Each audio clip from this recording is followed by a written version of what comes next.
Day 4 action coming to you live from Sabina Park in Jamaica in this, the first Betway test presented by Osaka Batteries between the West Indies and Pakistan. The match at the moment, Pakistan batting a second time around. They've managed to push their lead ahead to 124 runs. The West Indies will be thinking about the remaining 5 wickets before their turn to bat.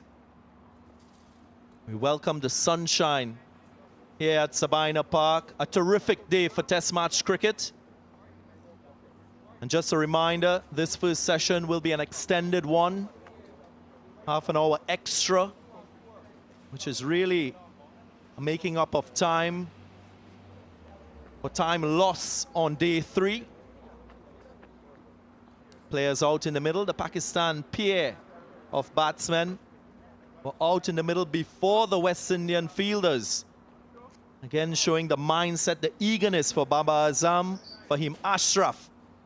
Awesome. Get things going to continue their good work from day 3. So far, they've put on 39. Roll his right arm round. And they'll have the challenge of the West Indian bowlers. Kemar Roach,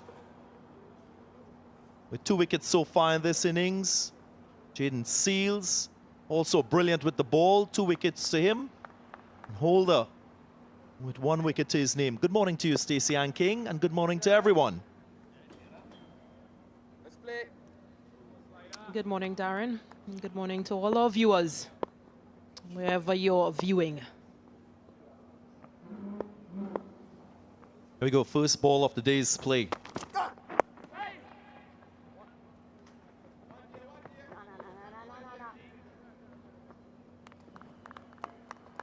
Single taken. Couple things about today's play. 1, the nature of the pitch and the surface. We saw on day 3, variable bounce, as was echoed by my co-commentators during the pitch report. Just a bit to you. I'll show you evidence of that a little bit later on. Right arm over.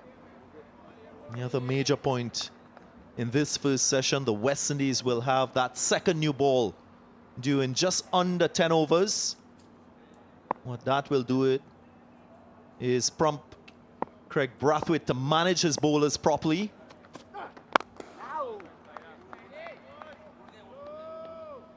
So far, his seam bowlers being his strike bowlers, in particular, Kemar Roach, Jayden Seales, Jason Holder.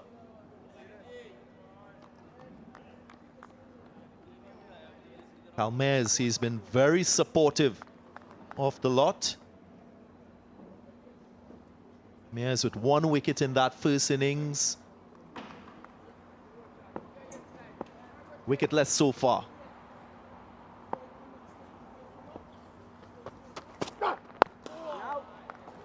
And a good execution of batting between this pair from yesterday into today with Babar Azam and Fahim.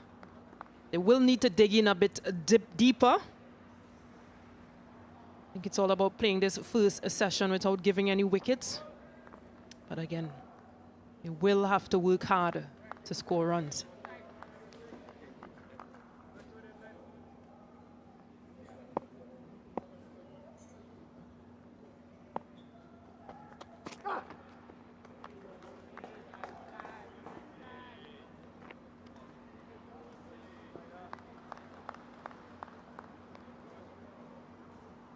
It's a critical time as a batsman when you're starting a day's play, especially when you finished unbeaten in the previous day.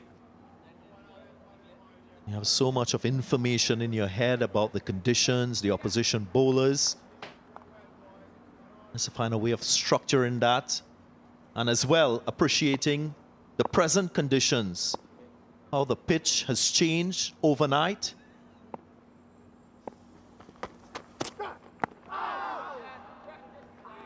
It's an awkward length for Babar Azam, still a smile on his face.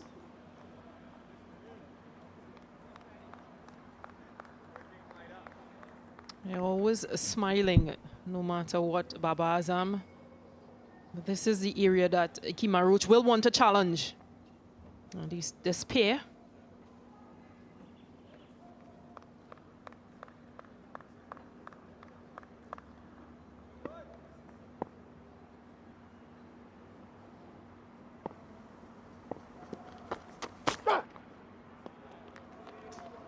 Just a single from the over, 161 for 5.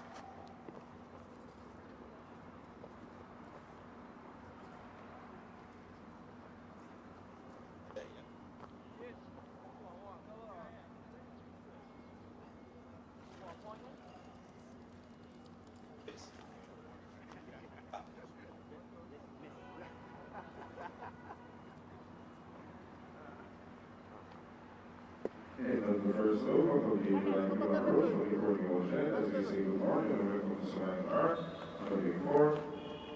Craig Ratwit opted in for Jason Holder to partner with Kemar Roach to open proceedings here on day 4.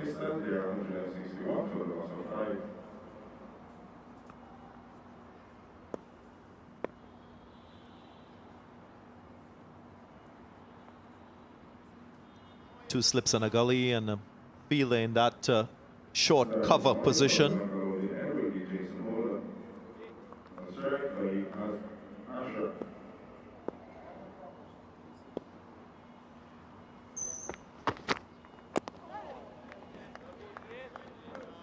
Starts well.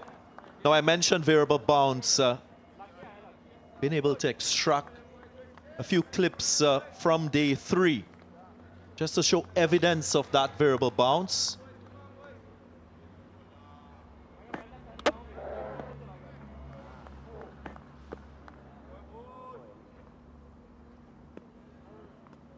And again, there's an expectation that it will continue, maybe with a little more regularity during the course of the 4th day.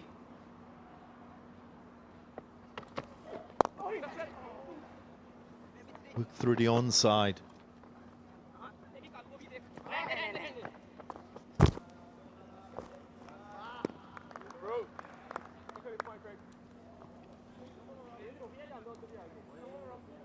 Greg, I think I kick a wire.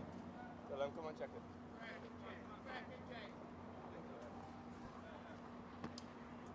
That's a virtual image of those said clips with the variable bounce. One of those got the wicket of Azhar Ali.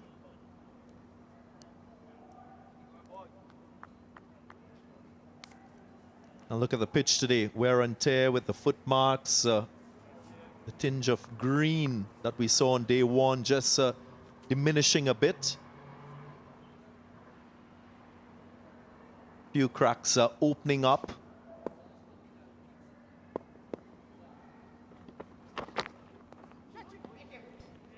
Still a really good green pitch.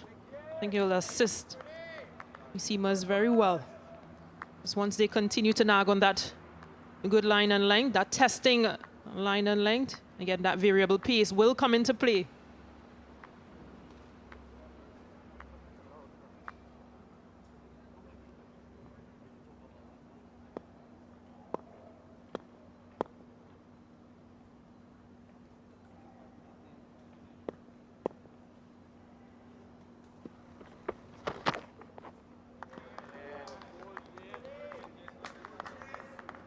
I'm also advised that since 2008, the batting average here at Sabina Park in Test match cricket, in a sample size of 11 Test matches, on the 4th day it's the lowest, just 20, as compared to 29 on the 5th day. And you add that with what we've shown you in terms of the variable bounce and the nature of the pitch, what we expect is batting to be much more challenging today.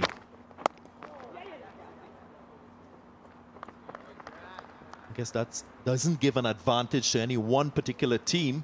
West Indies still with the opportunity to bat in the 4th innings of this test. And they will have a target. But this Pakistan pair, Babar Azam 54 of 144 and Fahim 16 of 85. They've really shown what batting on this pitch requires.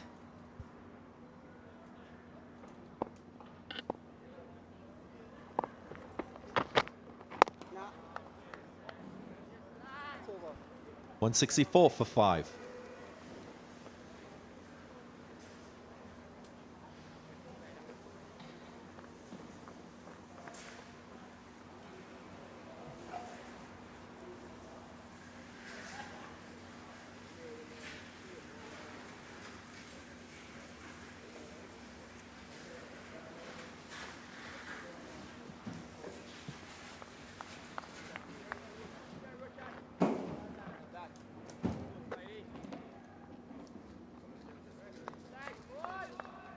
Partnership of Babar Azam, Fahim Ashraf, just evening things for Pakistan with the bat. 43 so far.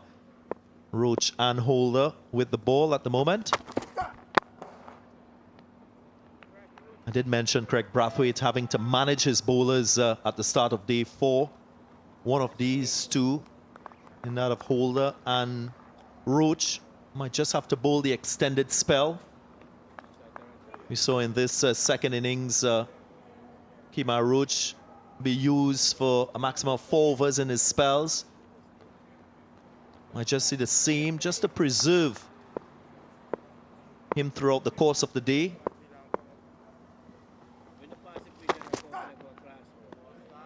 And Kyle Mayers, another option, has come in some quite crucial times just to give those bowlers a little rest in between. Yeah, and it's not an insignificant role. It's an important role that he plays alongside more premier fast bowlers, you would say, in this West Indian 11. And I think that's important because, of course, you don't want to be leaking runs within those overs.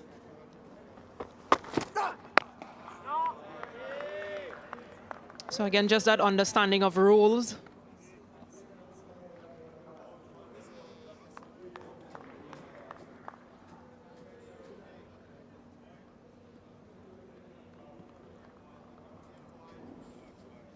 Apart from the 2 run-outs, all wickets so far falling to seam bowlers.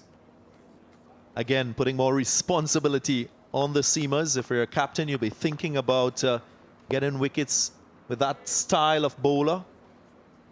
And with this extended first session, again, it underscores the importance of the decision-making of the captain when it comes to bowling changes and managing bowlers.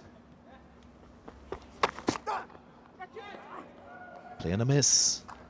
Yeah, let's not forget those 2 chances that were put down in that slip cordon as well, which could have added to the seamers again more wickets.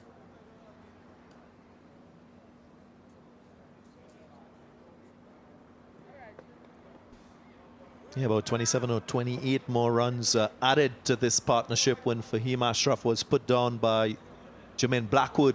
He was only on 4 at that time. So that drop costing the West Indies. Runs here. Trickles into the boundary line. And 4 added to the total for Pakistan.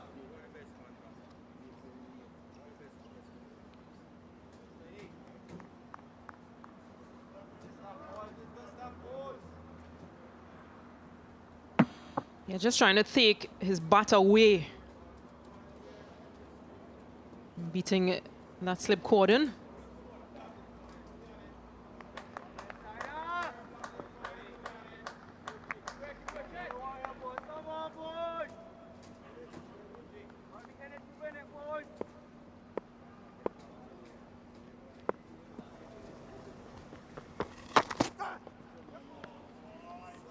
Testing delivery from Kemar Roach. Doesn't find the edge. End of the over. 168 for 5.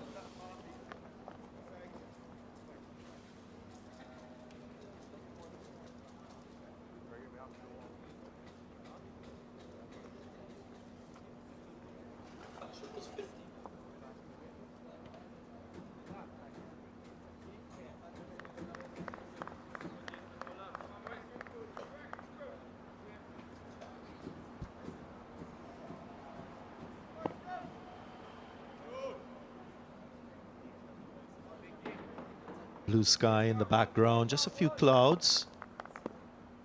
Terrific day on our hands.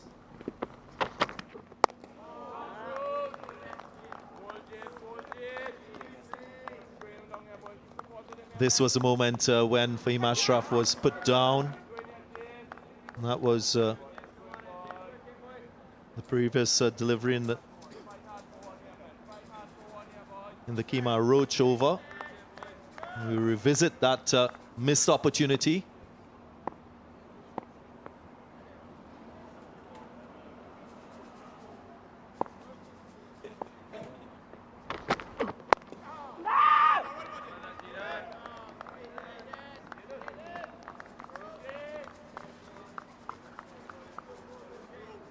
Blackwood was diving away to his right. Jason Holder, I suspect, also had an opportunity to take that catch if Blackwood didn't go after it. Partnership between these two at that time was only 15. Now it's gone to 47.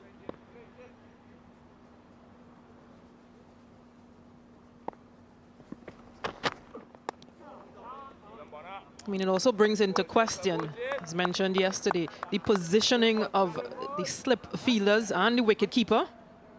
Because I think the wicketkeeper would be that person who guides where everybody else in slip stands.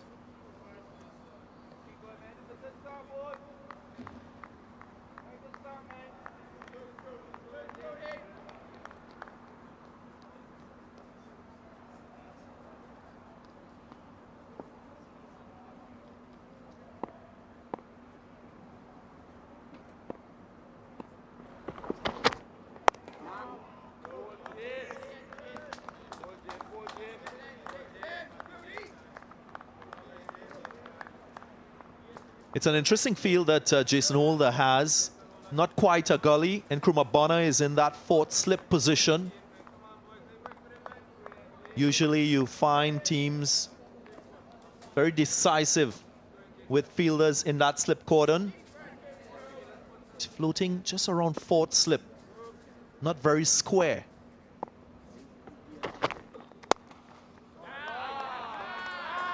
Off the middle of the bat, but finds Aaron Powell in that backward point region. Babar Azam misses out.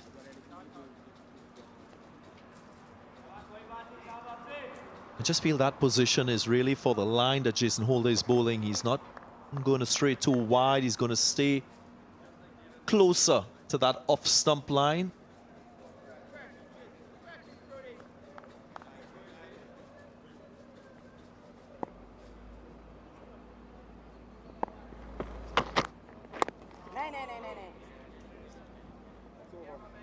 Very good maiden over by Jason Holder, 168 for 5.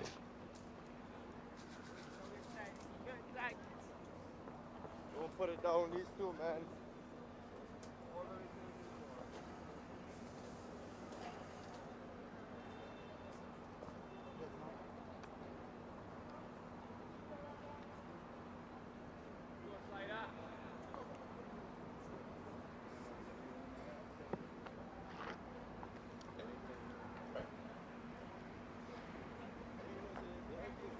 Six catches in the match so far. A word from Joshua De Silva in terms of wicket keeping. I don't think so. The surface is a bit up and down. Some are kicking through and some are staying a bit low, as we saw a few edges drop short to me and Rizwan as well. But I don't think we're standing a bit too far because you don't want to get hit in your... Edged and taken. You've been hearing from the man and now you're seeing him in action. Catch number 7 diving away to his left and a one-handed stunner from Joshua De Silva. Oh, this is effort. This is exactly what you want to see as a bowler. You want to see your wicketkeeper going all out. A full stretch dive to his left and a one-hander.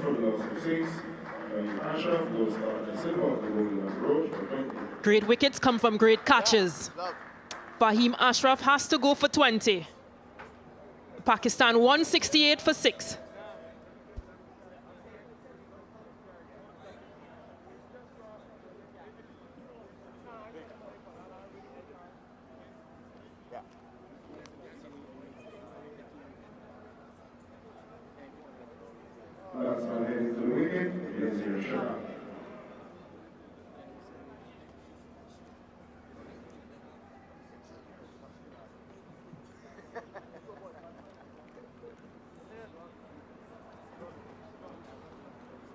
Yasir Shah now will partner his captain.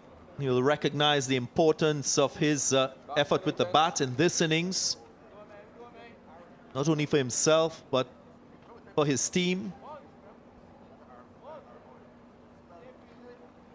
This was a wicket of Fahim.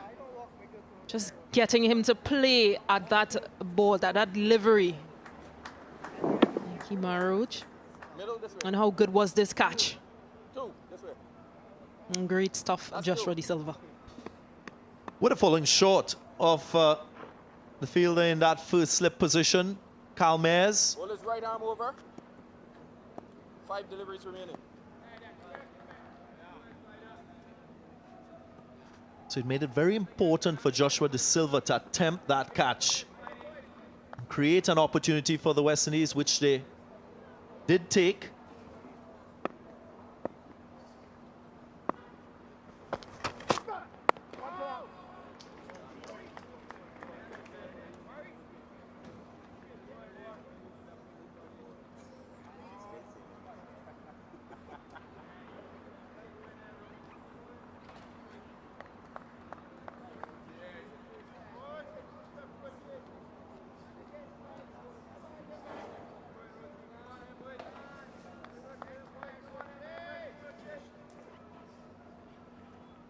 Exactly what the West Indies would have wanted very early today.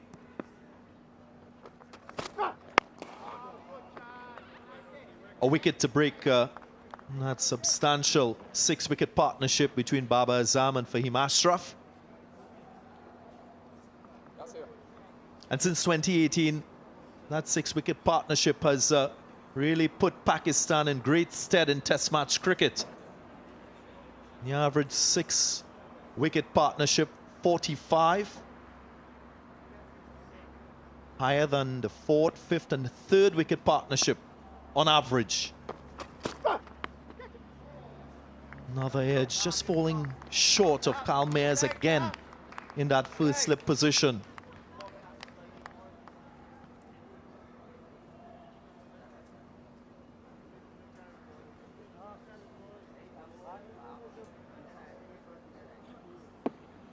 Your fellow commentator, Profti,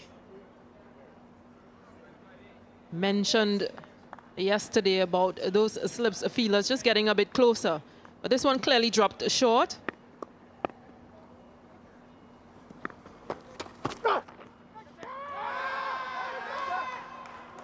Maybe there was a sound that prompted all the West Indian fielders behind the stump to go up and appeal. Optimism aplenty from the West Indians. I think they're just trying to get as many wickets whilst their pieces are fresh and pumped.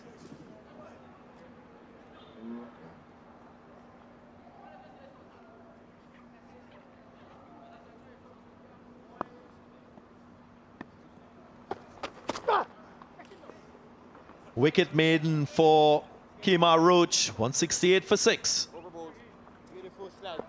Our co-commentator Samuel Badri asked Joshua De Silva if he was standing too far back. This was his response. I don't think so. The surface is a bit up and down. Some are kicking through. So a few edges drop short to me and Rizwan as well. But I don't think we're standing a bit too far because you don't want to get hit in your face. But sometimes you do have to get hit in your face to take a catch. So we are thinking about it. And sometimes we go up a little bit more depending on how the bowler is going through their spell, if they're coming through as much as possible. But there's some thought about it and we're working on it to get the best distance. It's been a discussion point given the nature of the surface and what we've seen from the fast bowlers and the edges throughout this test match.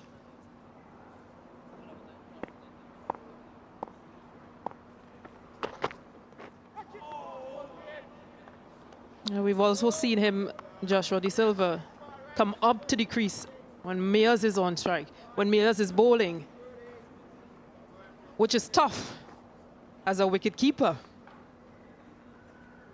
Yesterday we saw him just get one off the finger, really stung.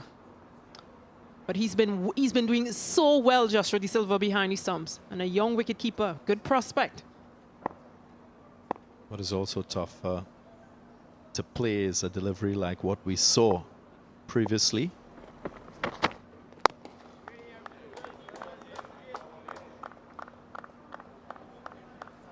Batsmen throughout this test match have been tested with some really good deliveries by the fast bowlers across both teams.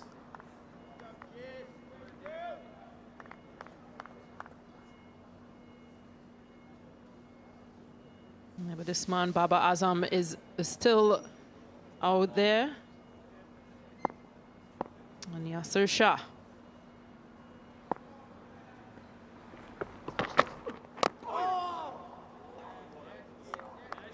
Just kept slightly low. When facing Jason Holder, there's an expectation that the ball will bounce a certain height. Babar Azam has such a good technique that he can make the adjustment at the last minute and get his bat down. No foot in the way of the bat, and it gets down in time.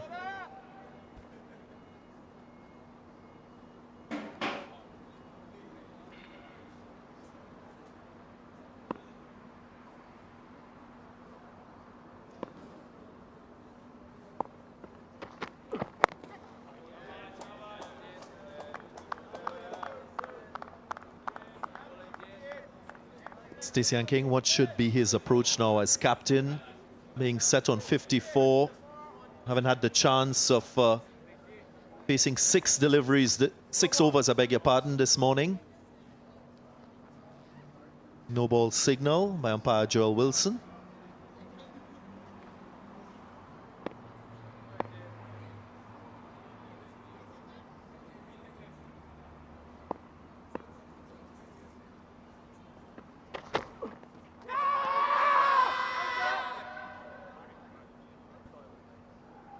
An appeal. Umpire is not interested.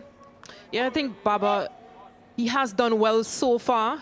I mean, he's been there since yesterday, 156 balls for just his 54. I think the other batters would need to play around him, because him staying out there would be very important for Pakistan. He could go on to get some more runs, but again, the challenge is going to be how he applies that on this pitch. Variable bounce, as we mentioned, will come into play.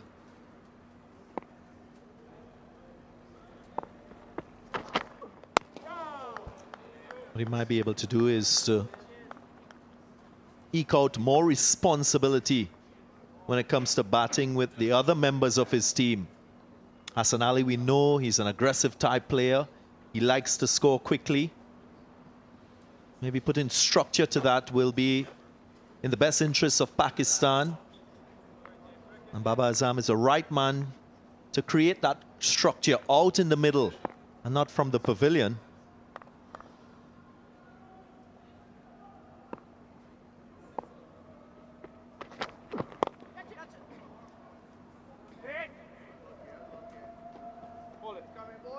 First run for Babar Azam off the bat in the day's play. 170 for 6.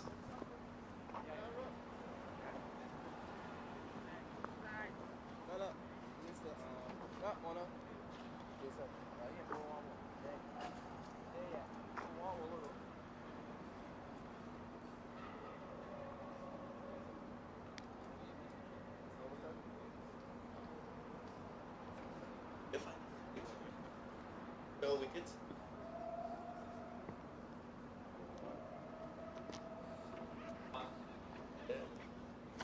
Middle.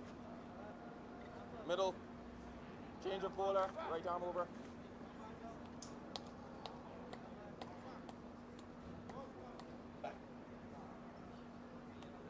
Craig Brathwaite being bowled yet again, using Kyle Mayers to follow that over from Kemar Roach, where he picked up the wicket of Fahim Ashraf.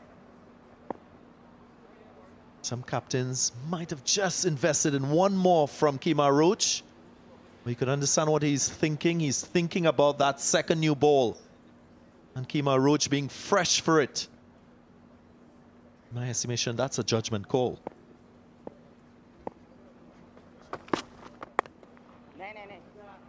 I think he just wants to make sure that his most senior bowler, Kemar Roach, is in tune and ready for when that new ball is available.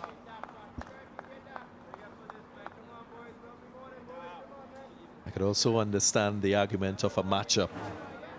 Stacey and King, very small sample size though. Kalmez got the wicket of Yasir Shah. Strengthens the argument for Craig Brathwaite. And again, what a masterful stroke. Jason Holder dances, celebrates. And another wicket for the West Indies this morning. And again within that region, that's a good change from skipper Craig Brathwaite. Yasir Shah would have gone in his previous innings, caught wicketkeeper Bowl Mayers. Again, Bowl Mayers. A key wicket of Babar Azam. This is just good bowling from Kyle Mayers.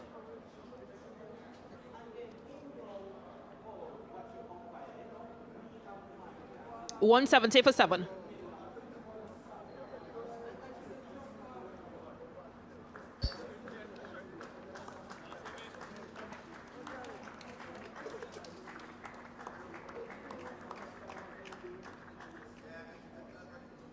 New batsman heading to the wicket, Hassan Ali.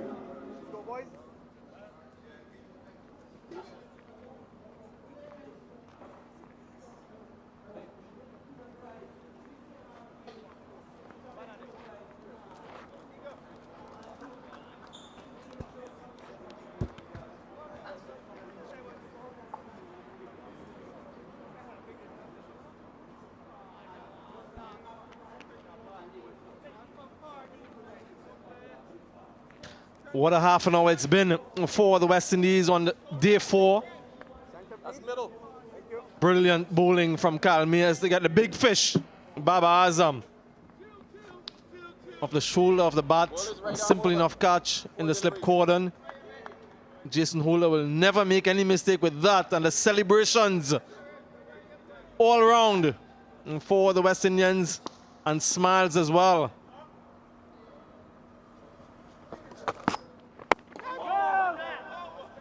Big in swinger from Kyle Mayers to Hassan Ali, who is the new batsman for Pakistan. Let's look at this.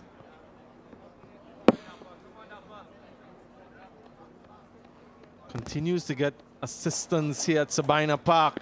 The fast bowlers lead now 134 for Pakistan.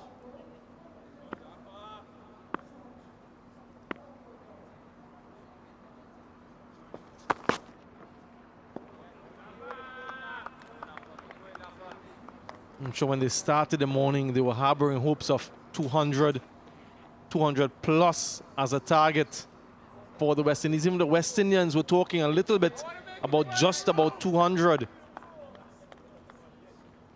Chasing in the 4th innings as it is 134. They should be thinking under 150 now.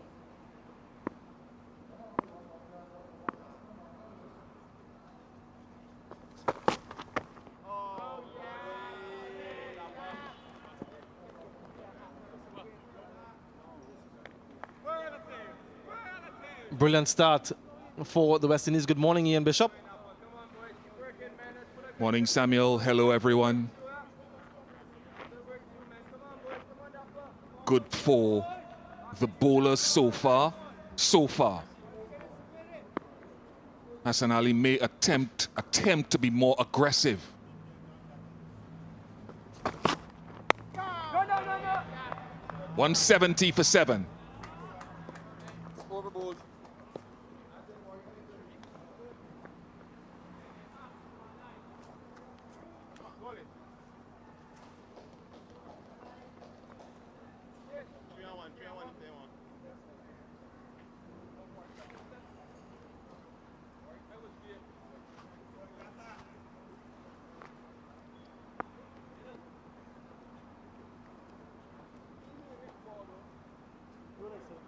That's middle.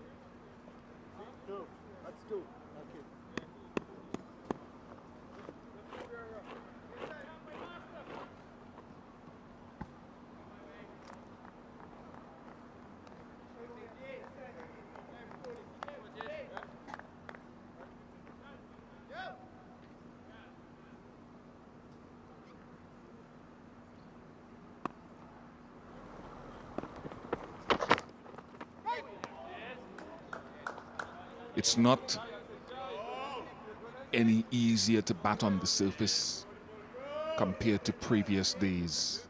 And simple reason for that, when Azhar Ali spoke about the moisture, Samuel Badgery, when you interviewed him this morning, the moisture has left indentations in the pitch, which have now hardened, and when the ball hits on the side or the edge of one of those indentations, in addition to the tufty grass and a few cracks developing, as you pointed out in the pitch report,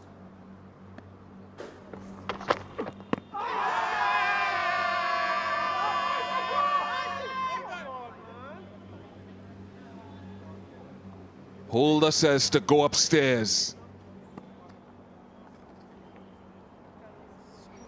Copy Joel, review for LBW. Third umpire, the television director. We have a player review for LBW.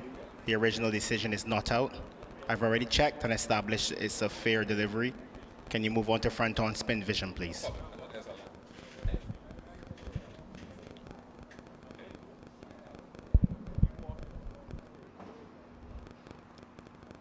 It doesn't appear to be any bat. I'm going to need ultra edge just to confirm that. Ultra edge coming up. It's a flat line as the ball passes next to the bat. There's no bat involved. Can you move on to ball tracking, please? Ball tracking coming up, Joe. Pitching outside off, impact in line. Wickets missing. I'm ready to go back on field to Joel. That's a good indication Joe, there of original not out decision. why captains have to be strong, why you have to communicate before reviews with your wicketkeeper, not just your bowler. As a bowler myself, we would all want a review, all of us.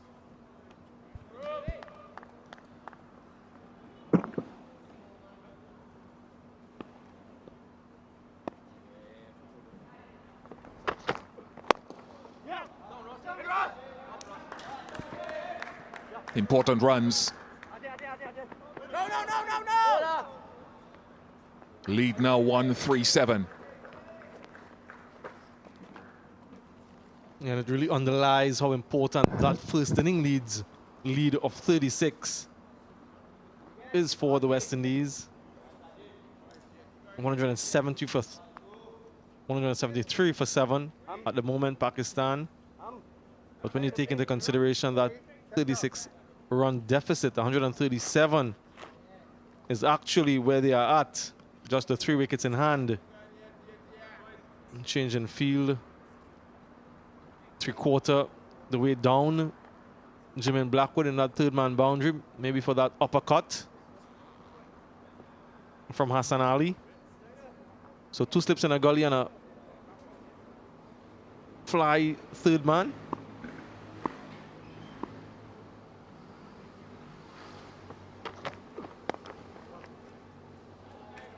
I think it's more than just the uppercut. It's the fact that Hassan Ali will go hard at the ball even when he's driving.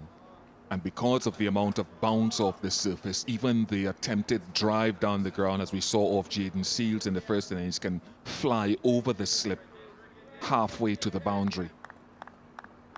Different for Yasir Shah.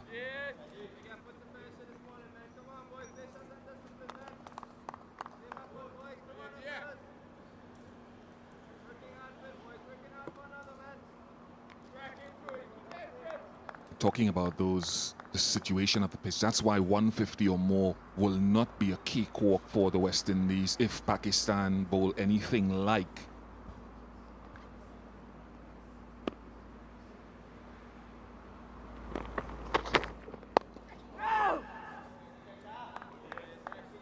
And you mentioned the indentations created on the surface and the different reaction of the ball when it hits the crest and the trough of those indentations, and also some cracks beginning to show just beneath the covering of grass in good areas. And that will be a cause of concern for the batsmen, the West Indian batsmen.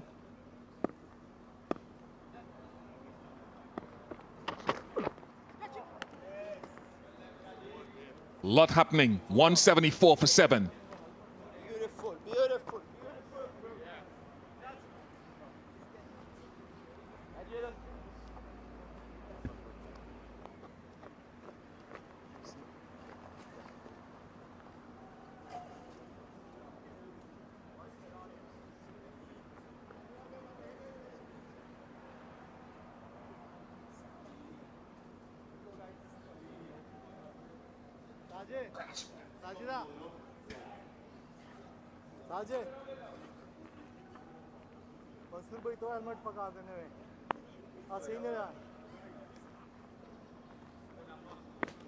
Mears has been good with his movement. Roach is standing a little bit deeper. I think the understanding Hassan Ali can sometimes go hard at the ball.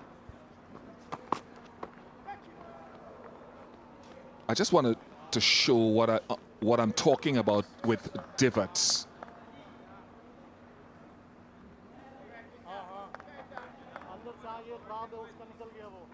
So we've got our ball here, and I'm sure you can see that my hand is actually the divot, an exaggerated divot, and the ball can rock from side to side when it hits on the edge of that divot. It's an exaggerated example of what is actually out on that surface and what happens when the ball lands. It can sit in it or deviate. Drop short. But there's always something happening. I don't know what part spin will play. A good spinner, I suppose, can still look to get wickets.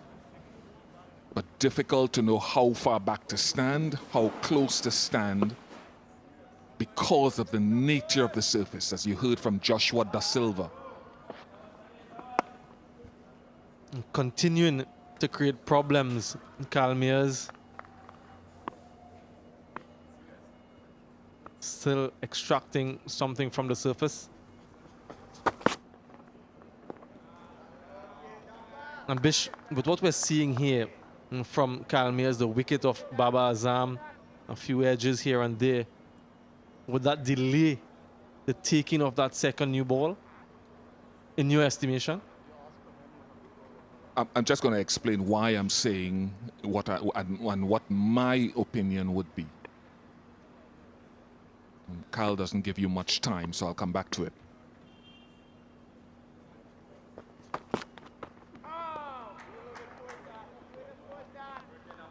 The ball is doing a bit, so I would want to take it. I'm not saying Brathwaite is or isn't. It's not an exact science, but I think whatever this ball is doing, the hard new ball will do it faster and steeper. That's one way that I can look at it. And that would be my preference. I'm not saying I am right.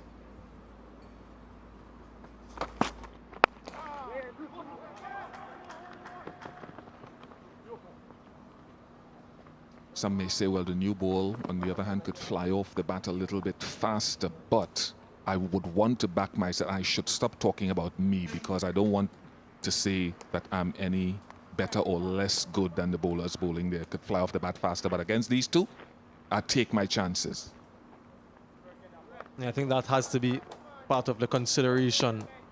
Yasir Shah, Hassan Ali at the crease. No.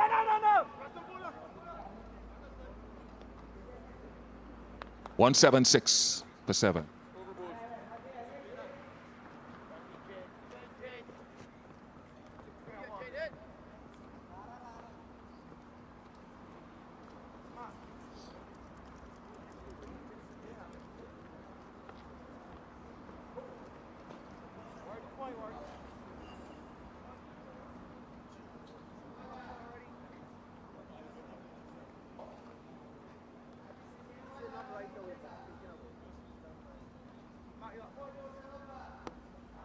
Pakistan lead by 140 at the moment. 3 wickets in hand. Jayden Seales into the attack from the Michael holding end. 2 for 50 his returns so far. Did get a career best in the first innings, 3 for 70.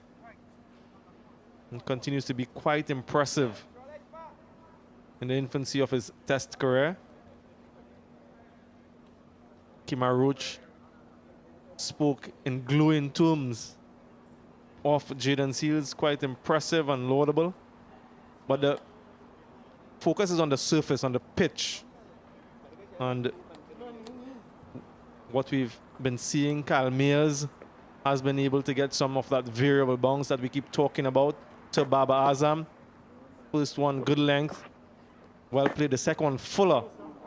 And that was the wicket-taking delivery. And even though it was fuller, there was more bounce on offer, as you can see from this illustration. So it continues to be challenging for the batsmen.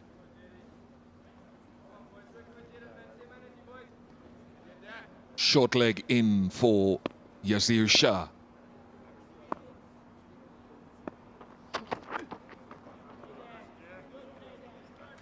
And these two will be teammates quite soon. Yasir Shah, of course, will represent the Trinbago Knight Riders. Jayden Seales plays for the Trinbago Knight Riders in the CPL. But for the moment,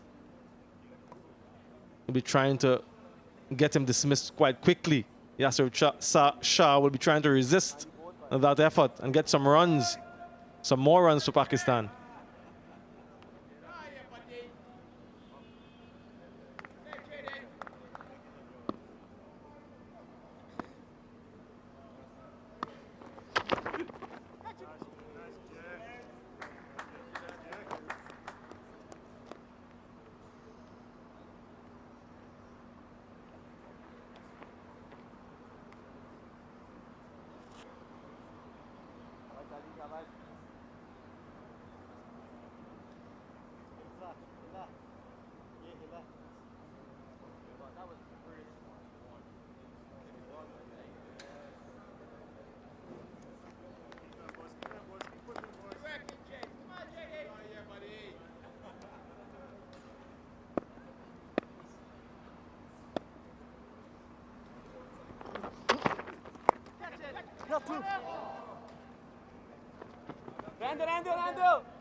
Again, the shoulder of the bat, this time safely for Yasir Shah.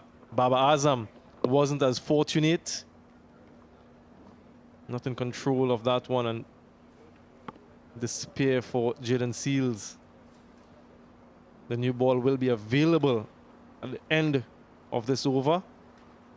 Remains to be seen what Craig Brathwaite will do. Changing the field.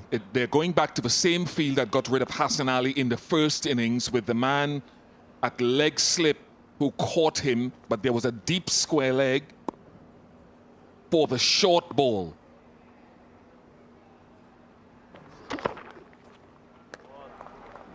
And of course, he goes after it because he knew also what was coming.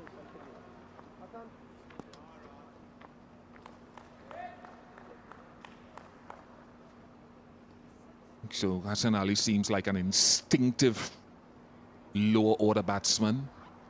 No one in front of the bat apart from Craig Brathwaite.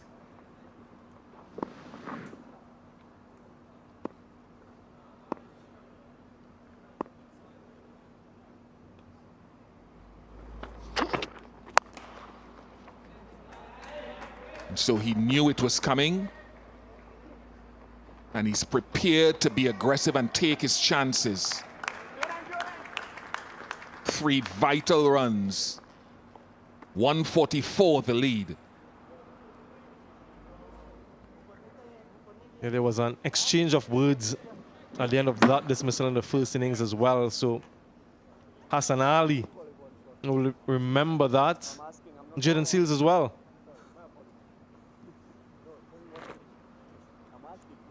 So 2 feisty characters, always provides entertainment.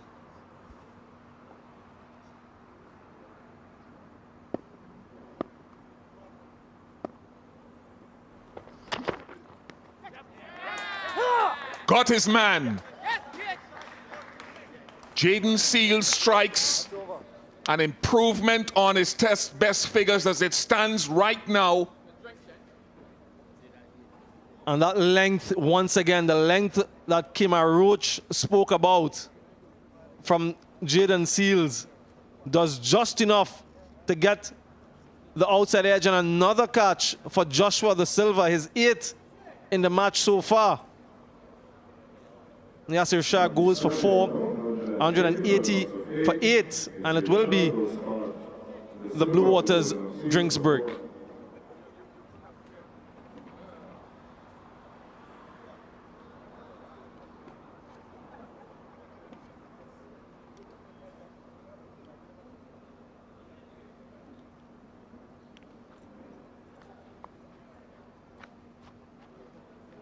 Just press out, that's easy. All right, go on, so.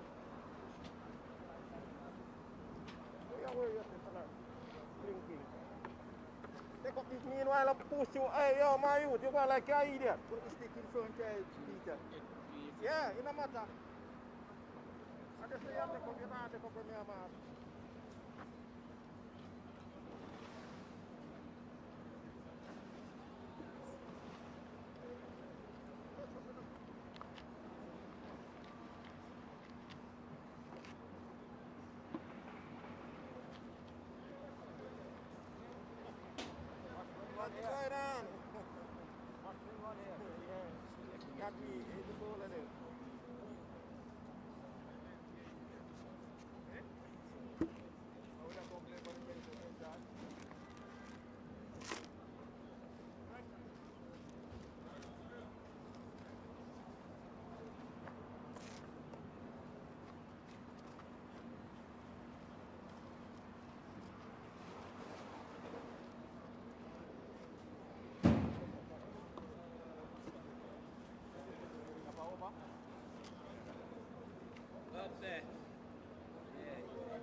.180 for 8, if you've just joined us.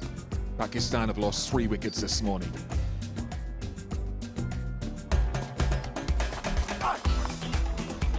First of the 3 wickets to have fallen for Fahim Ashraf. Excellent dive and catch by Joshua De Silva. And then the big fish, Babar Azam. Kyle Mayers this time. And Jason Holder with a simple catch. And the celebration for the West Indian boys. And then Jayden Seales. Another catch for Joshua De Silva, Yasir Shah. The batsman dismissed Kyle Mayers to continue. Remember, the second new ball available at this stage. Haven't taken it just yet.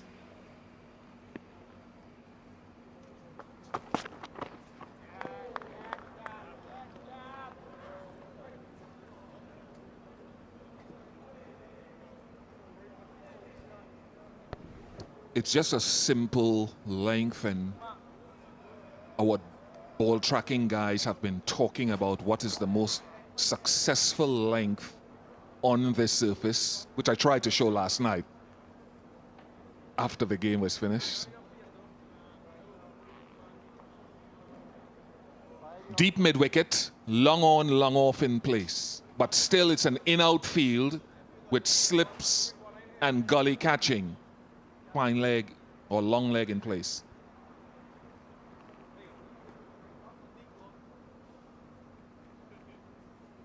Now we're getting a fly slip as well.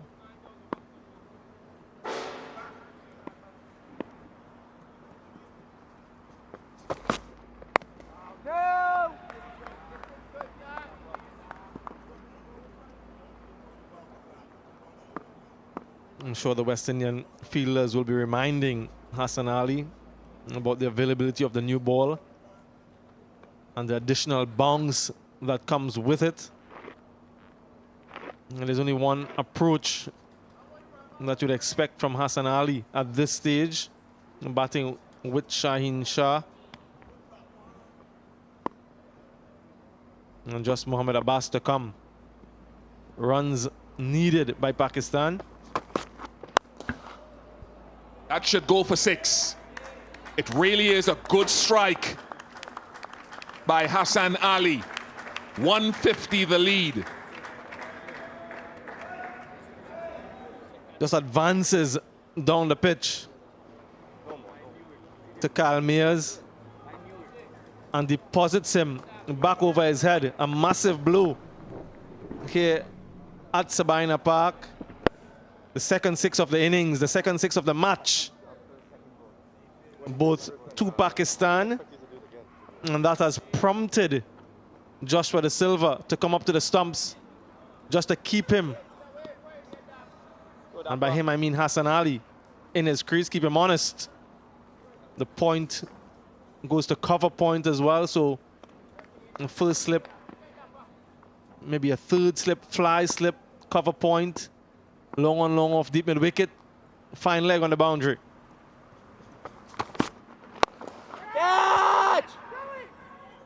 Jomel Warrican, you need to do better than that, surely.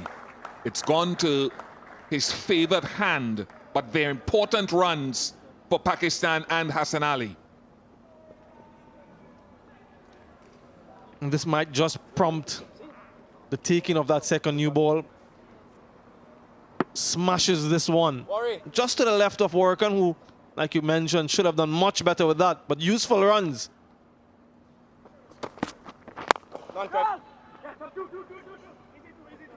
More work for Warrican.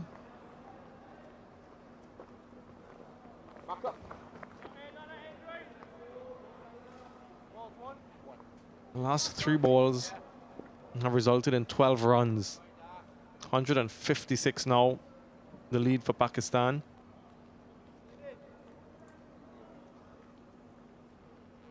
I just wonder what Craig Brathwaite would do in the next over with that new ball being available. I know what Hassan Ali will do here now, because the field is set deep. Does he look for a single or does he go big again? Does he want to keep the strike? Can't keep the strike. Over. 192 for 8.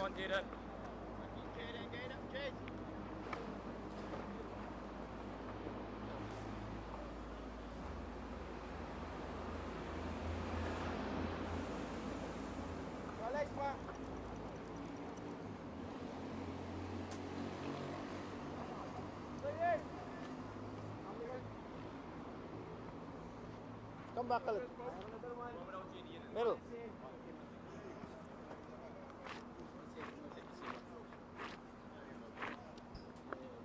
Still the old ball.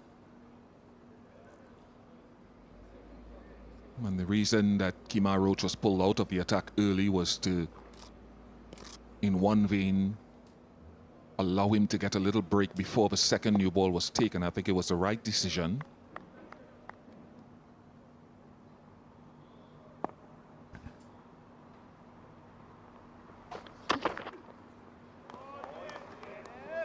And it perhaps would have been, in my view, a good decision to take the new ball with Shaheen Shah Afridi on strike as well.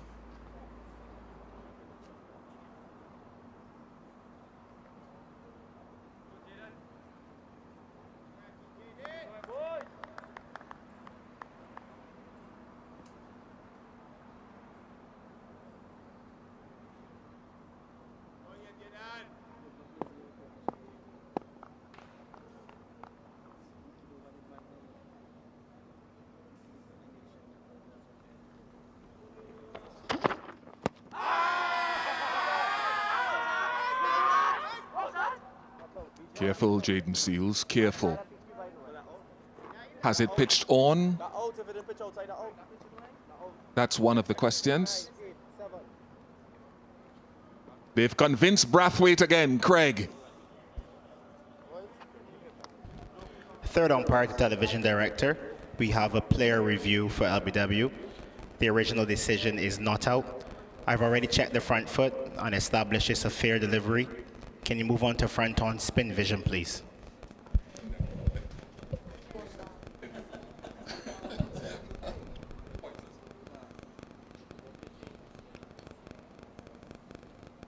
There doesn't appear to be any bat. However, I'm going to need ultra edge to confirm. Ultra edge coming up, Joe. There's a flat line as the ball passes next to the bat. There is no bat involved. Can you move on to ball tracking, please?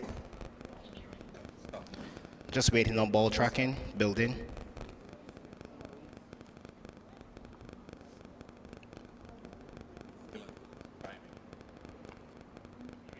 Ball tracking coming up. Impact, pitching in line, impact in line, wickets hitting. I'm ready to go back on field to Joel. Joel, I'm gonna have to ask you to overturn the decision to out. You're on screen now. Career best for Jayden Seales. He wanted it, He pleaded with the captain, convinced him to go for it this time correctly. A legend in the making is what Kemar Roach described. Jayden Seales, Yasir Shah, Afridi goes without scoring 192 for 9.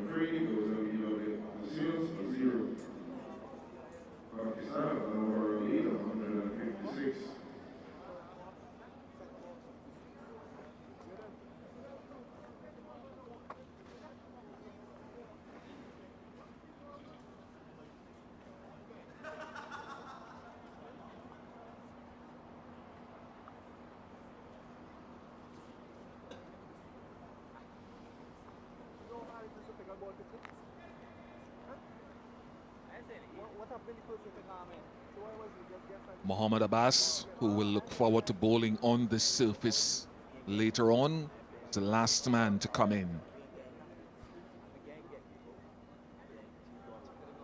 And this is the reason he's here. Another full pitch delivery. Plumb the top of middle stump, 3/4 of the way up. Initially given not out, but he had to reverse that decision. He was absolutely convinced, and that conviction also convinced Craig Brathwaite. Look at the celebration from Joshua De Silva. He was instrumental in getting Craig Brathwaite to take the review.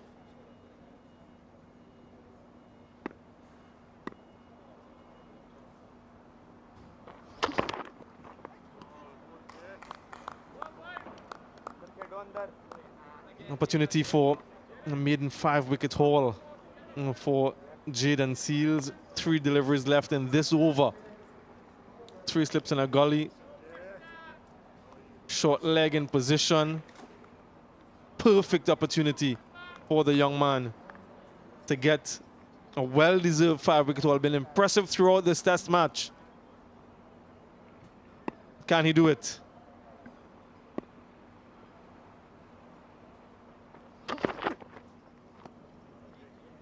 That's okay. His father, Larry, and his mom will be tuned in to television, if they're not in church, at home at this very point in time. Very good family upbringing. When we saw his family in South Africa in the Under-19 World Cup last year, I've mentioned this before.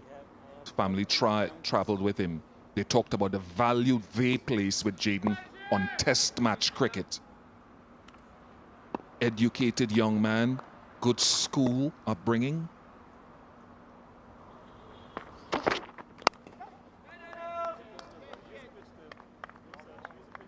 Needs to be a little bit careful with getting fined. But he's very good wrist position.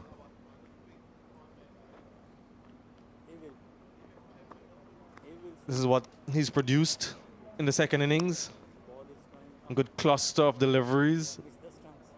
That length that Kemar Roach mentioned, his natural length, impeccable, and he can only improve with the experience of test match cricket. Exciting prospect.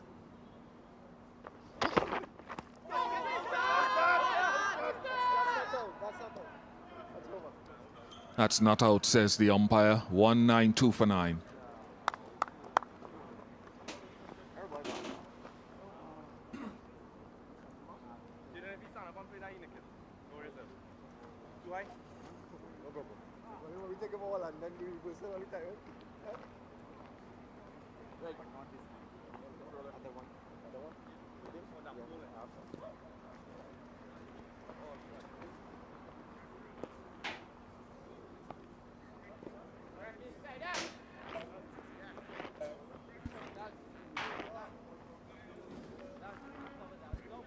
Change of bowler, right arm over.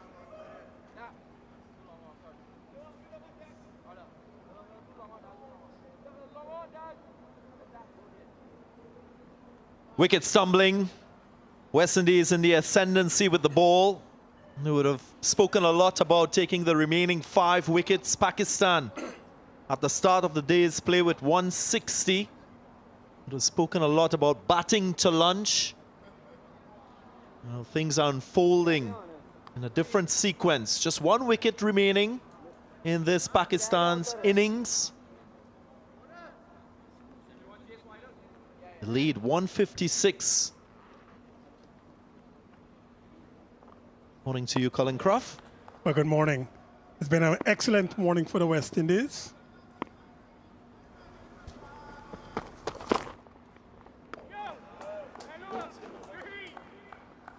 Roach is coming back from the northern end, the Courtney Walsh end, for his second spell this morning already. He started excellently this morning, got a couple of wickets. Between himself and Seales, they've made sure that Pakistan, having started at just 160 for 5, they didn't progress too well.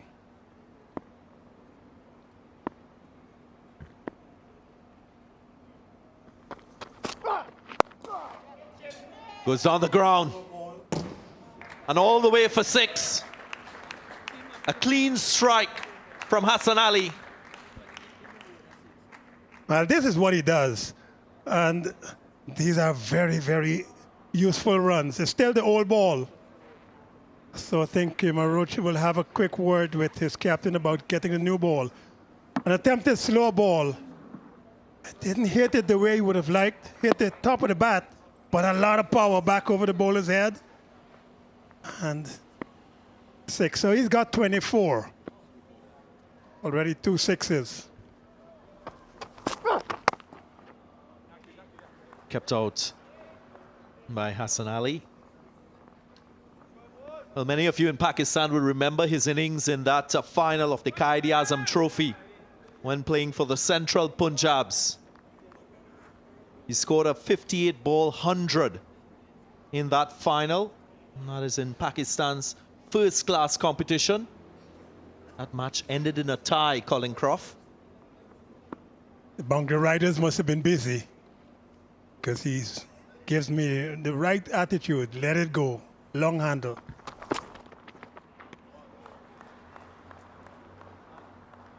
And the boundary riders are out here. There's a third man, a man on cover point boundary, extra cover boundary, long off, long on, a backward square leg. So everybody's out of the circle except the slip.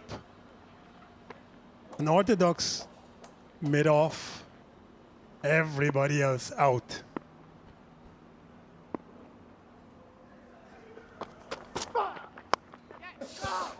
Finds a gap. Didn't think he expected to place it in that region, but Pakistan will take it. Brings up the 200 now. Yes, another slow ball, I think, probably tried here by Roach. Is wide, a big edge. Now Joshua Silva will have to become Superman to get up there and to his right. It was really high. Probably would have gone over the top of first slip too. Because Jason Holder's position as a second slip position.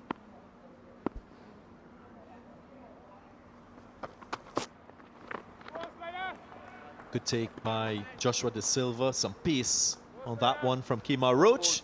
Keeps Hassan Ali off strike for the next over. 202 for 9.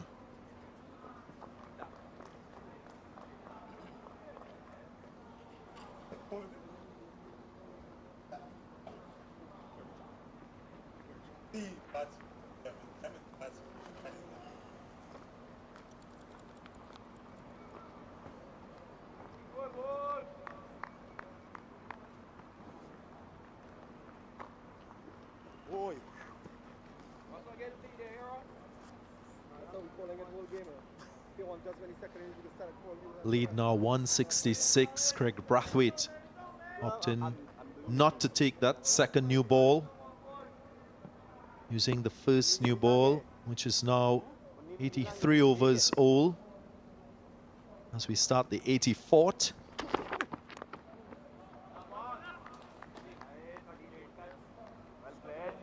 Mohammad Abbas is not renowned for his batting, but he's got a vital role to play here for Pakistan. If he could just get a single somewhere, then Hassan Ali is going to come in and again try to use a long handle. This is a time of maturity for Jayden Seales. He's got a bowl straight enough to get a wicket and yet not allow runs to be scored. Gotta focus.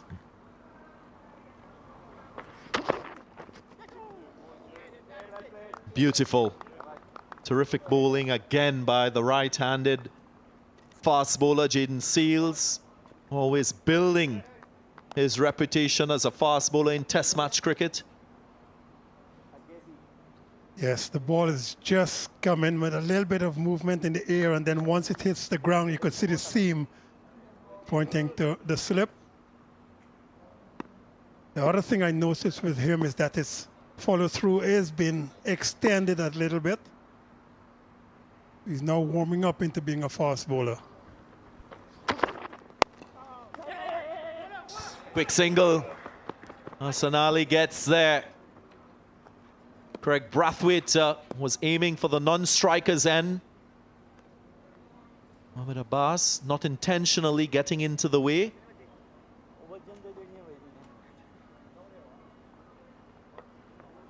Yes, the man in the short extra cover region probably should have been a little bit more aware that this single is going to be taken. And the boundary riders go out. Everybody's sprinting out to the edges. Just a slip. And maybe the captain having a word with the bowler as to where he should bowl. Well, Colin Crawford, Jayden Seales has an opportunity to create history here. To become the youngest West Indian fast bowler to get 5 wickets, and he does so. Taking the record from Alf Valentine, this young man has created history. Absolutely well caught. And I think it's absolutely fitting too that Kemar Roach took that catch down at fine leg. Seales would be very, very pleased with this. 5 wickets. He's 19 years old. You knew that he would do this. He would try to hit the ball. And that is very well caught. That ball stayed up a long, long time. So Seales ends up with a 5 for 55. Hassan Ali 28, 203 all out. A moment to make all West Indians proud. Jayden Seales getting his maiden 5 wicket in Test match cricket. 5 for 55 in just under 16 overs. The young man from Trinidad and Tobago, standing tall, doing exactly what his team would have wanted, and closing the Pakistan innings off. 203 is what Pakistan will finish on. The West Indies will now need 168 for victory in this first Test match.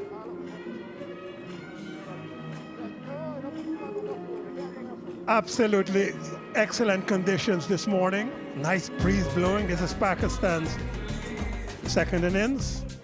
A good hand by the captain, Babar Azam, but once he's removed by Mayers, good catch by Holder for 55. A nice little hand down at the bottom by Hassan Ali for 28.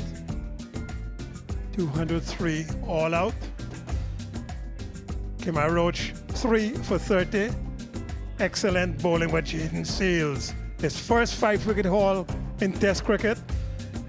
The youngest West Indian to get 5 wickets in a Test match, replacing Alf Valentine. 5 for 55, 15 overs and 4 balls.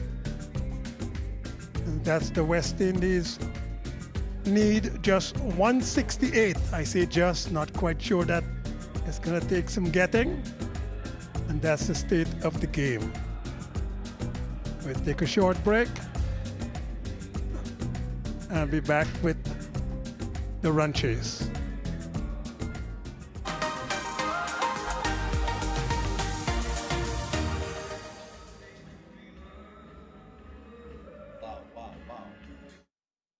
Serious. Nice. Nice. Very nice. And as I said, I'm so glad that Roach took it. That was a good catch. That was a hard catch. Went high, real high.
Well, what a test match we've had so far.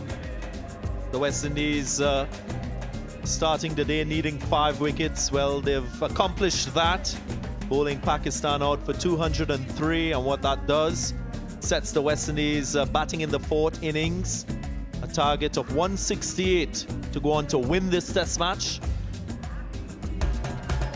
These are the wickets to fall. Colin Croft. Remember, Plum LBW to Kemar Roach, he'd gone for no score. The captain making sure that he's going to have a review, and that would have hit middle stump. No problem there at all, but gone.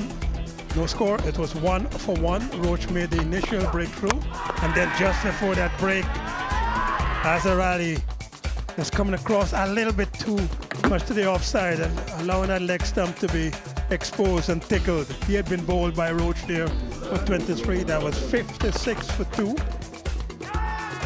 And this is Abid Ali. Now he's the one being caught by Holder. Nice catch. And that's the first one for Seales. Again, Seales celebrates this. Tall man takes that catch. Abid Ali had gone for 34. That was 65 for 3. And that's Fahim Ashraf, caught by wicketkeeper De Silva, the first of his 4 catches in this innings. Again by Seales, he'd gone for no score, 65 for 4, just a tickle. Way outside off stump, but De Silva takes that nicely. Celebration is nice. And then Rizwan, this was a big wicket for the West Indies. Mohammad Rizwan, the wicketkeeper, caught by De Silva again. The bowler this time is Holder. This was 121 for 5.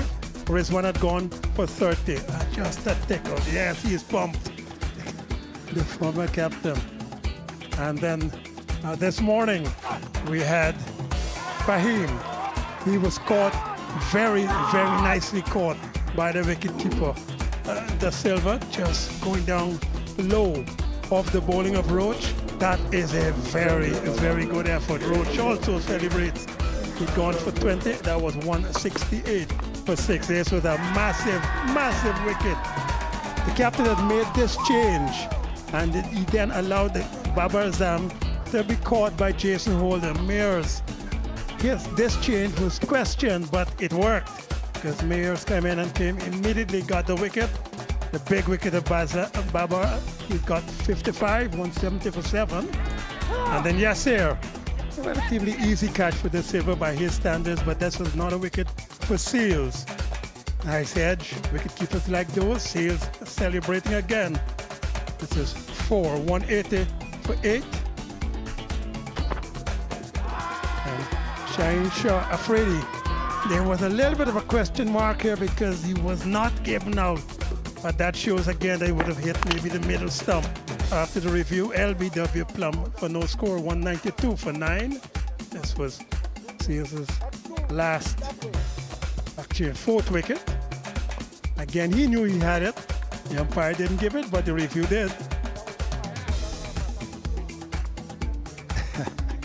And the celebration was there. He was on for 5, and then this catch by Kemar Roach. Excellent catch, a really very difficult catch. The ball went a long way up. And Seales runs from his mark all the way down to fine leg because he knew this was his 5th wicket. He probably did not know he had broken any record, but he had taken 5 wickets. That was gone for 28, all out for 203. And what an effort from the West Indian bowlers. Again, this game still with a chance for both teams to secure a win. Target score 168 for the West Indies.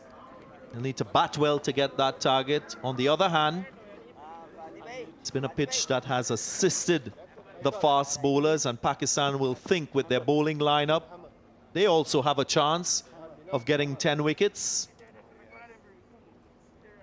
Yes, sir, I agree with you totally. Couple of wickets early and Pakistan could be well into this game. Remembering too what had happened against South Africa, the West Indies did not bat well. They batted well in this first innings here, I would say that. the first innings of this test match, the West Indies did bat relatively well, 253. Kieran Powell, he needs some runs. As captain in the first innings, did get 97, except the one test matches. But his presence again would be very, very important for the West Indies to get this required 168 to win this game. This opening partnership is very important for the West Indies. Mohammad Abbas is going to be very key for Pakistan in the first innings, 22 overs, 3 for 43. And then Shaheen Shah Afridi, 4 for 59 after started badly. So have to do a few repairs. The two magnificent Pakistani bowlers, Mohammad Abbas and Shaheen Shah Afridi, 7 wickets between them. Coming against Craig Brathwaite and his troops. Well, who not? If the bowler knows exactly where he's going to be, when he stopped playing cricket, he's got a job somewhere. Nah. But he knows exactly where his left leg will go down, so he has to do repairs correctly. Craig Brathwaite, who was very crucial in that first innings with the bat for the West Indies, now opening the batting alongside Kieran Powell, batting with his shades on. We've seen this numerous times in Test match cricket here in the Caribbean, opting for a dim view on things. Jayden Seales, a memorable 5-wicket haul in this innings. A record for the West Indies, the youngest West Indian fast bowler to achieve 5 wickets in a Test match. Takes that record from Al Valentine, the left-arm seamer from Jamaica. Would have achieved that feat in 1950 against England at Old Trafford.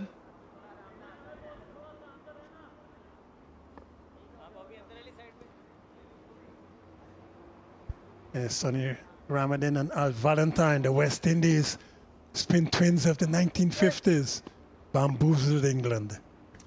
Here we go, first ball. Lots for both teams to play for.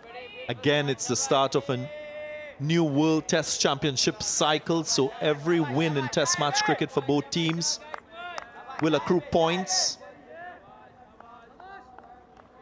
More importantly and specific to this series, a win here will give a lead going into this 2-match series.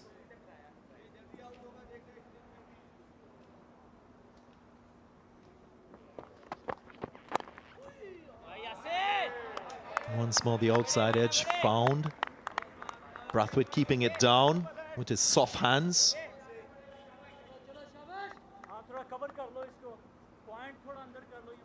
Not quick, just about 130 kilometers per hour, but there's some extra bunks.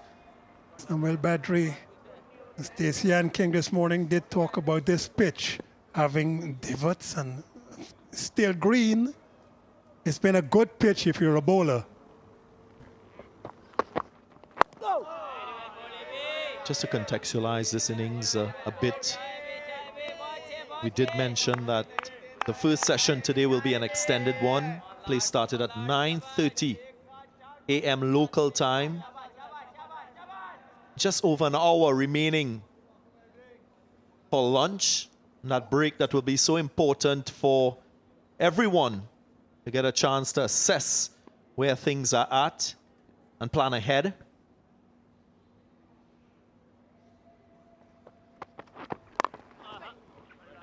After this over, 81 overs remaining in the day's play. It might be a good bet that if we have no bad weather, the game could be done today, one way or the next. 81 overs to get 168. Should get that, maybe. Or 10 wickets.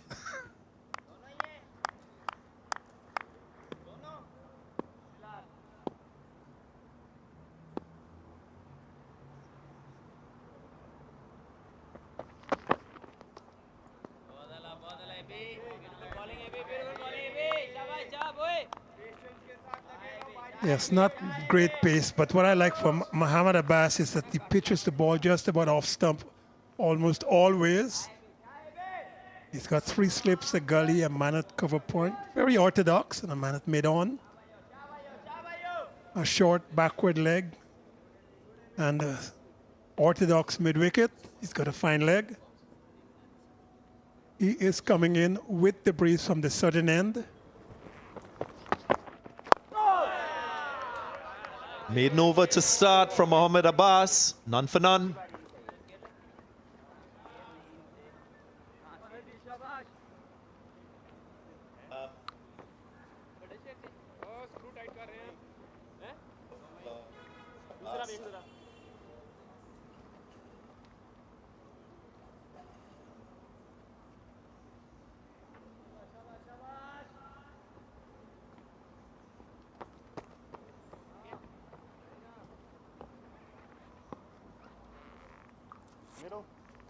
That's middle. Jayden Shah Afridi will partner Mohammad Abbas with the new ball.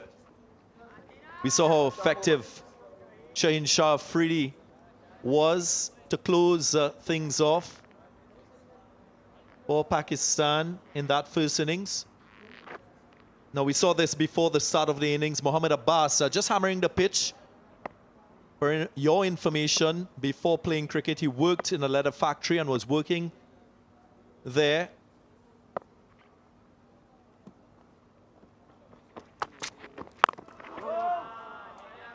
And welding was his primary trade prior to him becoming an international cricketer. So he knows a lot about that type of tool. I'm sure that he would have interfaced with a sledgehammer in those times. We all have. If you have a home or some yard, you have to do that kind of stuff. Jayden Shah Afridi, 18 games, 62 wickets. Shouldering arms, loud appeal. Looked outside the line of the off stump. Close. Did not play a shot. I think they're considering 5 seconds. It has to do with whether the umpire thinks it was going to go on to hit the stump. The review taken. Copy Greg, review for LBW, no shot played. Third umpire to television director, we have a player review for LBW. The original decision is not out. I've already checked and established it's a fair delivery. Can you move on to front on spin vision, please?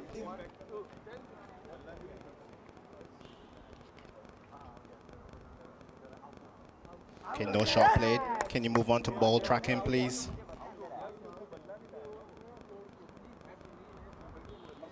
Pitching outside off, impact outside, wickets missing. I'm ready to go back on field to Gregory. Gregory, stay with your not out decision. You're on screen now. Umpire Gregory Brathwaite stays with his decision. But I thought that was relatively close when I saw it in real time. Remember, this is a left-arm fast bowler bowling over the wicket, bringing the ball back into the left-handed batsman. And Powell is on a pair. He did not make any runs in the first inning, so he's going to be nervous. He wants to get off the mark. That is putting pressure on the batsman by the Pakistanis, even though they didn't get the review. That's pressure for Powell. On a pair, Aaron Paul.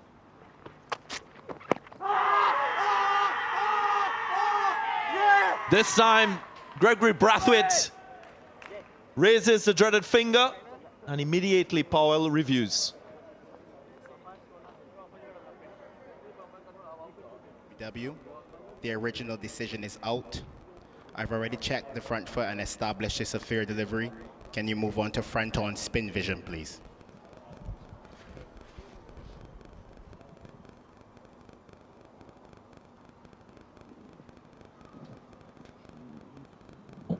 There doesn't appear to be any bat. I'm going to check Ultra Edge to confirm. There's a flat line on ultra edge. There is no bat involved. Can you move on to ball tracking, please, James? Just waiting on ball tracking, Greg.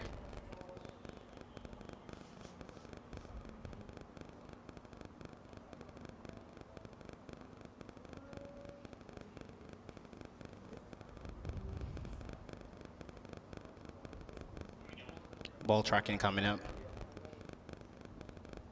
Pitching outside off, impact in line. Wickets missing.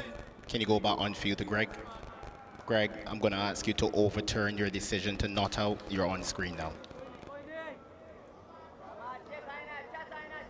Well, umpire Gregory Brathwaite has to reverse his decision.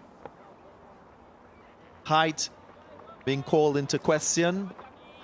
Ball tracking showing that delivery would have gone over the stumps.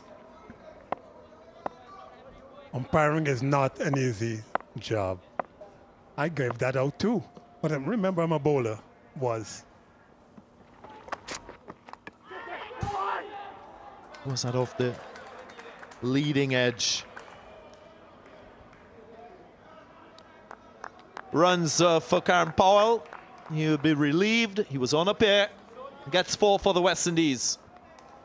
exactly where fourth slip would have been. He was playing this to leg. Was pitching leg stump. He's flicking to leg. It goes directly where fourth slip would have been.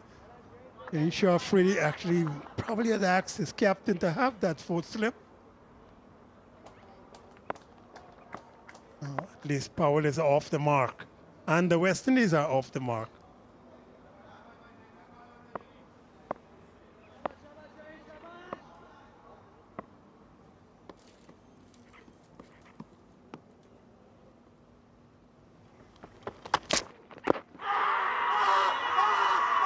Again, another challenge. And given out once again by Gregory Brathwaite, and a repeat in terms of the review from Paul. Television director, we have a player review for LBW. The original decision is out. I've already checked and established it's a fair delivery.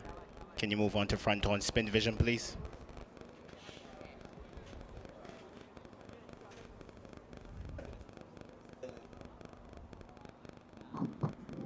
It doesn't appear to be any bat. I'm going to need ultra edge to confirm.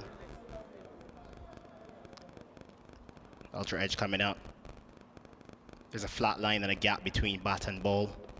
There's no bat involved. Can you move on to ball tracking when available, please? Just queuing up ball tracking. Stand by.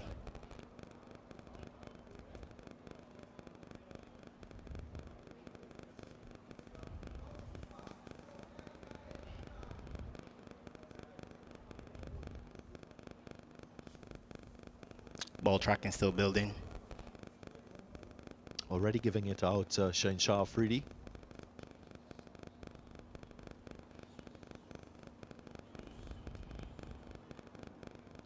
Still waiting on ball tracking, Greg.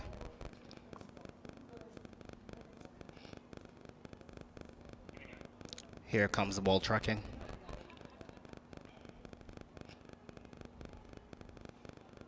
Pitching outside off, impact in line, wickets, umpire's call.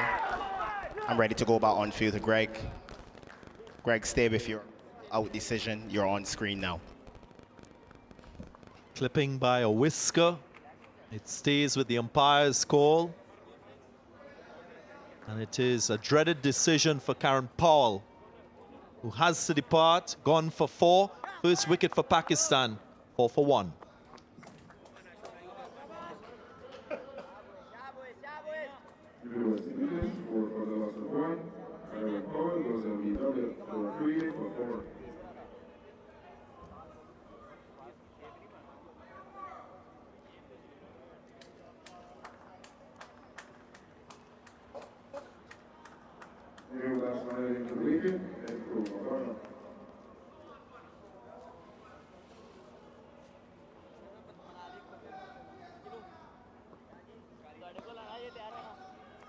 Nkrumah with a test match century against Sri Lanka earlier this year. Had a golden duck in that first innings.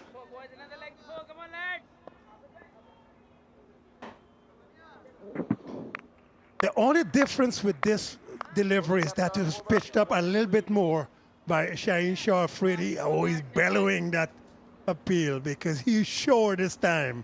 He's had a couple of reviews in this first over and he was not sure. Now he was. Off the mark straight away. Successful over for Pakistan, 5 for 1.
Hit the pad, boy, hit the pad, shabash.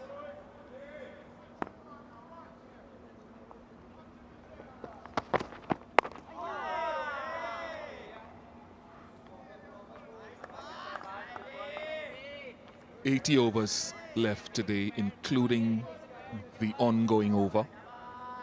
And if you take the trend of the test match so far, first innings 70 overs, West Indies facing 89 overs, Pakistan 83 in their second. This may very well be the last day of the test, one way or the other. Hello, Stacey Ann. Hello, Bish. Very interesting times. It has been an eventful period for West Indies.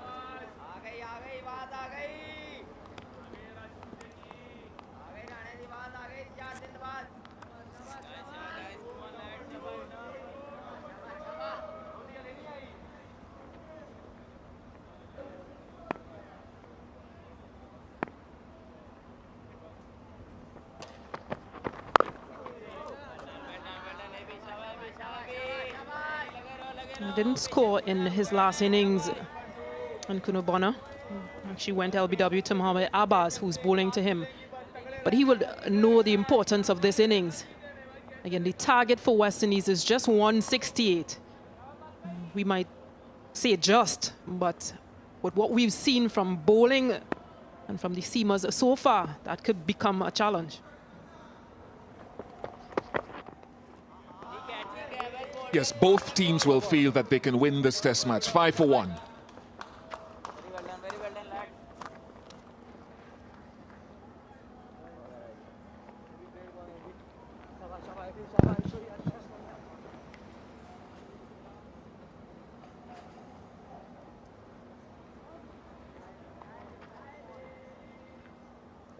That's leg stump. Yeah.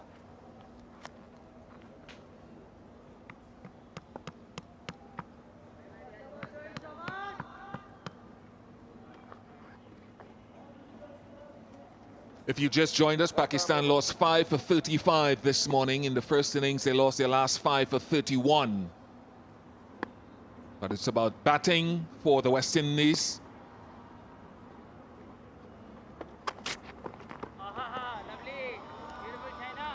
Brathwaite will know that from their perspective, with attacking fields in place, that being busy at the crease will be one way to go. Looking to run hard, the attitude of a white ball game, the attitude in terms of the intensity of running, not the stroke play.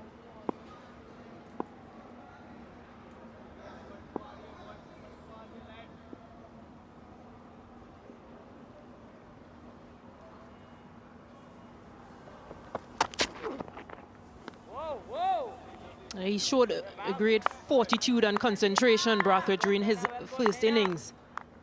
At 97 coming off 221 balls. That was astonishing. But it will all matter today if he can repeat that innings. Come on, guys. Come on, guys. Shabbash, shabbash, boys.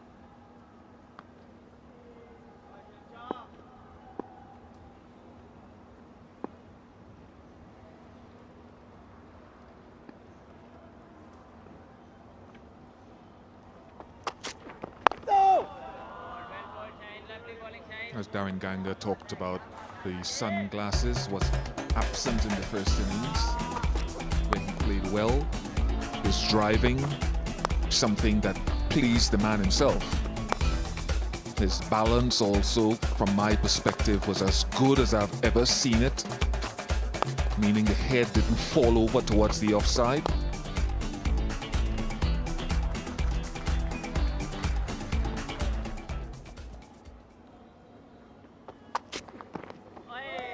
What I will sort of say differently, Stacey, and you're not wrong in what you said, I'd say it a little differently in that 97 mattered significantly. Another 97 would be very important, but it's not, you don't want people to get the impression that the 97 didn't matter. It helped the West Indies get a lead and put them in this position to chase this 168.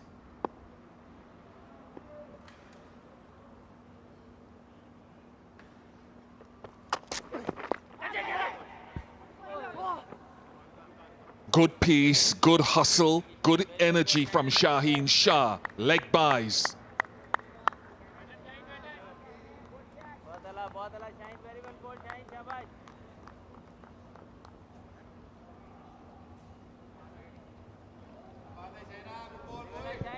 Searching again, of course, with that short length delivery. Ball being new and hard. It's coming off Brathwaite's arm.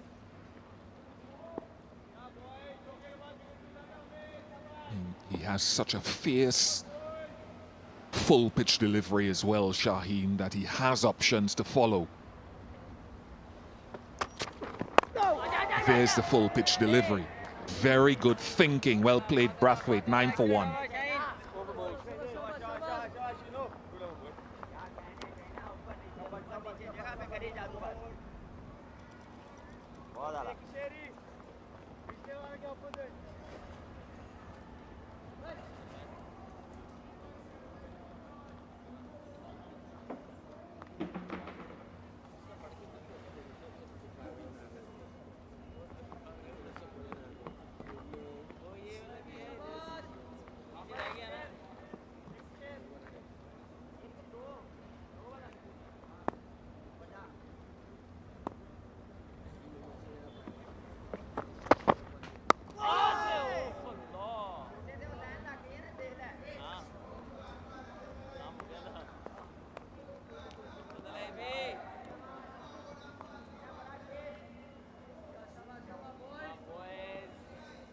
West Indies, in their history of chasing totals in Test match cricket, have done it 60 times. Totals of 200 or fewer and never lost.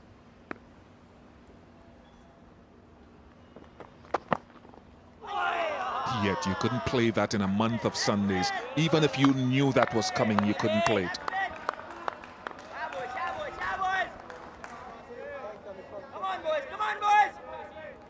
Yeah, really good stuff by Mohamed Abbas. And Yasir Shah Freddy on the other end. They're really searching. That hit a crack. I want to see that again. I'm almost certain, unless my glasses deceive me, that hit one of the cracks.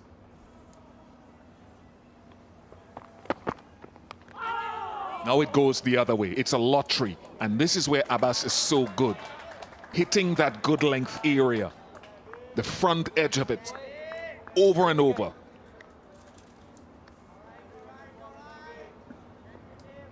And luck going his way. Bonner gets an inside edge of this delivery swinging into him.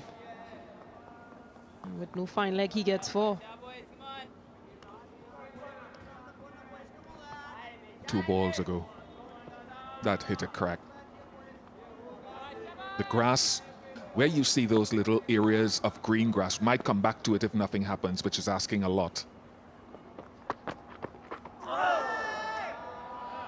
Where you see the little strips of grass is where the moisture is evaporating through the cracks on day 4, and that's why that moisture causes the grass to be a little bit greener in certain strips as the moisture escapes. There's no doubt in my mind this is what they have to contend with. Yep, you see it there? Disturb the edge.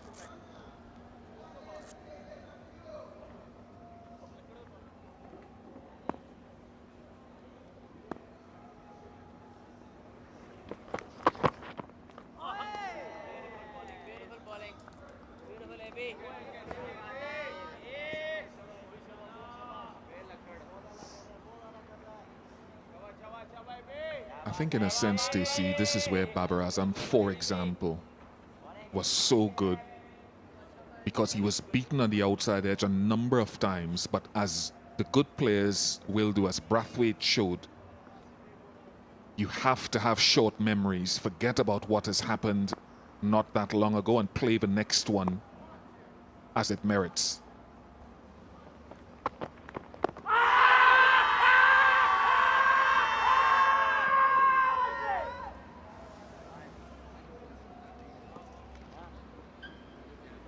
Seconds.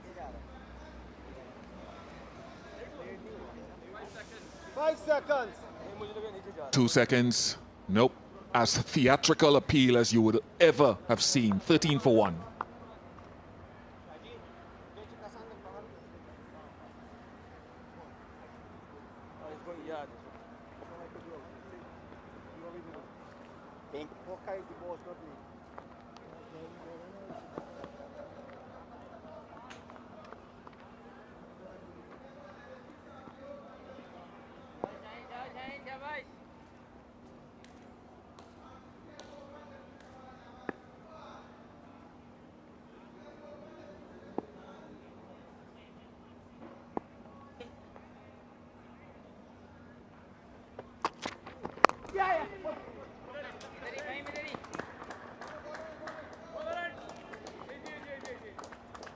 Yeah, 2 runs to get Brathwaite's innings going.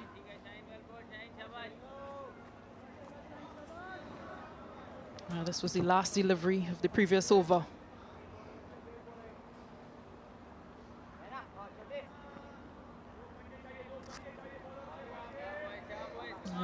Original decision not out, and confirmation it was missing.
Just a bit of stats from our statistician.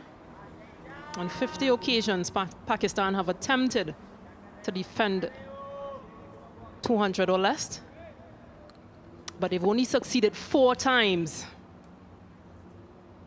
It'll be interesting to see how this turns out.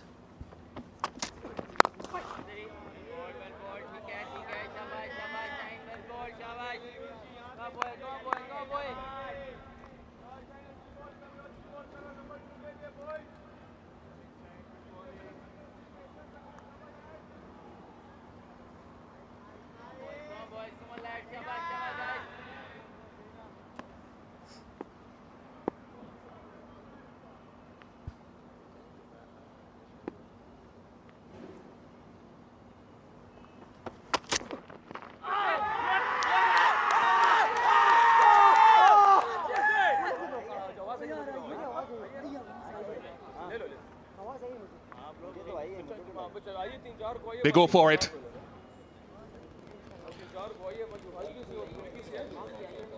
Copy, Greg. Third umpire to television director. We have a player review for caught behind. The original decision is not out. I've already established it's a fair delivery. Can you move on to front on spin vision, please?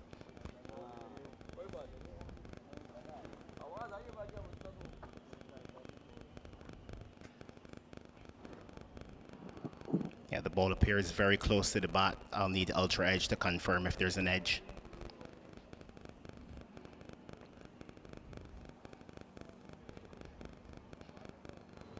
Ultra edge coming up. Yep, there's a spike on ultra edge. Just rock and roll it, please, James. Yeah, there's a clear spike on ultra edge. I'm going to have to go back to on field to Gregory. Gregory, I'm going to have to ask you to overturn your decision to out. You're on screen now. Decision has to be overturned by Gregory Brathwaite.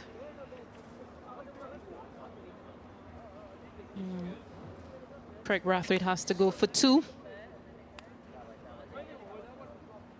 Well, this was good, just getting him to play this one. Yasir Shah Afridi, squaring him up somewhat. And all celebrations for Pakistan. Craig Brathwaite has to go for 2. West Indies 15 for 2.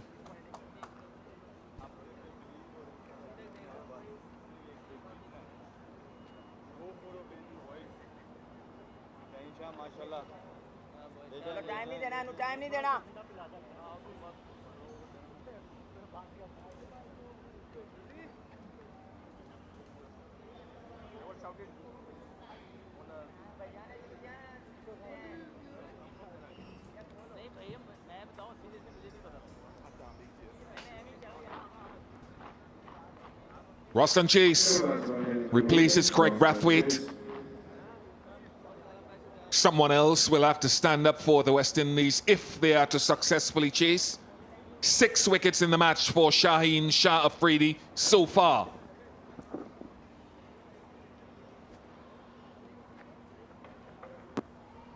That's middle. Left arm over. 1 delivery remaining. Yeah, they knew how important it was to get West Indies captain Brathwaite. Oh, the umpires are getting a working over here from technology. It has to be said, it can't be hidden. And they're having a lot of decisions overturned. That can't be good for your confidence, unfortunately.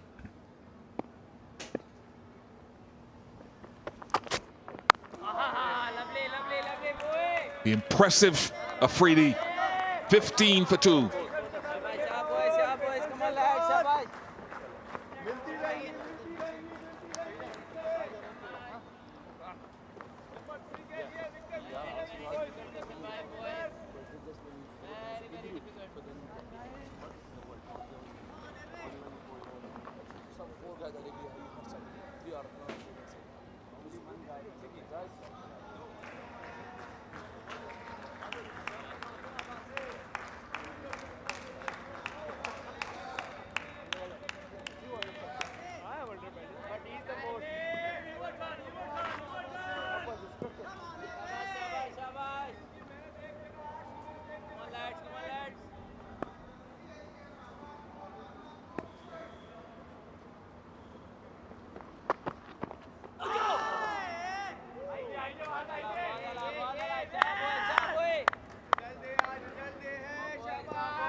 so impressive. You know, Yasir Shah Afridi has the 2 wickets, duly deserved from good length bowling. But Mohamed Abbas, I think he's barely shifted from his good length, which he specializes in.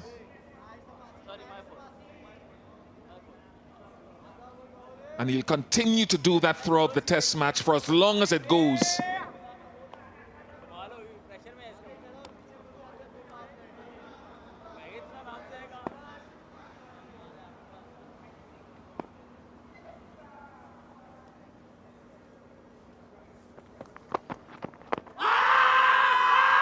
Question asked again.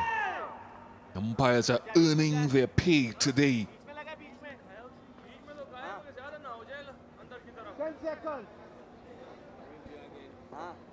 5 seconds to review.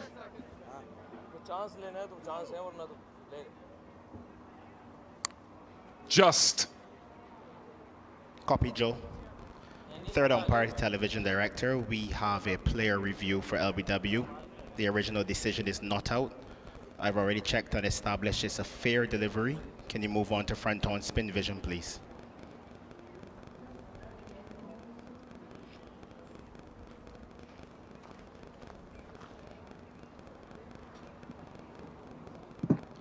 There doesn't appear to be any bat. Can I have Ultra Edge just to confirm, please?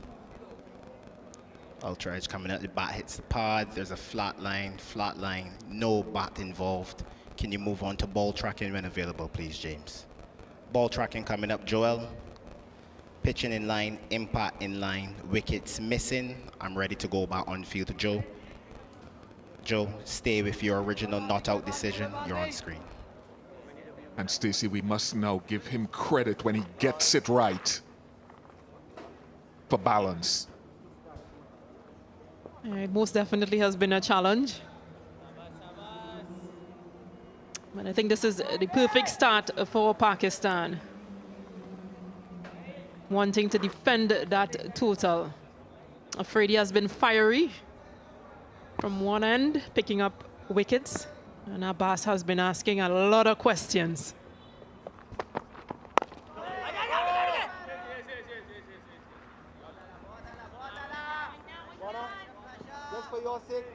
And I just wonder from a batting perspective, I've spoken about the excellence of the bowling and bowling in tandem, bowling as a pair. Abbas 4 overs into his 4th over, only 4 runs given. Where is Bonner standing? Just outside his crease? Some batsmen may say, at Mohamed Abbas' pace, I should get closer to him, force him to pull his length back.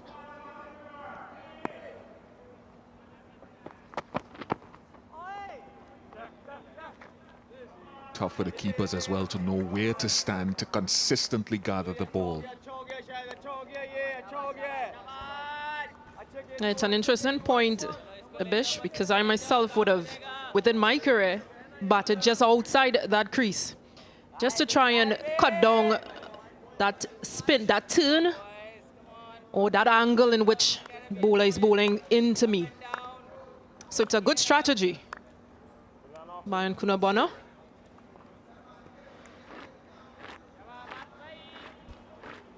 If you're comfortable with it, to each his own. Where is Chase standing? Outside, and where they're standing for Shaheen Afridi. So we'll keep an eye on it for our viewers. Where will they stand against Shaheen Afridi, who's by some way quicker?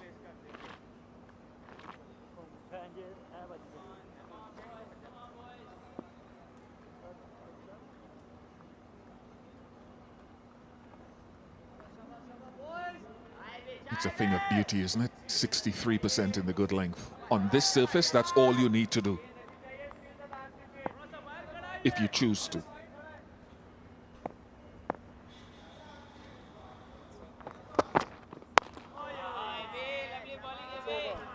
"16 for 2.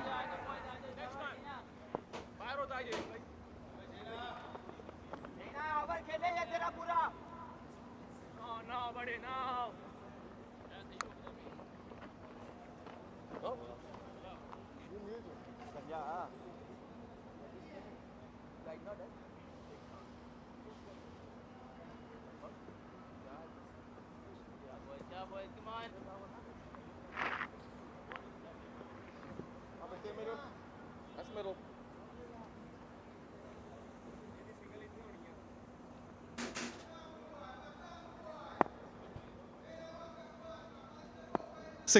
For 2, the West Indies. Really impressive spell of fast bowling from Fahim Ashraf. 2 for 7 into his 4th over. Generating good pace, movement off the surface, ensuring that this run chase is not going to be easy by any stretch of the imagination.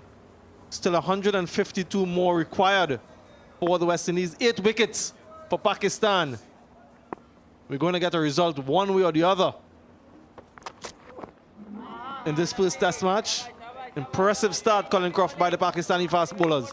Very impressed. This morning I was talking to Waka Yunus, old friend, and we were talking for a while. He said, this guy, Fahim Shah Afridi, he does not want to stop bowling. He bowls in all the 4 over games. He just likes bowling. He's young. He's enthusiastic. Waka says he has to sometimes stop him from being so enthusiastic. You can't curb youth. It's nice to be young, isn't it?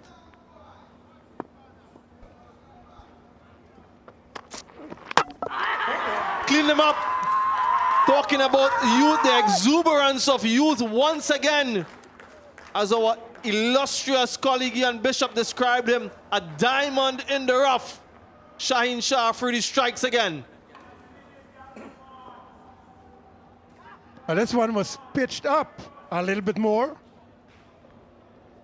You can see the seam coming back in, a nice inside edge, and that stump is removed. He'll take it anytime. Goes down in the box as bowled. Inside edge. Pakistan has gotten a 3rd wicket. Bonner's gone for 5. It's 16 for 3.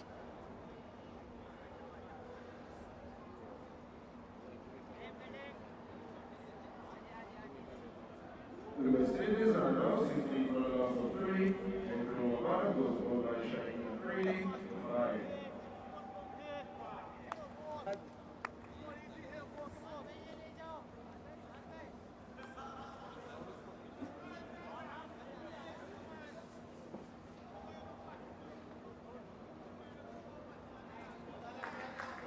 Hasn't been good for Nkrumah Bonner at home at Sabina Park. Jimmy Blackwood also at home at this venue has much better returns in Kingston. This is the reason why he's here inside edge. Big space between that bat and pad. The ball coming back in off the surface.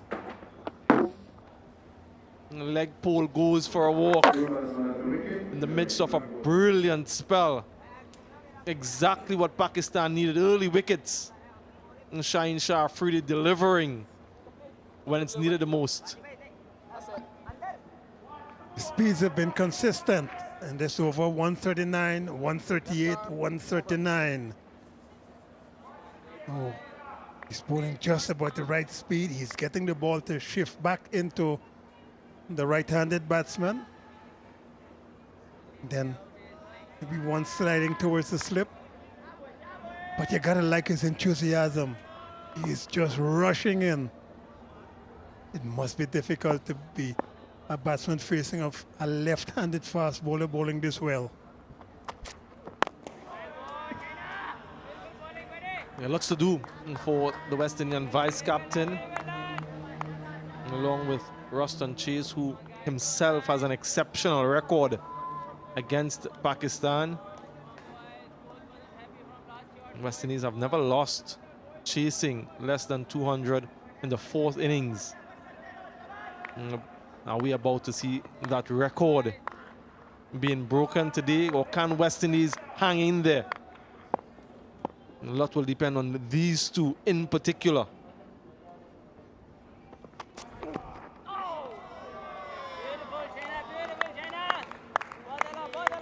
Well, he's cranked up a little bit. Fahim Shah Afridi, the last 2 was 144 and 143.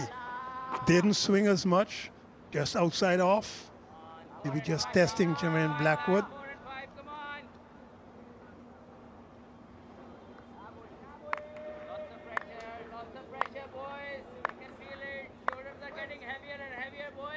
tall, athletic, pushing in, on top of his game right now.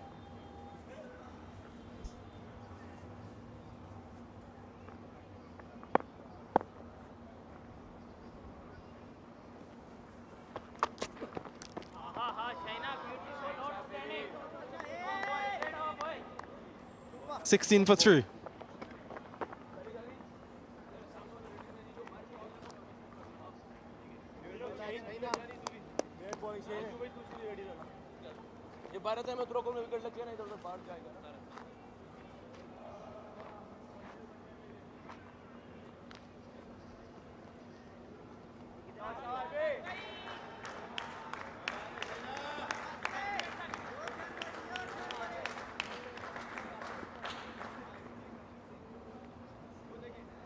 Kalmias, Jason Holder, Joshua De Silva.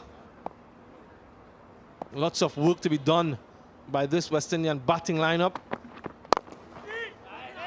And they're not going to get anything from this man, Mohammad Abbas. Reminds me a lot from the body of work that he has put in of Saranga Lakmal, the fast bowler from Sri Lanka, who visited our shores not too long ago and did a similar job for Sri Lanka. Very consistent, patient, hits those areas, doesn't give you anything, always engages your concentration. Mohammad Abbas.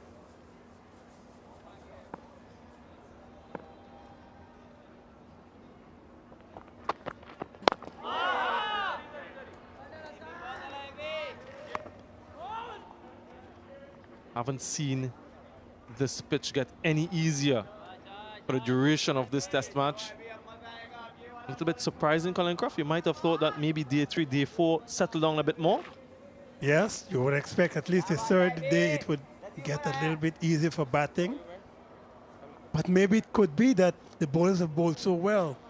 Roach, Holder, and of course Seales, who got 5 wickets for the West Indies, and now 2 very talented fast bowlers, Mohammad Abbas and Yasir Shah, really for Pakistan. So maybe it's the bowlers and not just the pitch not giving the batsmen any help.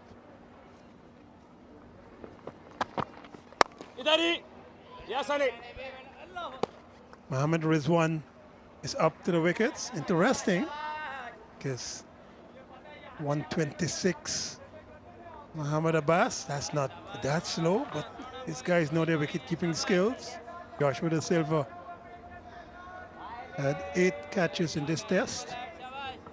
Rizwan himself had a very good first innings effort on the field.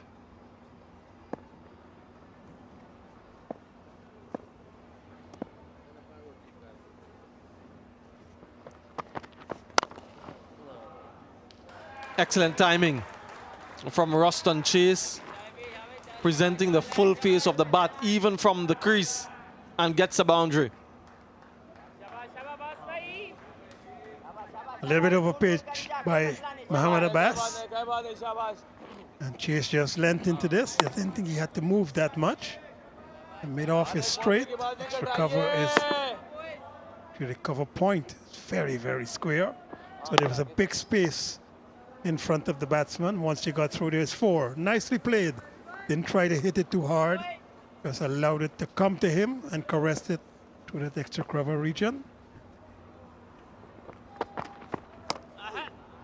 And Colin Croft, the expert analyst that you are, for younger viewers out there who may not be too familiar with cricket, you just have this one delivery. Explain why Mohammad Rizwan is up at the stumps. You're putting me in a big boat here. Well, I think he's trying to keep the batsman first thing in the crease. That's the first thing. He doesn't want him to be outside of the crease, because if he's outside, he could be stumped if the ball misses the bat. I think there's more psychological, though, than practical.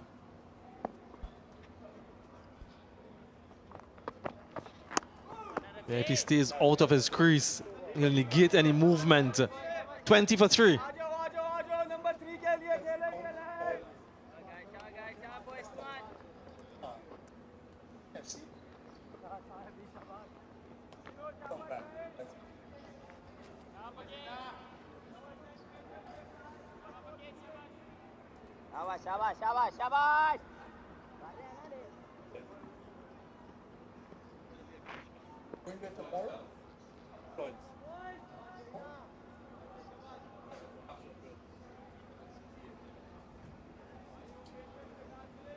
We've seen what? 6 wickets? 8 wickets, correction. Falling in this first session on day 4. Beautiful Jamaica, where we are at. Unfortunately, I'm not allowed to visit at the moment because of the biosecure bubble. I wish I could visit Floyd's Pelican Bar in beautiful Parity Bay on the south coast of Jamaica. Always entertaining and enjoyable experience. Turquoise waters.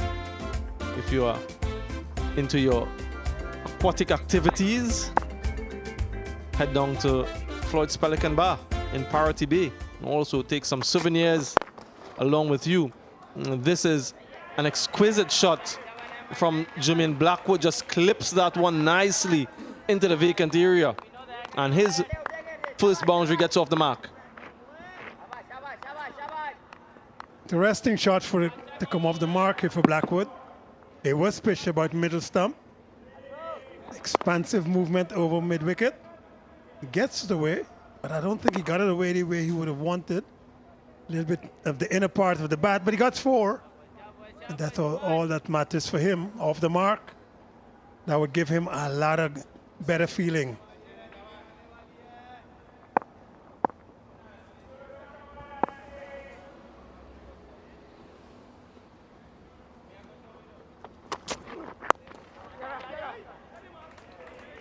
Turns over the strike, quick single. It's important to keep that run rate scoreboard clicking over. The closer they get to the target, the more anxious Pakistan team will get. Just about 14 minutes left for that lunch and interval. So that's at the back of their minds as well, the West Indian batsmen. And Pakistanis would dearly love another.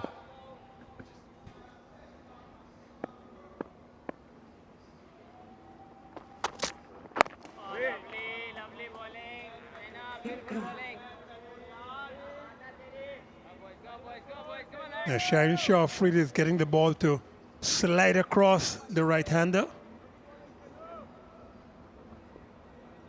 And then he gets the ball to also come back in to the right-handers. Averaging just about 136, 137 kilometers per hour. Doesn't even look tired.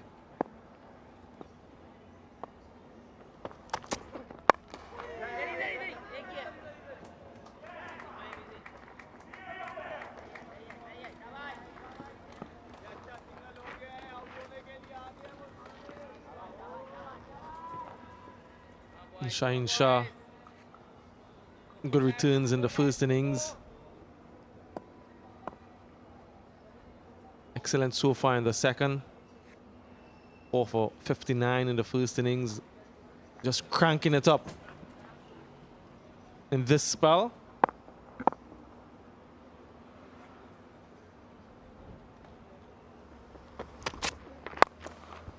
Over the top. Jermaine Blackwood, in typical Jermaine Blackwood fashion, gets another boundary. 30 for 3.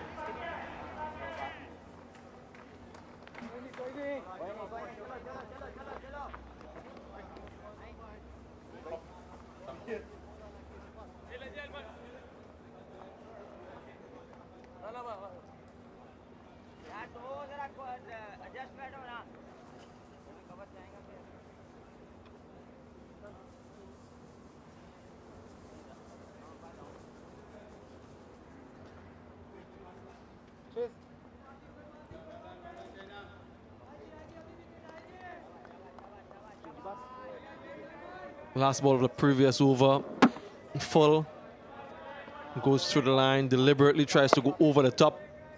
Remember how he was dismissed in the first innings, a similar shot caught at mid-on. This time he gets more of a connection, gets the boundary. Hassan Ali into the attack. We talk a lot about Jermaine Blackwood and his style, his approach. And he has to know when he gets it right, we'll applaud it. But when he doesn't get it right, he will be criticized. It's just the approach that he has. He needs to get it right more often than not, and not when you get 22 or 15. Maybe when you're getting 72 and 112, those numbers.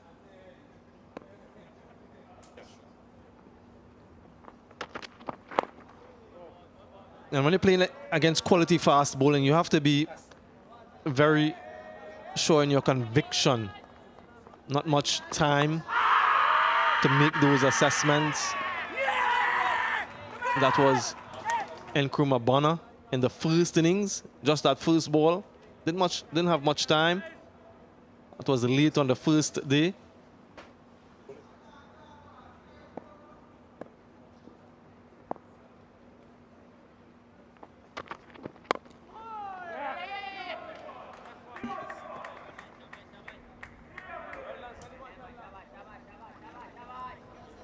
And then in the second innings, just not 100% committed, either on the front foot or the back foot, so in between. And you can see that indecision here in terms of the reaction for the batsman. So that front foot not pushing out maybe as much as he would have wanted, and the big gap between bat and pad resulting in that inside edge onto the leg stump. The flourish at the end of the shot when the stump is removed is nice to look at, except that he was dismissed. So Babar Azam has now brought on his second medium pacer, Hassan Ali. He's also going to be forced to bowl straighter. He's got 2 slips, a gully, cover point, extra cover mid-off. Those are the protective positions. Mid-on, mid-wicket.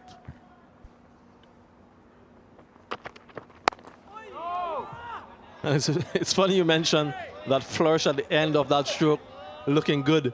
So if you get a picture of that from side on and you post it on your social media page, everyone will compliment you. Excellent shot, without seeing the final result.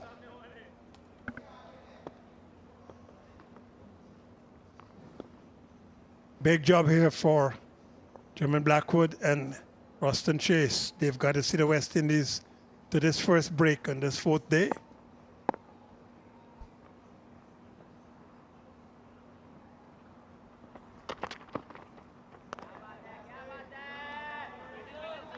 Yeah, a lot of wickets have fallen already.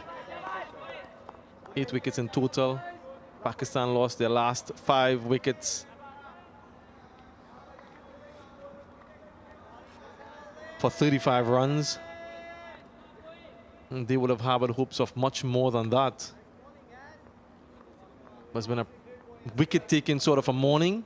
Yasir Shah picking up 3 of those so far.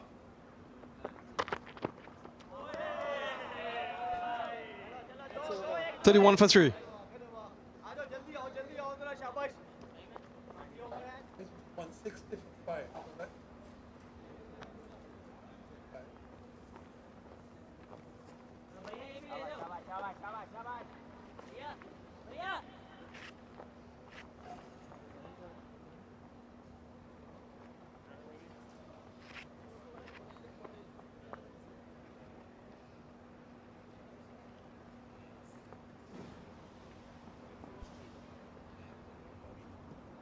Target for the West Indies, 168. Still 137 away. So it's a double change for Babar Azam. Fahim Ashraf, the all-rounder, into the attack. Did a good job with the bat. Got to 20. Good little partnership with Babar Azam before he was dismissed. But being the all-rounder on the team, Colin Croft, you have a responsibility with the bat and then with the ball.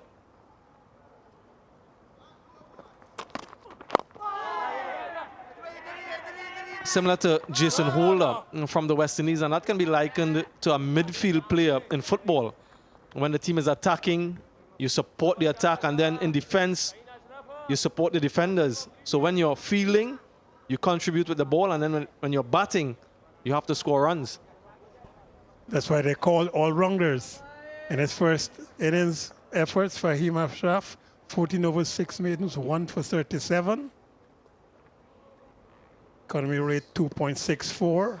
So he's required to keep things tight, ball straight, wicket and wicket. He's got 2 slips and a gully, and then everybody in a protective circle.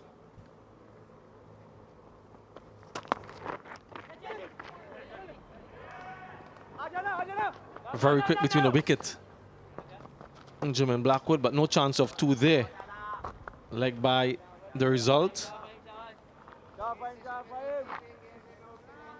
Remembering that the West Indies now just need 135 to win this game.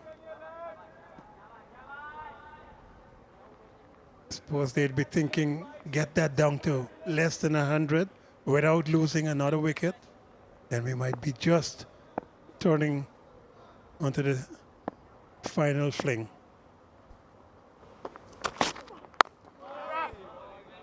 Such an intriguing game, Test cricket.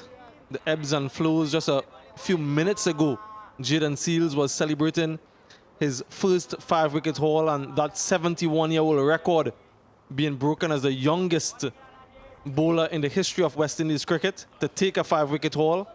Yasir Shah, Afridi, quickly changed that celebration. A youngster himself, only 21 years old, to concern for the West Indies, 33 for 3.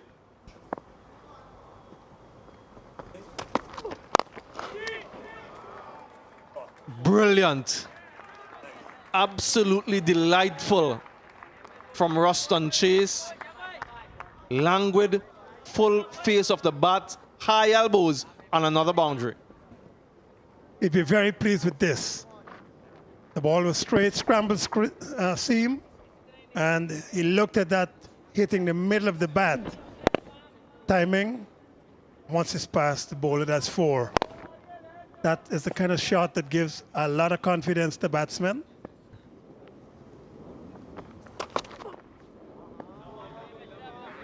As you were talking about Jayden Seales, 19 years, 336 days he is. Alf Valentine, when he had that record, 1950, was 20 years and 41 days. So he's quite younger than Alf Valentine was. Just 19 years, 336 days. A lot of cricket still to be played by Jayden Seales.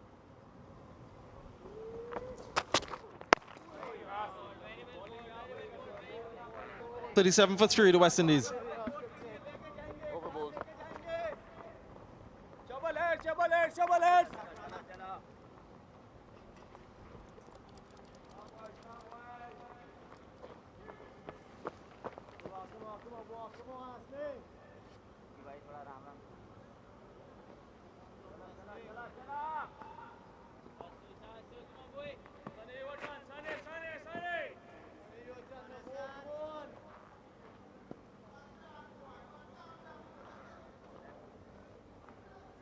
Sun-filled day, just approaching midday here at Sabina Park. 3 minutes away from what would be the luncheon interval on day 4. So more than likely this will be the final over. West Indies would want to go in with just a loss of 3 wickets. Pakistan would welcome a 4th.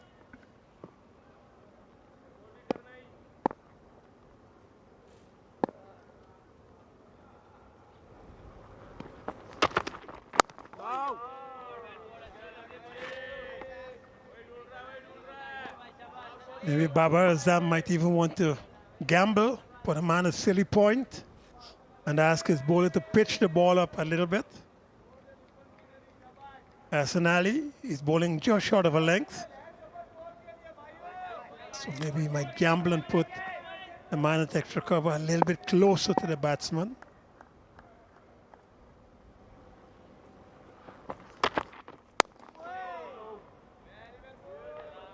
And I mentioned the approach of Jayden Blackwood.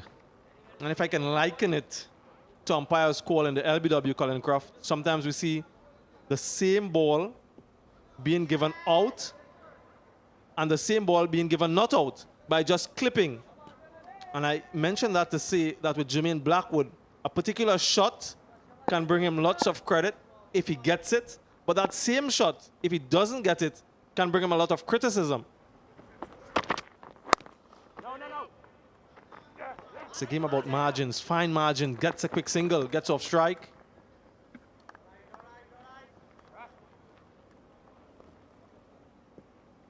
Rather a premium, so Pakistan would know that any misfield, Babar Azam would be very displeased, as would be the bowler.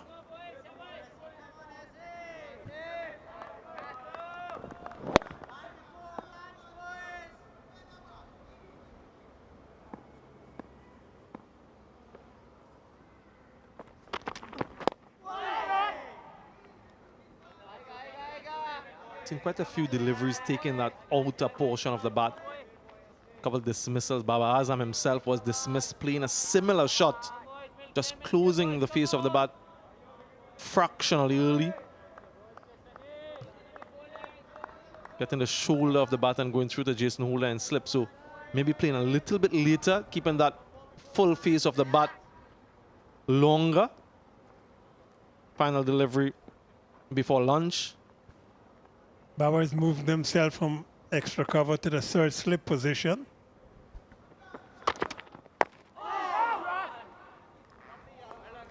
Well played in the end by Ruston Chase. Umpires have called play. So it will be lunch on the fourth day at Sabina Park. The West Indies in pursuit of that target score. Still need 130 more to win 168, the target score. We'll go into lunch at 38 for 3. A session that produced 8 wickets and just 81 runs. So the bowling clearly dominating once again here at Sabina Park. Yasir Shah has been dominant in that opening burst.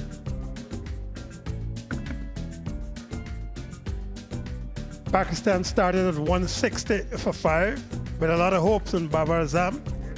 But then once Carl Myers took him for 55, then it was more or less the Silver and Seals show.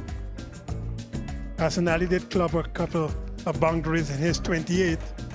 I think Pakistan would be disappointed to have made only 203 all out. The bowling for the West Indies, no disappointment there for Jayden Seales. Maiden 5-wicket haul, 5 for 55, and really well deserved for him. 3-wicket for Kemar Roach, the leader of this bowling attack, and Kyle Mayers continues to pick wickets here and there. Jason Holder rewarded with 1 for himself. Nothing for the spinners, Warwick Chase and Brathwaite. In pursuit of 168, Craig Brathwaite, Kyron Powell and Kruma Bonner all fell cheaply. Ruston Chase and Jayden Blackwood trying to do a repair job. And that's Pakistan's bowling in the second innings. Yasir Shah outstanding. 5 overs, 3 for 17. Really bowled well. And this is where we are at this stage. Pakistan 217, West Indies 253, a lead of 36, which was quickly erased. Pakistan got to 203, and West Indies now 38 for 3, still 130 required to win. And Pakistan, well, they require 7 wickets to take this first test match. And we'll take a short break, and on the other side, we'll have some analysis of what has transpired thus far.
Back here at glorious Sabina Park in Kingston, Jamaica. Well, game was always on, but game on big time now with Pakistan concluding their second innings at 203. They lost their last 5 wickets for 35 this morning, and they've set the West Indies a total here, 38 for 3. The West Indies still needing another 130 to try to win the test. This game just keeps moving and moving and moving apace on a very testing batting surface. Darren Ganger has joined me. Darren, a morning session that was full of what? Full of everything. Wickets, I mean, less runs, skill on the part of the bowlers. You had to make decisions as a batsman in terms of what your approach would be. It's a trying pitch because there's always something in the surface for the bowlers. So if you want to play that patient game like a Fawad Alam or a Craig Brathwaite, you have to commit to it. But then you have other players who are a little more offensive in terms of their mindset, and that too could work and bring runs on this surface. So the decision has to be up to the individual, how he wants to play on this surface. Just quickly, people looking on will be saying XYZ. Is it easy? It's not easy at all. It's very challenging. It will test your technique. It will test what you've known about yourself in terms of your approach towards scoring runs. You might want to shift from your normal standard form, but again, this is a great thing about Test match cricket. You learn as you play every single day. One man who is learning quickly for the West Indies is Jayden Seales. Absolutely superb from the young man. Today, although 3 of his 5 wickets came from the lower order, I think the manner in which he's gone about bowling in this test match, 5 wickets in the second innings, it shows that he's maturing at a very rapid pace. It also shows his skill as a fast bowler, his ability to find those perfect lengths and to stay consistent on it, and his pace as a young man, a 19-year-old, bowling consistently fast. Those are combinations that will serve him in good stead for his future in Test match cricket. This morning he hit that length straight away with the old ball. There was a stage where I certainly felt the option was there to get the new ball. They stuck with their guns, the West Indies, and Jayden Seales certainly made best use of that. Even the umpiring sometimes didn't get what they wanted up front.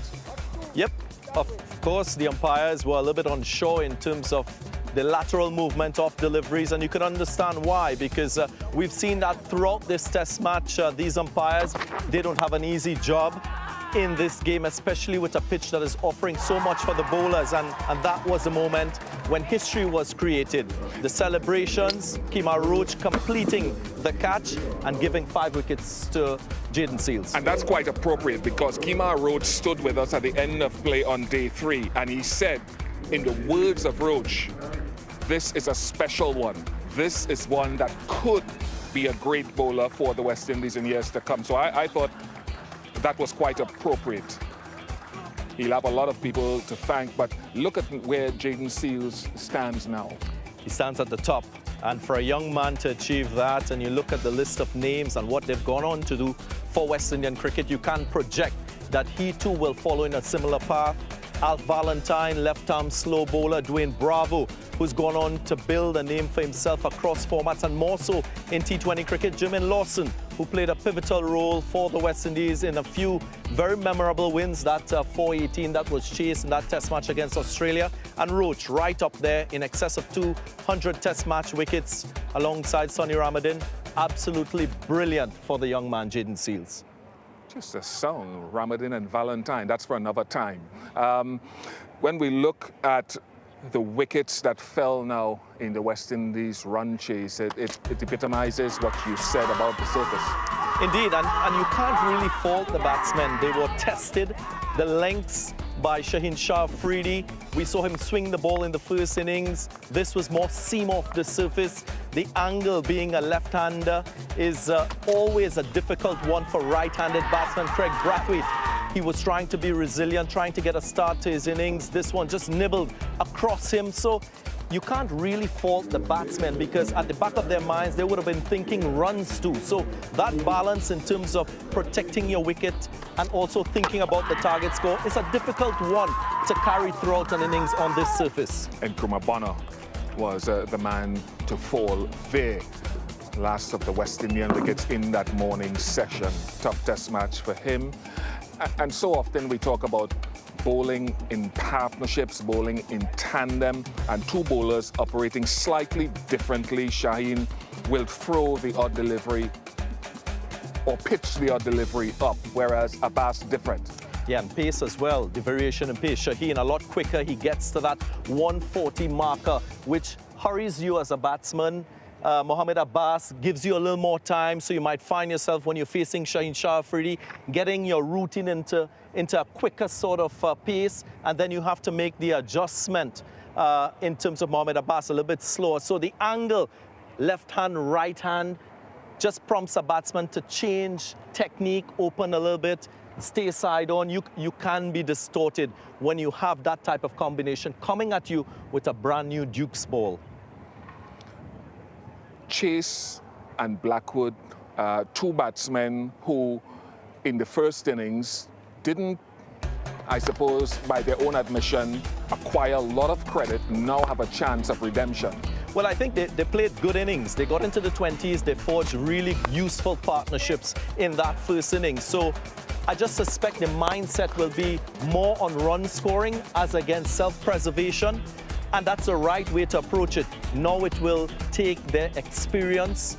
I'm sure the target score and what the remaining amount of runs is, they will try to synergize those things and come up with the right approach to give them success and the West Indies success. A couple of words used there quite early in the lunchtime for me to acclimate myself with that synergize, and well done, good, law student and all of that. I'm looking at the overhead conditions. Will conditions ease up at all? Not at all. I think we're going to get a full day's play. And full? Full day's play, and somehow this test match is going to conclude today. I don't know which end it will finish on, whether Pakistan or the West Indies. And that's a great thing about test match cricket and playing on a surface like this. It keeps you interested all the time. The players as well, they will know that the next hour will be crucial. And we will be able to determine which way this test match go with every single over. We mentioned a little bit earlier about the challenges for the umpires, significant challenges, 5 reviews today. I think that was today only. Talk us through a little bit of this. This is because of the surface. Again, the lateral movement, you're not quite sure as an umpire, having to make real-time decisions. That's one of the toughest jobs in cricket, in international cricket. I mean, I think the mere fact that you have umpires who are from the same territory presiding on matches, it then gives them a lot more cricket to preside over.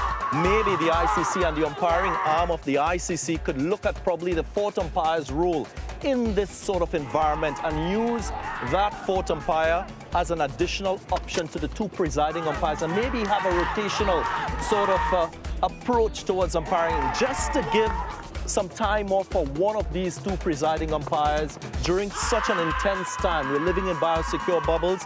That to me would, just like players, just like commentators, you work in stints during a day's play.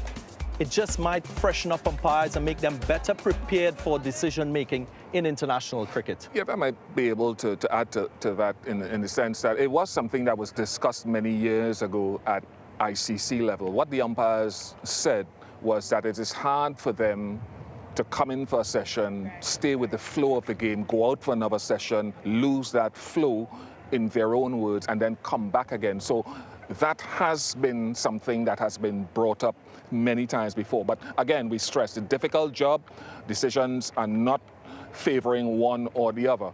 So just quickly as we get into a final period here, Pakistan with the other bowlers, do you see spin playing a part? I would hope so. If there's a partnership developing, it should be a viable option for Babar Azam. Yasir Shah, strictly on his reputation as a leg spinner, on a deteriorating surface, should see him as an option and not block that out. But again, I think X-factor players, you've got to give them the chance. of making an impact in this game with both bat and ball. I like Jermaine Blackwood at the crease. That might work to the advantage of the West Indies. He will take his chances, and if he lingers there, runs will be scored. Thank you very much, Darren Ganga. So much ahead of us in the next session of this test match. Fantastic energy, vibrant. One guy who has excelled in this test match as well is Kemar Roach. It's a wonderful story of his development in the game. He has been slowly edging towards one of the better bowlers in the history of our cricket. We'll hear more about his journey after the break. This is a little tease as to what's coming up. This is a wonderful start to his innings. I would like my legacy to be remembered as someone who worked really hard, who gave his all to the team, who was always there willing to help, and obviously lend advice. That's what I would love to hear when I leave in my career.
I'm Kemar Roach.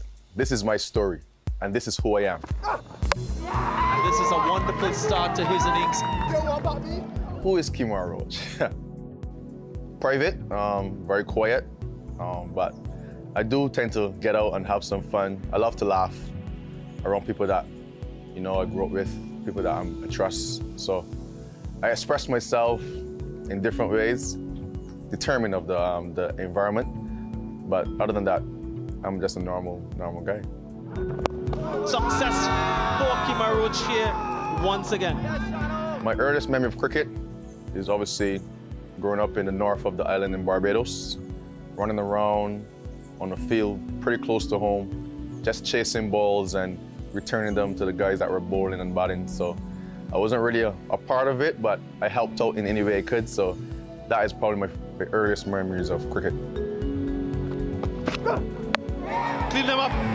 It's a nice wicket by Kemar Roach. Who got me into cricket? I would say kinda my stepfather at the time, my stepdad. He always took me to the game. He used to play when he was younger. He took me to the games and I always watched, and you know, I try to learn from him as much as I can. And slowly but surely I started to fall in love with it, and then I wanted to play and obviously partake. So I would say that he definitely got me involved in the game. I knew I wanted to make it my career when I first got to my secondary school, which was Alexander School. My coach at the time, Peter Vaughan, he saw the talent in me, and then he encouraged me to just keep practicing, keep working at my game, and obviously start to fall in love with the sport at that time. And it went from there, and now I've reached the highest point you can be in Test cricket, and it's been a pretty decent career. Well, Kemar Roach, once again. On the pitch, yeah, I'm a business guy. I take pride in my career. So when I walk on the field, it's all about getting the job done within the team plans, and obviously within your plans as well. Just go out there, put your best foot forward, and obviously enjoy the sport. That's the kind of guy I am. Through and through, Kemar Roach. The biggest influences on my career would have to be my secondary school coach, Mr. Peter Vaughan, and a former West Indies fast bowler in Corey Cullimore. I think those guys played a very, very major part in my career. The advice they gave me, sometimes the bowling shoes they gave me. I think Corey gave me my first ever pair of bowling shoes, and you can't forget that. So I think those two guys definitely played a big, big part in my career. Beautiful delivery, Kemar Roach. Morals and values. For me, it's about treating each other with respect. I look up to individuals. I respect their positions, whoever they are. It could be a janitor, it could be a CEO. I give anyone and everyone respect, so that's definitely my moral and my value. That man, Kemar Roach, can't keep it off the action. No, I didn't expect to play as long as I have when I started my career in 2008. Because the circumstances I came into the team was a very uncomfortable one. But, you know, there was a plan for me from the Creator up above, and he allowed me to have a very fruitful and prosperous career. I'm very proud of what I've done and where I've reached so far in my career. And I'm looking to play as long as I can and to just be involved and help wherever I can. So I'm looking forward to the latter years of my career as well. And Kemar Roach celebrates. My biggest achievement in my career to date will have to be my 200th wicket against England in Manchester. I think I'm the first fast bowler in, well, they say 14 years, I think, to actually reach that feat. And it's an amazing feeling. It was very emotional for me. I know all the hard work I've put in, all the experience I've been through in terms of injuries and stuff. So for me, it was a very emotional feeling, and it was a really good feeling as well. Still taking wickets for the West Indies, Kemar Roach. My favorite team achievement would have to be the England series at home in 2018. I thought the guys played out the skins to beat. At that time, I think England was #2 in the world, and they came with a very strong team to the Caribbean, and you know how hard it is to beat England. I thought the guys played out the skins, and we did it. Have a good series. Came out on top. This man, Kemar Roach, has been impressive in the last couple of years. My greatest lesson in my career would have to be hard work gets you anywhere. I think the amount of work you put in, you always reap the rewards at the end. You may not see it at the time, but in the future, it always comes back and rewards you in some way. So hard work for me is definitely lesson learned. For me, the lowest point of my career would have to be when I got dropped from the team in 2015. At that time, I was very low in confidence, and to get that call saying that you're not selected for the next tour was pretty devastating, pretty heartbreaking. So eventually for me, I just picked myself up and came back in and obviously worked harder and obviously try to keep myself in the squad as long as I can, and I think I've been doing pretty well since then. Injuries has also been a very low point in my career. I've been through a couple: ankle, back, hamstrings, shoulder. Actually broke my shoulder. It's hard to be coming back from injuries, doing that therapy and it's all mental. Sometimes you want to give up, but there's a bigger picture on why you're playing a sport. So you always keep coming back. You always keep putting that foot forward and obviously giving your best. So yeah, that's probably one of the hardest points as well in my career.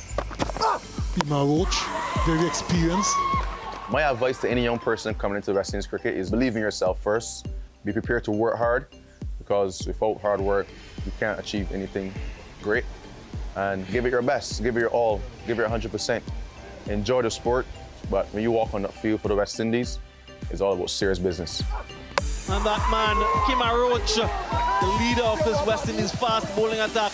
I would love to accomplish a few more records, surpassing some of the greats, some more wickets for the West Indies, a couple more series wins would definitely put the icing on my cake for my career. And, you know, just to see the West Indies team in the top 5 again in Test cricket, it will definitely be a great achievement for me to obviously be a part of that and helping those guys to get to that stage. They've formed a formidable unit for the West Indies with the ball. My favorite bowling partner in my career, I've had a few, but to honestly, I have to say Shannon Gabriel. We've had a fantastic relationship on and off the field. We get along really well. We understand each other, and I think that's what helps us getting on the field and performing for the West Indies. I think that camaraderie we have is unmatchable, so he'll definitely be my favorite bowling partner. Well, Kemar Roach, once again. If I wasn't a cricketer, I'd probably be an athlete, a runner. I first started into sprinting for my school and then a couple clubs, but yeah, I figured if I wasn't a cricketer, I'll probably be the next Usain Bolt. Or I'll be better than Yasir, but you never know. Kemar Roach recognizing the fear factor that you can instill as a fast bowler. My gold chain. It was a gift, and I've got it blessed from someone very important to me. Ever since I stepped on the field for the West Indies, it was always around my neck. So I look at it as a superstitious little thing. Like, I can't leave without it. I feel naked if I don't have it on. So for me, it's very, very, very precious. So there's a lot more to it, but I wouldn't really give you the insights. They'll perhaps name one of the stands after him on this Sir Vivian Richards Stadium in time to come. I would like my legacy to be remembered as someone who worked really hard, who gave his all to the team, who was always there willing to help, and obviously lend advice. That's what I would love to hear when I leave in my career. He's still very consistent, Kemar Roach. If I could give a 14-year-old Kemar Roach some advice, it would be careful. Great things are ahead for you. You just have to be positive and accept all challenges and just enjoy what is coming ahead. That's what Kemar Roach can do.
intriguing test match cricket here at Sabina Park. The West Indies at this stage 38 for 3. Ruston Chase and Jermaine Blackwood, the not-out batsmen. 3 wickets for the very impressive Shaheen Shah. Pretty good pace, movement off the surface. Pakistan first innings 217, West Indies got to 253. Pakistan at their second turn 203, and West Indies in pursuit are 38 for 3, still 130 runs needed. This morning started quite entertainingly. Kemar Roach continues to extract some movement from the surface, along with Jason Holder. Bounce as is expected from him. Fahim Ashraf and Babar Azam started the morning for Pakistan. Quite a number of deliveries beating the outside edge. That one taking the edge, and a brilliant catch from Joshua De Silva. He's been excellent behind the stumps for the West Indies. A good snatch, full stretch to his left. Kalmia's got the big wicket of Babar Azam, the Pakistan captain. Some lateral movement off the surface. A simple enough catch for Jason Holder. And then Yasir Shah, not out, says umpire Wilson, decided to take the review. And Jason Holder was convinced. No inside edge, but the height was in question.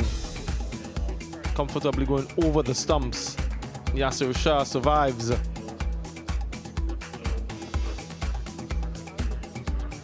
That survival after that decision, it wasn't for long. Excellent delivery from Jason Holder, playing a miss at that stage, just trying to get as many runs as possible for Pakistan. Good firm push, resulting in a couple. It's all about West Indies trying to finish things off. Fortuitous for Yasir Shah, just in the gap. Then eventually Jayden Seales, and another catch to Joshua De Silva. Very persistent lines and length. Hassan Ali had a flourish towards the end. Couple sixes, couple fours. Big appeal here from Jayden Seales. Again had to go to the review. Was convinced. Craig Brathwaite was also convinced and eventually called for the review, which showed that it was absolutely plumb in front. That was the 4th wicket for Jayden Seales at that stage.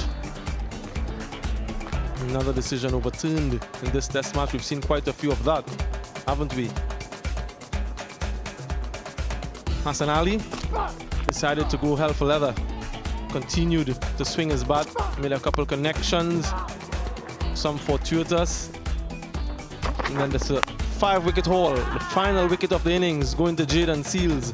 History for the young man, the youngest West Indian to pick up a 5-wicket haul in the history of Test cricket. Career best as well for him, and a very memorable moment. West Indian start, questionable start. Another decision referred by Pakistan, and Shaheen Shah Afridi outside off stump, not doing enough to hit the wicket. Karen Powell survived that. But Shaheen Shah Afridi was in the midst of a really good start for Pakistan. Another huge appeal given out this time. Karen Powell decided to review on that occasion. Umpires was absolutely right.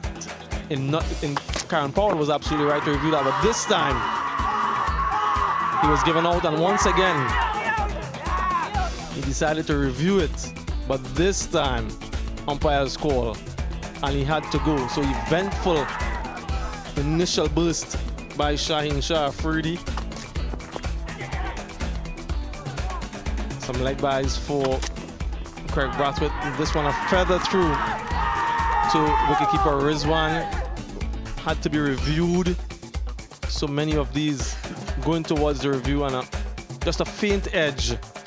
The demise of the captain Craig Brathwaite, a big wicket for Pakistan, and they knew it at that moment. And Kumabona struck in front, going down the leg side, missing. Umpires were really tested in that first session. But the umpire wasn't needed on that occasion. Inside edge, stumps, cartwheeling, and Yasir Shah Freedy. Benjamin Blackwood, a couple blows just before the break. Ruston Chase, elegant as ever, took the West Indies to the break. So we get set to start the most session on day 4 in this first test match between West Indies and Pakistan. Jason Major Iron, 168. West Indies at 32, 138. Afternoon here in Sabina Park. Match tantalizingly poised. The West Indies need 130 more runs to win. Pakistan need 7 wickets. Batsman at the crease, Ruston Chase. He's got 11. Yasir Shah Freedy's already gotten 3 wickets. Those 3 wickets that the West Indies have already lost. West Indies are 38 for 3. German Blackwood, he's got 10 not out. Yasir Shah Freedy is going to start again from the northern end. The Courtney Walsh end here at Sabina Park is bright. It's beautiful. It's a little bit windy coming from the south-southeast again today. I suggest that this session, the next 2 hours, will tell us the destination of this test match, either wickets or runs.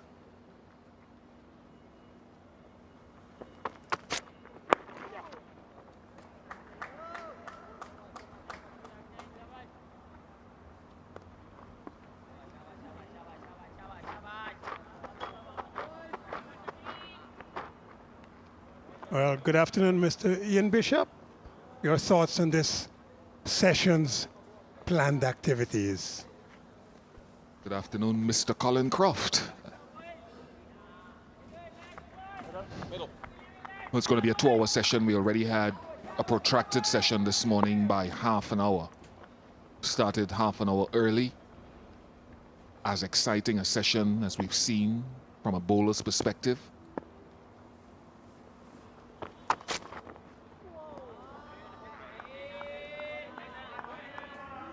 And Pakistan's job, to your question, is straightforward.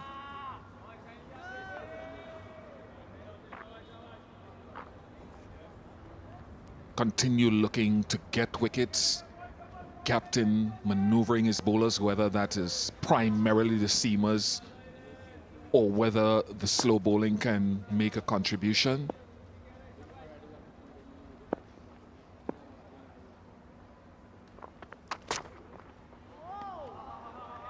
The West Indies, let's say, can bat through the session for maybe the loss of 1 wicket. They perhaps add something in excess of 50. And that's where, as a fielding team, you start being a little bit nervous.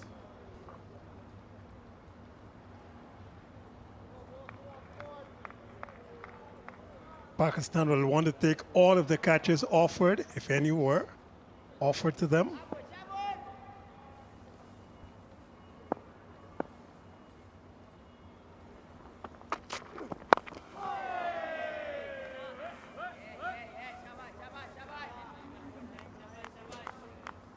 Both Royston Chase and German Blackwood, they play a little bit away from their bodies, remembering that Yasir Shah Freedy brings the ball back into the right-hander. He only has 2 slips, and the gully now a little bit defensive from the Pakistanis. Every run here is vital.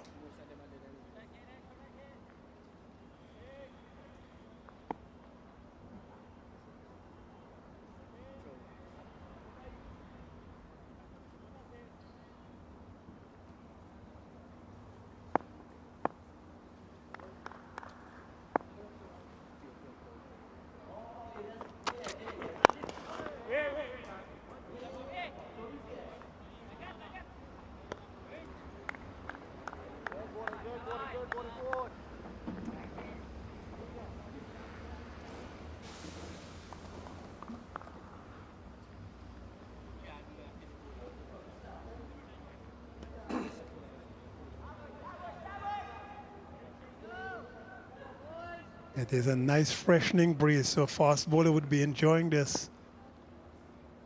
Very tightly poised here.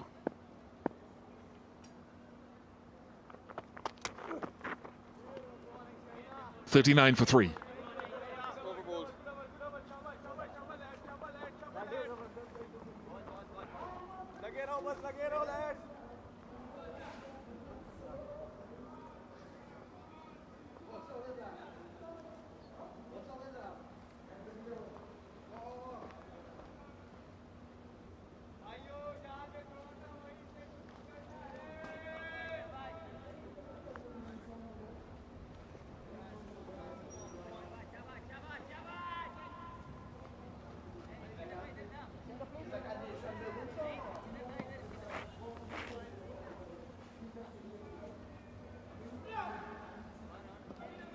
Flags are flying very, very furled out. It's nice out there now. Asanali's going to come in from that Michael holding end, the southern end.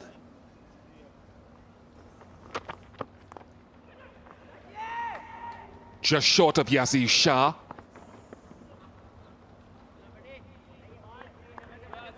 Was one of those shots, to be fair to my co-commentator. He talked about sometimes both batsmen getting the bat drawn away from the body a touch. A little bit wide. There you go. There's no movement of the feet towards the ball. Just stand and you put the bat out there that hangs. As a bowler, you like to see that, but you prefer a batsman to be coming forward, get the line of the ball towards off stump. Then you have a choice of letting it go or not.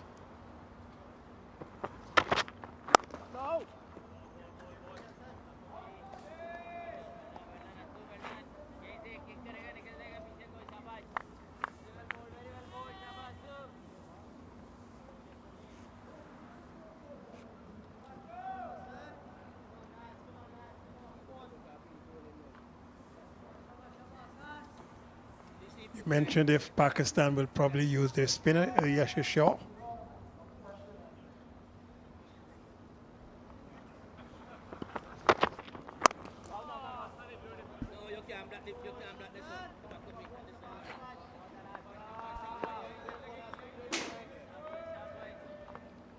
Before you go to that point, Colin, I'm sure Azhar Ali said this morning that he feels it's been a seamer's pitch. That's why, and the numbers are telling us that. That is subject to change. But this, Mohamed Abbas has played his role, standing at mid-on. And that to me is interesting.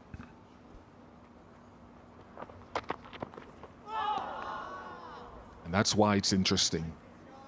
Because you know the propensity of Blackwood to look to hit the ball down the ground. You want your two strongest fielders, if possible, at mid-on and mid-off.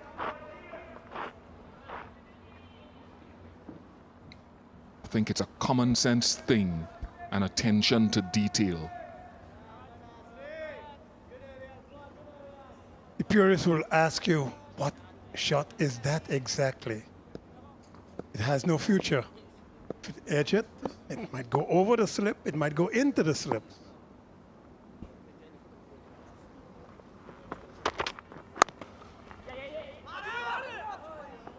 Sensible batting.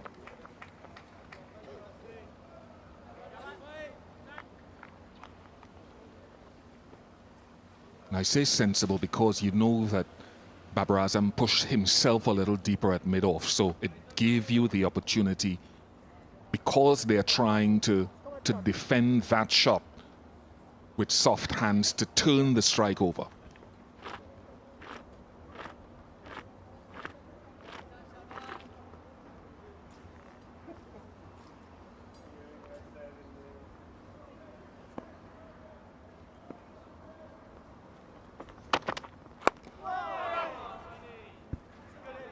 $42 for 3.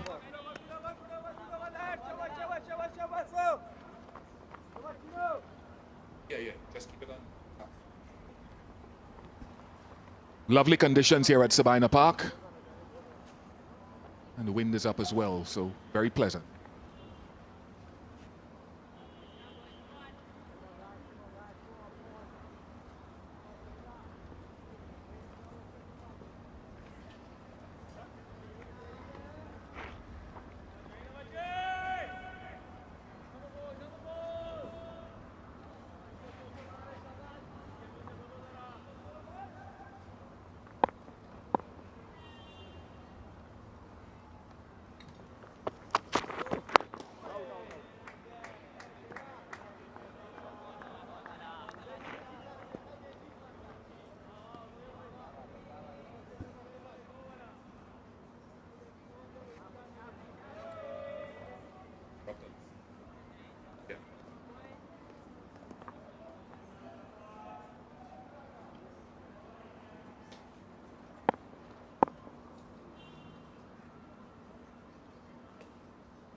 Nice little deflection from Jermaine Blackwood, went down immediately. That away from the body, but no problem. The shortness of length allowed him to deflect. Yes, he kept that one down nicely. Ball didn't bounce that much. They have just hit one of the better spots. Good bounce, but not the excessive bounce we saw this morning from some of the West Indian fast bowlers.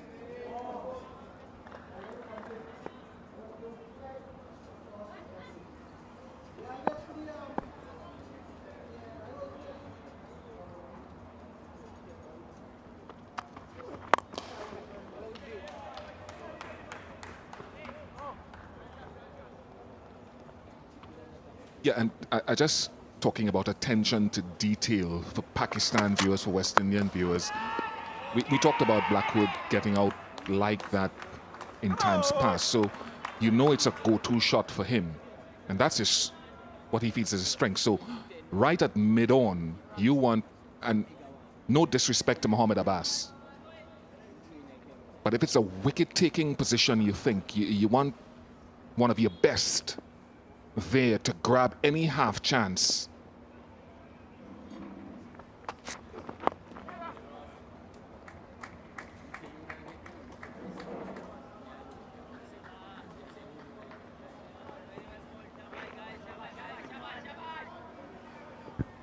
He's a hard worker, Mohammad Abbas. When I first saw him in the Caribbean in 2017, right here at Sabina Park, he reminded me of another Mohammad that played for Pakistan. Really guileful bowler in terms of the method that they bowl.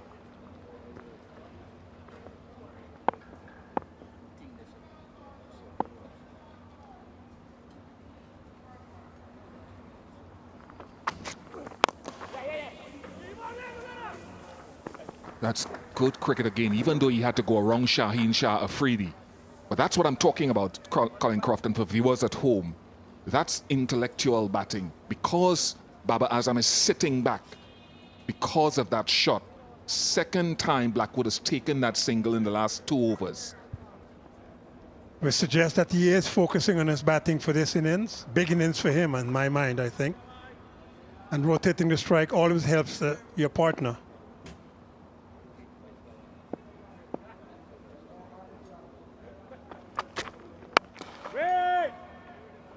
He's tighter for Roston Chase. 49 for 3.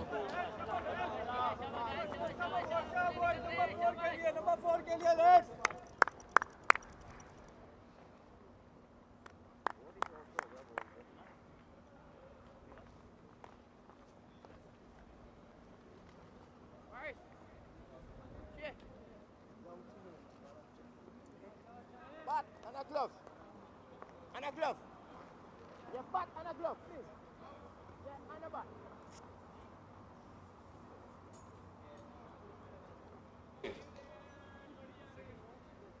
49 for 3. Conditions absolutely perfect now. A nice breeze. It's bright. Conditions really good. The pitch still playing more or less the same way it started on the first day. This is the 4th day. Ball is probably just going to be examined a little bit. Just making sure that circumference is not sufficiently damaged for it to be changed.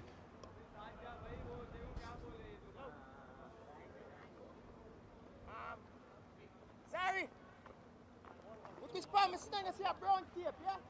I thought. The back one number back. I thought.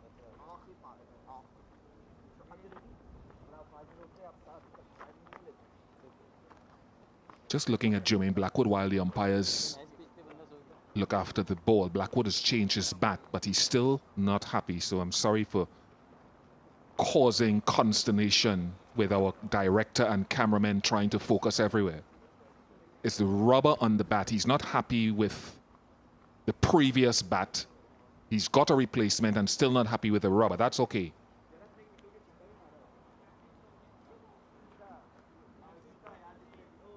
But someone who brought great joy to West Indians, not necessarily Shea Hope today, although he brings great joy in white ball cricket, is a 19-year-old who's won the plaudits of Colin Croft with his 5-wicket haul today, the youngest West Indian to achieve that in Test cricket.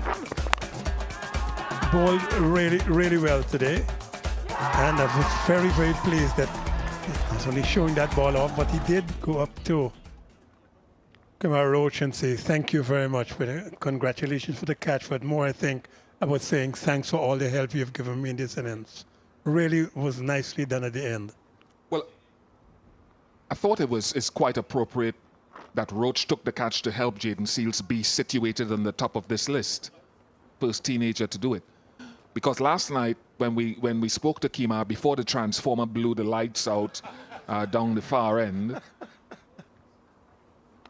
Kemar said, and I'm paraphrasing only, he said, we asked him about Jayden Seales, he said, this is a special one. This is a special guy. He's going to do great things. I first saw him in the Under-19 World Cup, Colin, in 2020 in South Africa. Yeah, I remember hearing you talk about him. And man, Tom Moody was with me. I didn't discover him, so I'm not taking any. That's as a credit to his club and his parents and his coaches and stuff. But from the moment that we saw him in this young Test career, we thought, wow, this is special. And he threw me back to Alzari Joseph 2 World Cups prior. When we first saw Alzari in the Under-19 World Cup 2016, you thought something different. The Under-19s, they produce cricketers that we hope in a year, 2, maybe 4 years they could play for the West Indies. I think that's the normal plan. We've lost quite a few in that transition from playing for, say, the West Indies Under-19 to playing Barbados, Antigua and Barbuda, or Trinidad and Tobago. So it is nice to see these young fast bowlers coming through. Thing is, they have to last. It's okay to be okay for the first 4, 5, 2, 10 Test matches. They've got to last. Ball has been changed. It wasn't going through the umpiring rings because it was out of shape. So I just want to conclude, folks, if you can bear with myself and Colin. The Under-19 tournaments are such a great pathway. I saw Yasir Shah Afridi in 2018 in New Zealand. He stood out. And every tournament, you keep seeing guys. Kahiso Rabada, 2014. Nicholas Puran, 2014. Shimron Hetmeyer, of course, led in 2016.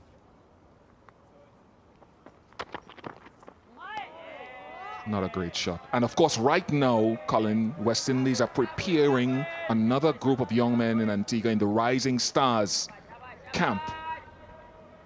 Well, let's hope. I think there are about 60 players. Let's hope that the line continues. The first time I played youth cricket outside of Guyana was here in Jamaica.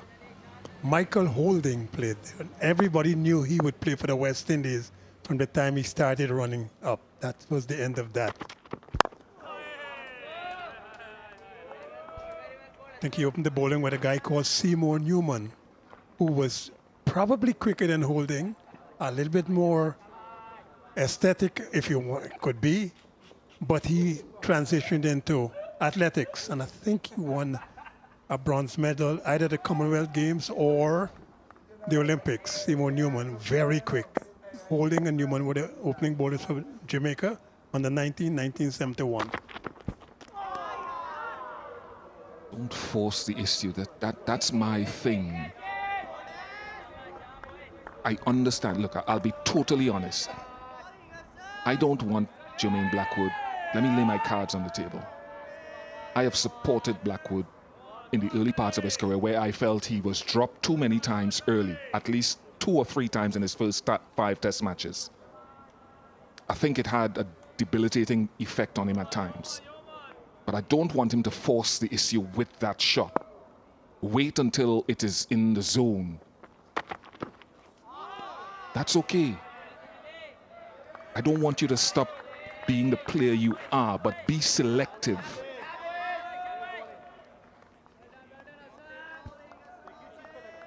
From a bowling perspective, you like a batsman who's going to be playing those shots. I prefer him to be doing this. The West Indies needs him this afternoon to get out of the way. That's a good short delivery from Hassan Ali. Came at the batsman, had to get out of the way relatively quickly. 136 kilometers per hour.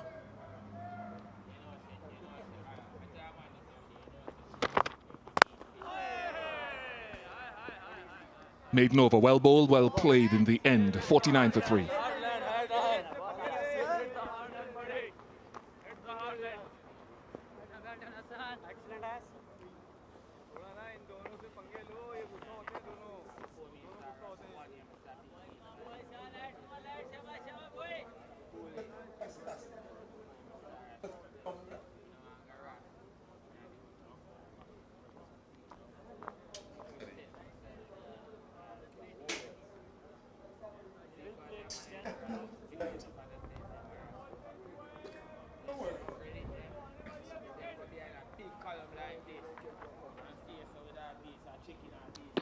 Talked about this a lot, Colin, using the slower ball in red ball cricket. We saw Roach with it this morning.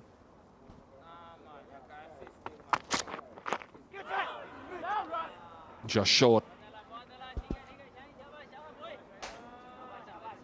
Is this one dropped just in front? Man at second slip.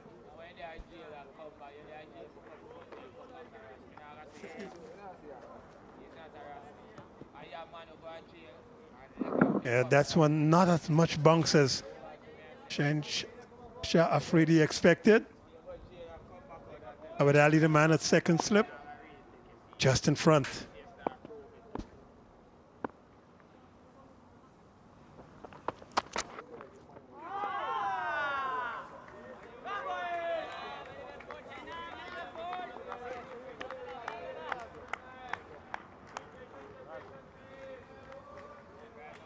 Shah Afridi getting to 137 kilometers per hour. Seems not to be getting the kind of bounce he had gotten before the break. Ball struggling to get to the wicketkeeper. Mohammad Rizwan might just take a step up.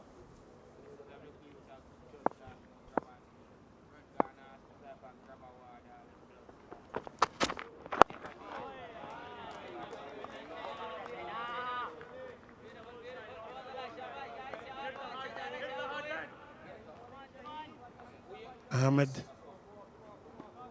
Abbas. But I think that the Pakistanis will depend primarily on Shaheen. If he could get a wicket or two, they would be very pleased. That is why I think they've started with him after lunch here. He is their key bowler this afternoon.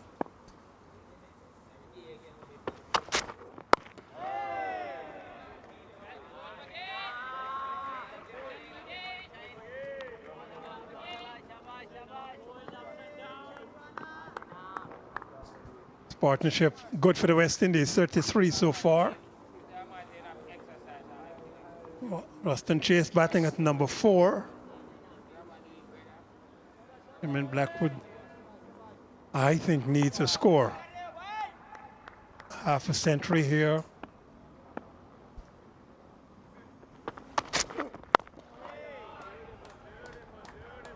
$49 for 3. With 1 to go. It's an interesting thing that happened. I just want to turn the cameras, the spotlight on Pakistan. I talked about Shaheen Shah Afridi. Shaheen Nazim is in this test squad. He was actually supposed to go. He was selected to go to the Under-19 World Cup last year, but he'd already played test cricket. So they pulled him out to play Mohammad Wasim Jr., who we saw in the T20 leg of this tour.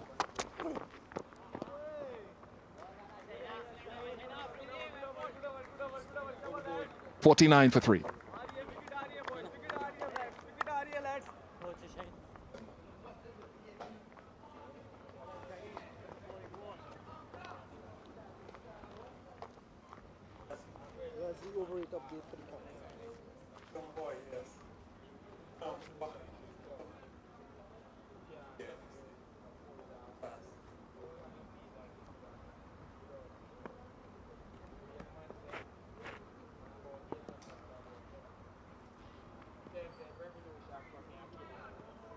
Yeah, the guy you were talking about, Yasir Shah. Waka Yunus this morning was waxing lyrical about him, suggesting that he also would be a very big prospect for Pakistan. Just a little bit of problems with his control as of now.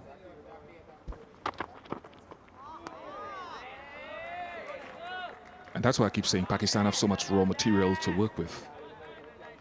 Nazim already taken a hat-trick in Test match cricket. So Misbah, if they can get the structure right, if they can keep some senior players on the field like Mohammad Abbas to guide these young fast bowlers, and similarly with the West Indies, you need leaders. That's why Kemar Roach is so important still to West Indies, not only performance. Very good from Hassan Ali. Hassan Ali himself is one of the leaders. And doing a magnificent job for his captain. He's pulled almost everything in the off stump.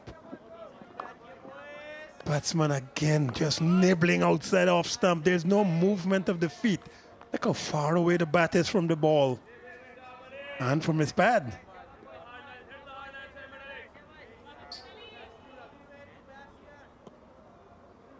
But the captain is not encouraged to put a third slip. Still 2 slips in the gully.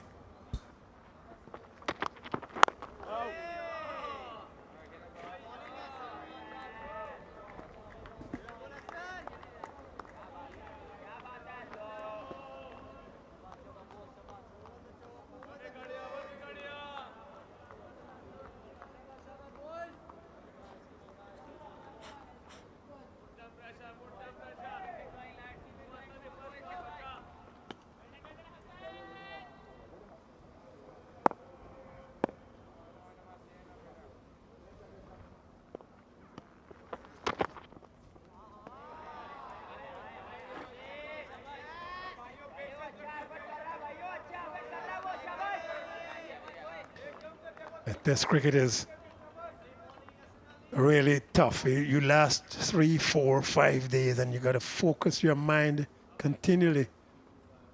It's not an easy thing, especially for a batsman. You only have one chance, at least for a bowler. You could make mistakes and overpitch and get hit for 4, or bowl a bounce and get pulled for 6.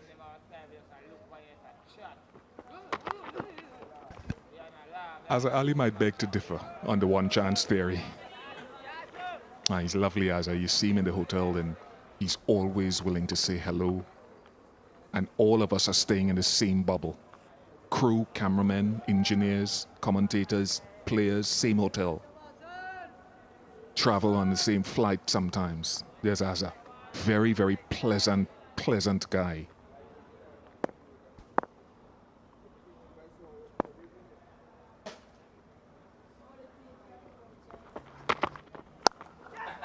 You see, you wait. If you can wait and seize your moment, as Blackwood has done here for that ball, 50 up, 53 for 3.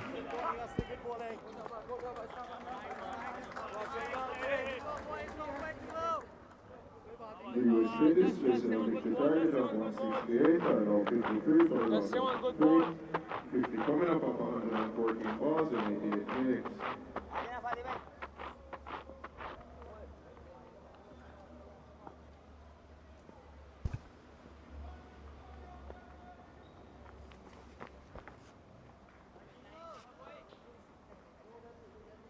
The last line there is very important for the West Indies. Just 115 needed now. I put the word just, and then I'll take it away and hope. This was a good shot. Short of a length, outside off. Blackwood made no mistake with that. Just hit it through. Cover point for 4. 115 needed by the West Indies. Pakistan is going to fight for every run.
Well, a couple of words being exchanged by Mohammad Abbas and Shaheen Afridi. Just maybe telling him what he should do to get this wicket. Very good. Very good from Shaheen. And it kind of takes me back, and I know there are many nuances in the game and many ways, as Darren Gang always talks about, how each player plays differently. Babar Azam played and missed a lot. But short memory is what you need to have on these sorts. How much do you trust your defense and not panic?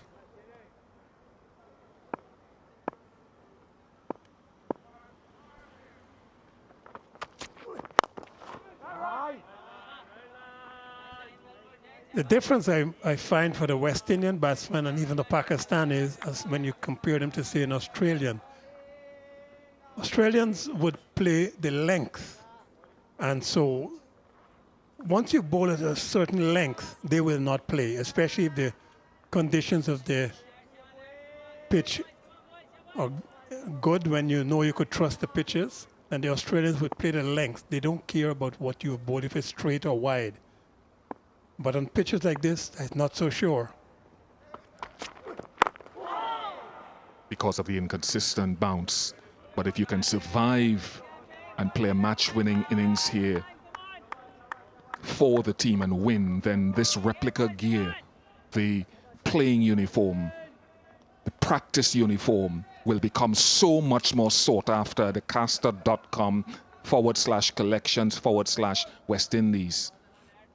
Couple of our analytics and graphic staff will be purchasing quite a bit to take back home with them.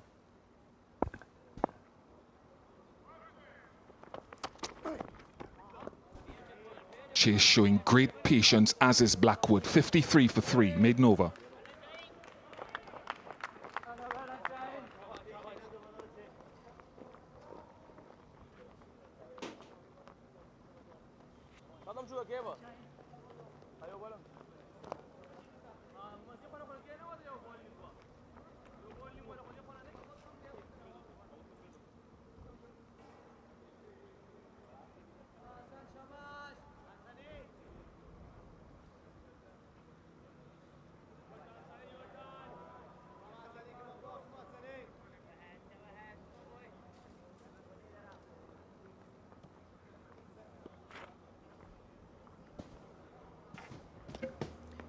$115 more for the West Indies if they are to win this one. Pakistan, 7 deliveries away.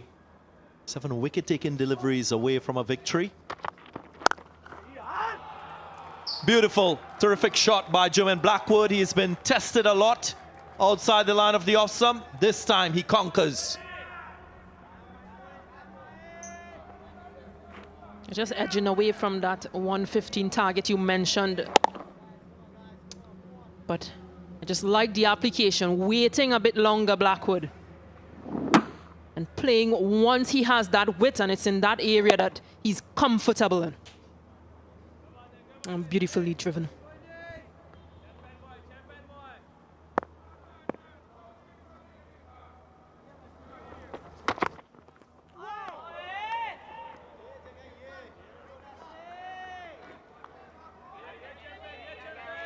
Those 2 deliveries just showing the perfect contrast that a batsman has to face on this surface. One where you can score runs and you can get the better of the bowler, and the other where the bowler immediately takes more control.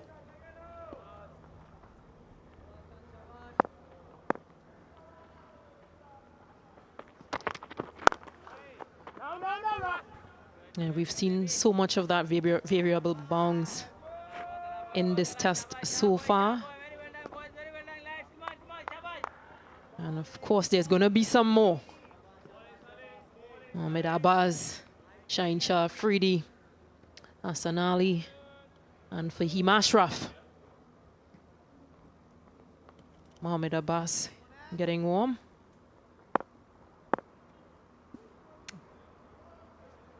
Shows a little nick in that previous delivery. Went for it with a heave-ho. Jermaine Blackwood, lucky enough, took the inside edge, raced away for 4. Yeah, we've seen him done this a lot, Jermaine Blackwood. But he just has to be a little tighter. I wouldn't want to lose a wicket now, especially with this partnership of 45 building. He gets 4 runs for it. Well, he was looking at his bat handle. He had a change of bat. He was looking at his gloves.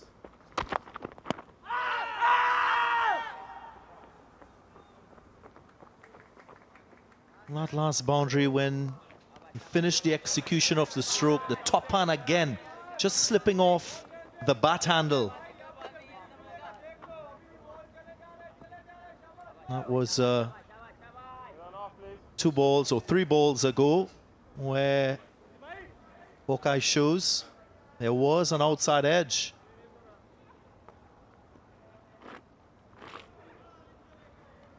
Not saying luck favors the brave. But he has been playing some brave shots. Pakistan missed that opportunity to appeal.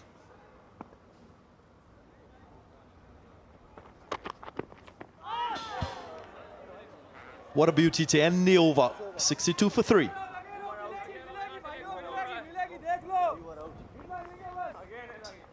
That last ball, that over. Could I just have that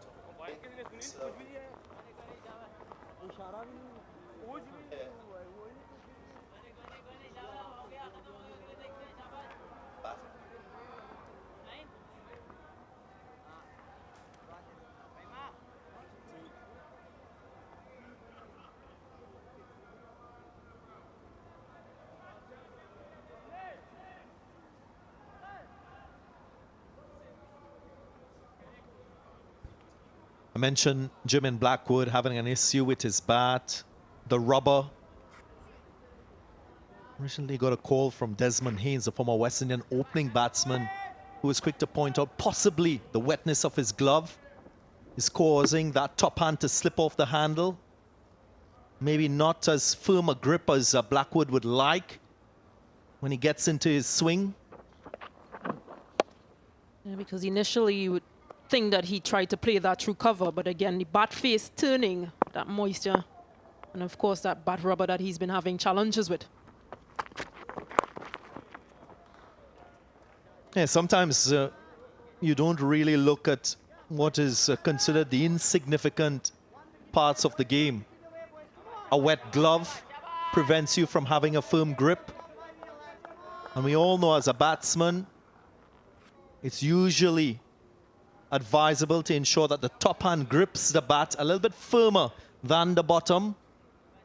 And if you're not conscious of that top hand just slipping off at the wrong time, you might be thinking about things differently. Opens up a kind of worm, so to speak. You might be thinking something about your technique going in the wrong direction. So it's very important to have that check and balance in your gear, in your preparation, and even while you're batting. And he has been out there for some time. You can look at his helmet. You can see the peak just wet as well. So just trying to touch that as well would get his glove even more wet. Main point being that because of the hot conditions here at Sabina Park, might need to change his pair of gloves a little more often. There you go. Perspiration dripping from the helmet. And he's been out there for all of 64 minutes. Just over an hour.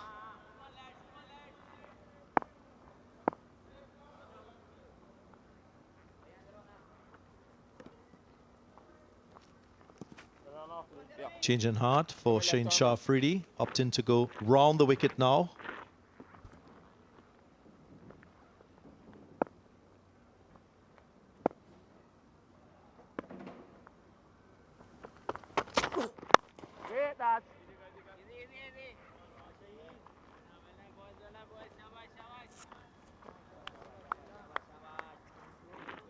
Ruston Chase, on the other hand, has been very tempered. Just happy for Blackwood to be the aggressor at this point.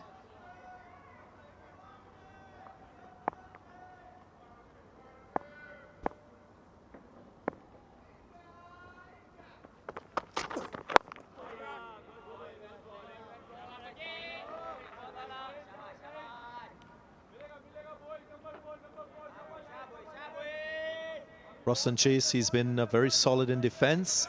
We had an eventful last over. Went for a boundary, the first one. Beaten outside the off some. Hawkeye suggesting there was an edge. Then off the inside edge, an aggressive stroke from Blackwood.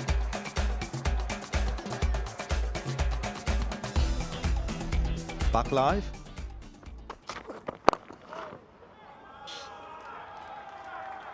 That's a sumptuous looking on drive from Ruston Chase. Celebrates the 50 partnership between these two. 67 for 3.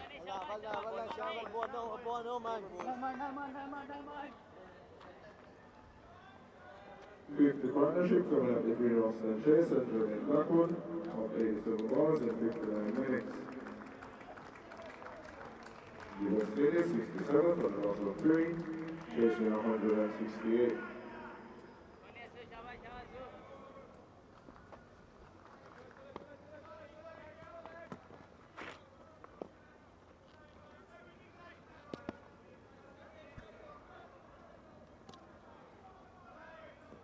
Last ball of the previous over.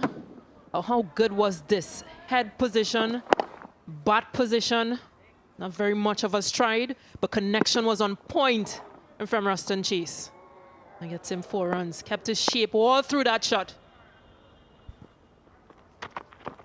I didn't mention that Ruston Chase has been very resolute in his defensive game throughout this innings. And you often hear coaches talk about attack being an extension of defense. That stroke, clear evidence of that advice.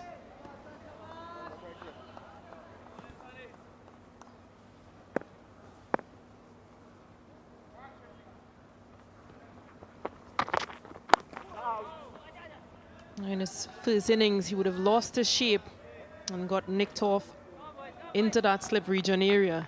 You can actually see that he is, or he has worked on it, because of course there's video analysis available. And he's much tighter, whether it be defense, whether it be drives, it's very much tighter. Good work from him.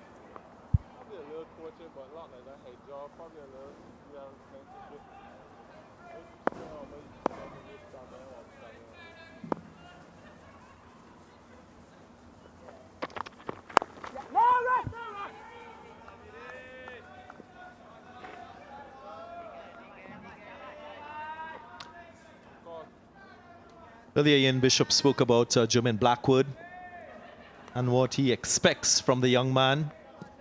33 from 46 so far. I quite concur with what he was saying in terms of Blackwood's approach.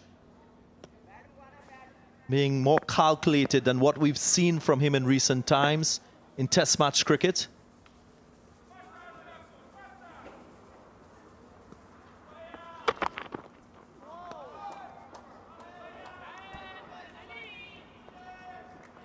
One expects that the more you play Test match cricket is the more that you'll understand your game and the recipe for success.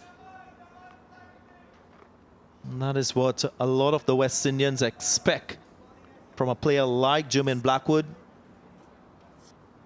Not short of talent. And he'll have to use that talent against Yasir Shah, who we expect will get the opportunity with the ball soon.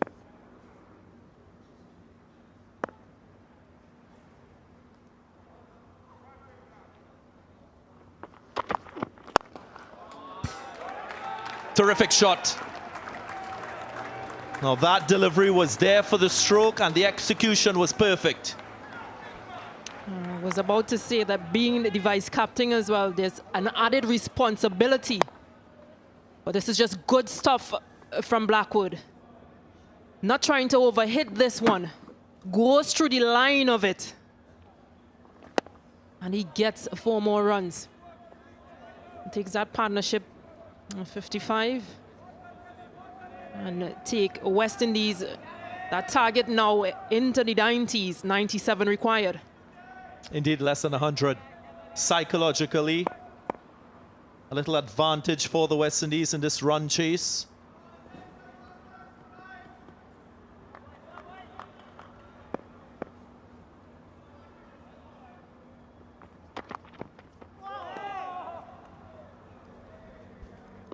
Over. 71 for 3.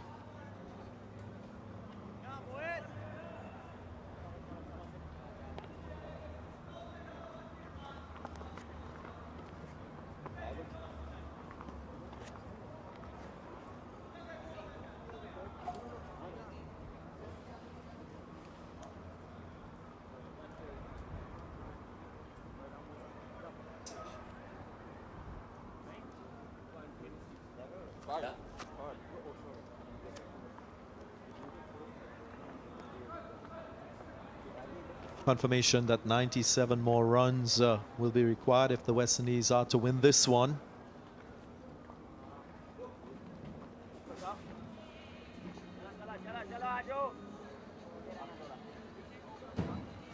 "23 overs bowled in this innings, 3 wickets to Pakistan. Both Chase and Blackwood, they've done a very good job for the West Indies, producing a partnership of 55. Blackwood a little more enterprising in the approach. Yasir Shah with the ball for the first time in this innings. We expected this. And it's a new challenge for this West Indian pair at the crease. Good memories 4 years ago. Yasir Shah, 6 for 63, spinning the Pakistan team to victory right here at Sabina Park.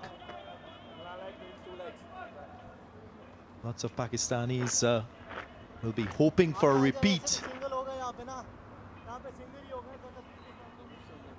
Head coach Misbah Haq had significant contributions with the bat.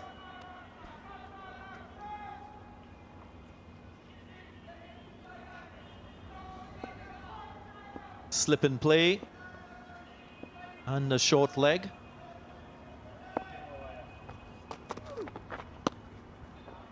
It'll be interesting to see what he produces. After all, yesterday evening, we would have seen Ruston Chase has been able to extract some sharp turn and bounce with a couple deliveries.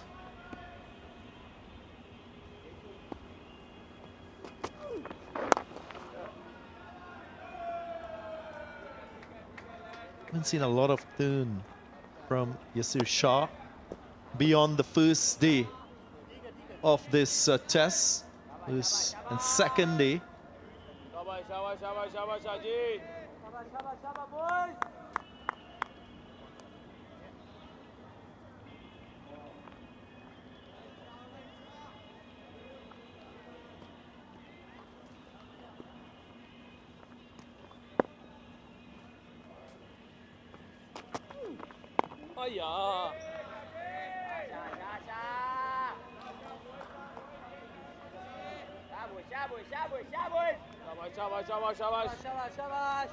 That's his effort in that 2017 series. 25 wickets, an average of 21. 3 fifers.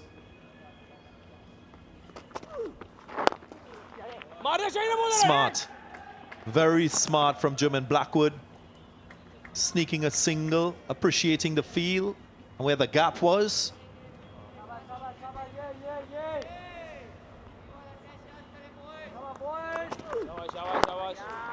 It'll be really difficult to get him and Jermaine Blackwood run out. He's quite a nippy one between the wickets. A bit of a collision there with the umpire, Gregory Brathwaite.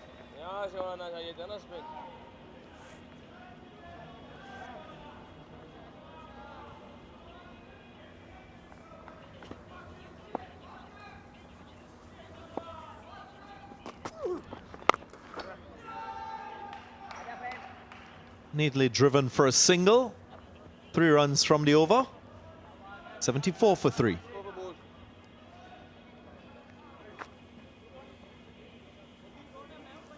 Fahim.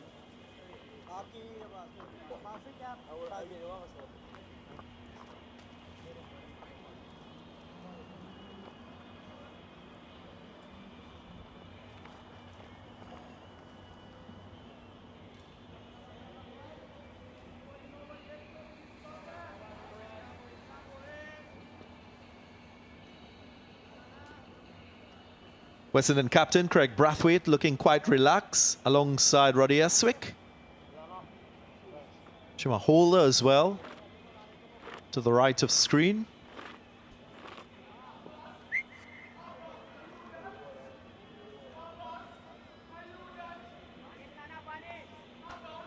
Fahim Ashraf will have the responsibility to prize a wicket here for Pakistan.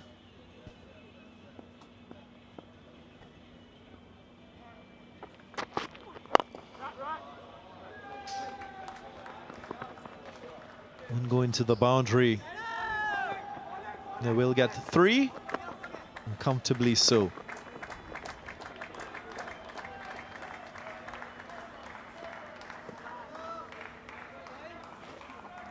Now our colleague Ian Bishop played in a test match here at Sabina Park in 1990. And that was when the West Indians took on England. What was significant about that test match? No wickets going to spinners, as has been the case in this test match. Yasir Shah has a chance to change the nature of things.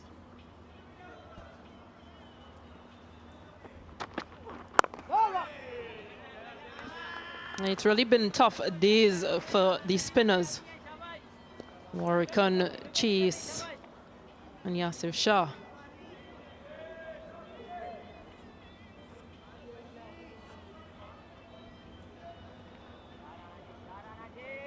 Oh, this is good application by these two. Just knocking off, whether it be 1 by 1 or 3s. It was a 3 in the first ball. Knocking off that target. Well, to be fair to the spinners, they've only bowled 39 overs collectively in this test match, so not a lot of opportunities for wicket taking, you would say. Majority of the overs being bowled by the seamers because of the conditions and the rewards.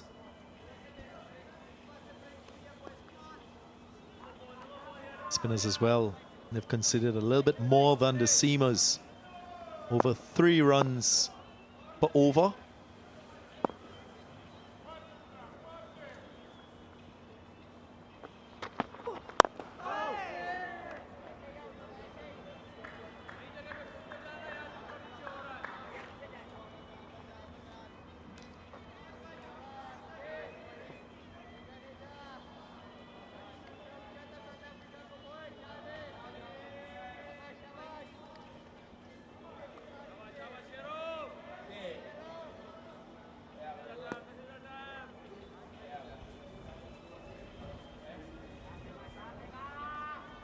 There's a deep square leg now.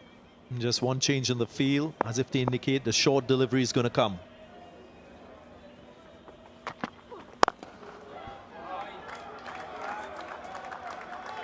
He gets to this one. Wasn't deceived with the change in field. The execution was perfect. 4 runs.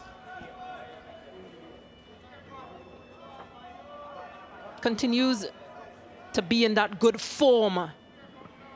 Jermaine Blackwood, just look at this, beautiful.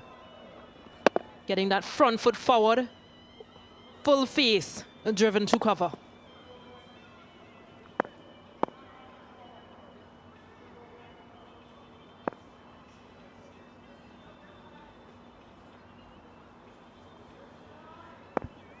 Last delivery of the over.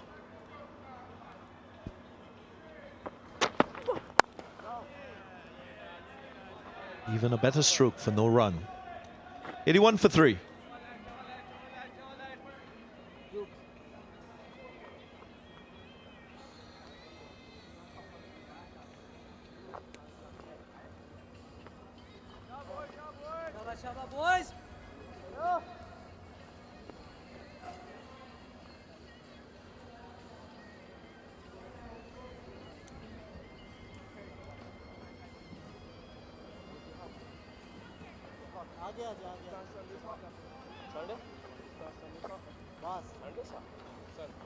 No, yeah, not like that.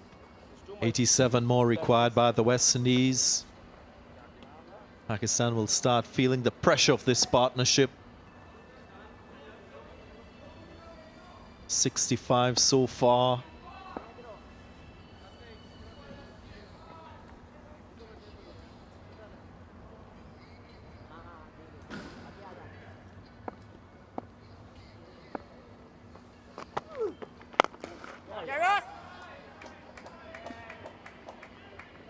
Runs just being scored more comfortably between these two bowlers, Yasir Shah and Fahim. I think this is an important part, because what we would have seen when West Indies pacers took a rest, Mayers and Chase kept things tight. They'll want to be tighter in their lines, whilst those top pacers get a bit of rest. Indeed. Cannot underscore the importance of Cal Mayers and what he did for the collective of the West Indian bowlers. Fahim Ashraf will be required to do the same.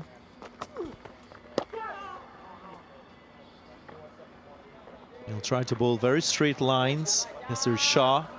I also think that as a right-hand leg spinner bowling to a right-handed batsman, especially one that is very strong through the offside, it's not a bad option to go round the wicket and try a few deliveries. What it does, and it creates a new challenge and a different challenge. A right-handed player that is strong through the offside, and what we've seen so far in this innings from Blackwood, a lot of his runs coming through the offside. That's against the onside.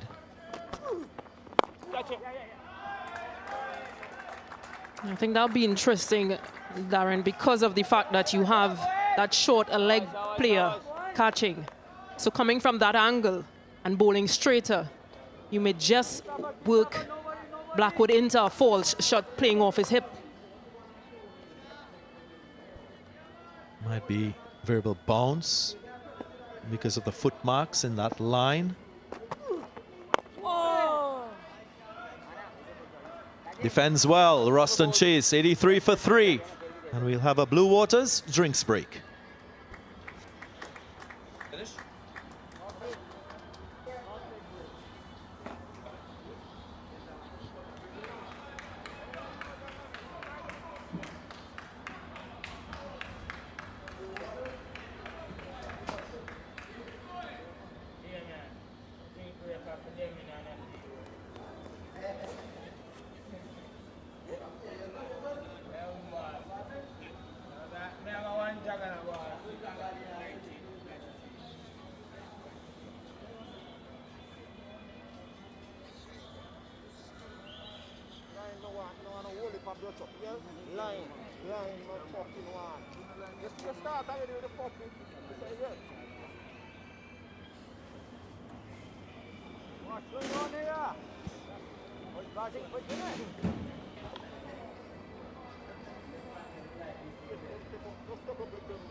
West Indies 83 for 3. Ruston Chase, Jimin Blackwood, and not out batsmen. 3 wickets fallen for the West Indies. Craig Brathwaite, the first to go. Beg your pardon, Kyron Powell, the first to go. LBW to Shaheen Shah Afridi, another one. This time, Craig Brathwaite, the captain, and Shaheen Shah Afridi had all three to fall. And at that stage, the West Indies was 16 for 3 and tottering. This partnership with 67 now between these two, Chase and Blackwood. 111 deliveries, exactly what the West Indies needed at this stage. Foundation, a rebuilding job. Benjamin Blackwood, aggressive, as we usually see from him. Very elegant. Ruston Chase, some good shots through the offside from Blackwood. Control of some of them, but that one was an absolute beauty from Ruston Chase. And when he gets them in his range, Benjamin Blackwood, usually very impressive. So the 3 wickets for Shaheen Shah Afridi, 3 for 30 from 10 overs. Nothing yet for the other bowlers. And this is where we are at the moment. The West Indies, they require 85 more for a famous victory. Pakistan, they need 7 wickets. And beautiful Jamaica, Negril on the west coast of Jamaica, one of the most famous attractions there, Rick's Cafe. So of course, exciting diving from that 35-foot high cliff. Something that my colleague Colin Croft will do without any fear or apprehension.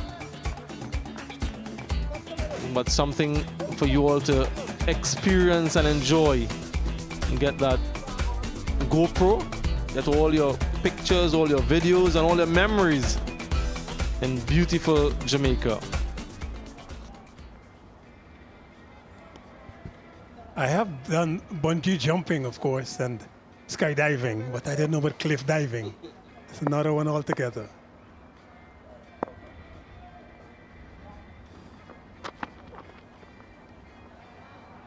Fahim Ashraf will get things started after that rehydration break. Very hot and humid conditions at Sabina Park, but an excellent partnership. If they can take this deeper, you can see the heat waves just across the screen there. Very hot, very, very hot.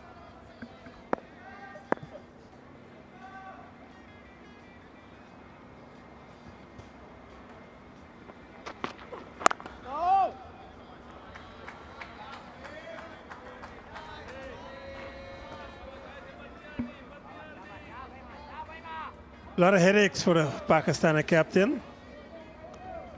He needs wickets.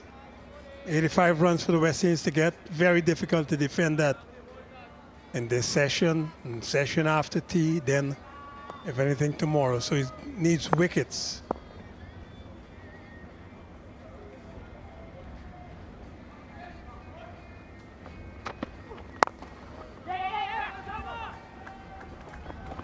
Very quick.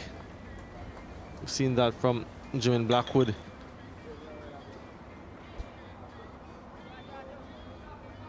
Such a vital cog in this chase, Jayden Blackwood. Deliveries versus seam in this innings. See, once he's given that width, scores heavily. Strike rate of 162 to those wide deliveries. So you can ill afford to bowl him there, especially when you're defending such a low score.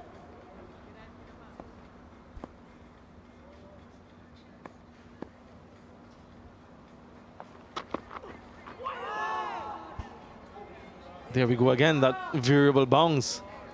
Still some lateral movement. I think the lateral movement is what probably had Chase in a couple of minds here. He wasn't sure if he should play, and then recognized that the ball was coming back in at him. By then he had already allowed the ball to get past him. That was very, very close.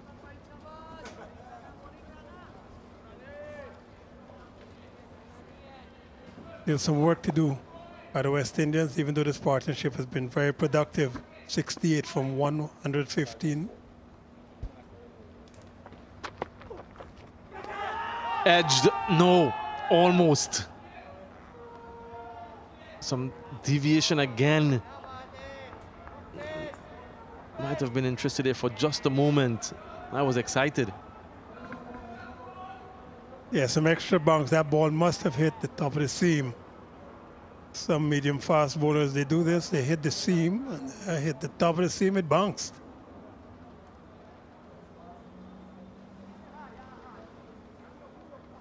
No spike, safe enough. Yeah, lots of daylight between bat and ball.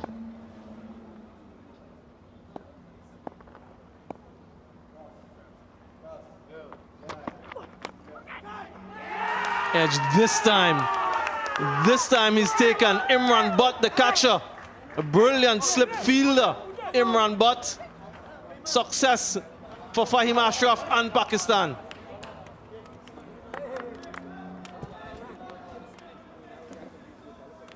This is what Pakistan really, really needed, a wicket, just to bring them back into this game. 84 needed by the West Indies. Imran Butt takes that catch. Chase is gone. Good partnership, but he's now gone 22. It's 84 for 4.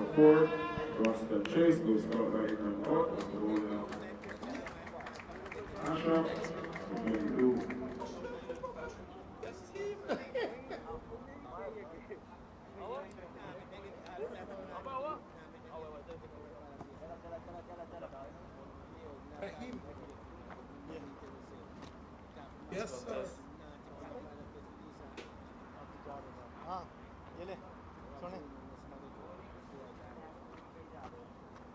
Well. Just when we had an excellent partnership going, Pakistan finds a way back in this contest. 84 for 4, 84 required. Kyle Mayers, the new batsman for the West Indies, had a golden duck in the first innings. This is the reason why he's here again. Some movement off the surface, a firm push, but an excellent catch from Imran Butt. Second time in this test match, Ruston Chase falls with a catch behind the wicket. Game on. And this is really the way this test match has ebbed and flowed from the very beginning. No clear team dominating. Really exciting. Yasir Shah to continue.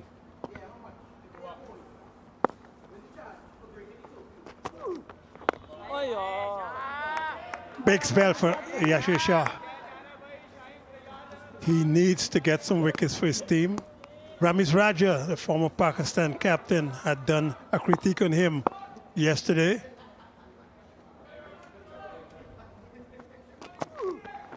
Catch it. Big shot over the infield. One bounce into the boundary. Jermaine Blackwood goes closer to that half-century mark.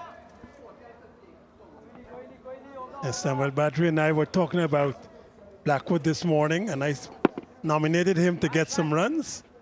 And he's helping me out here, but I'm not quite sure I like that. He got away with it. He didn't hit it the way he would have liked, but he got 4. I feel that it's a little bit deeper in mid-on there. For that catch, not all the way out, not in either. So just looking for in that in-between area for that catch, that aerial shot that he plays.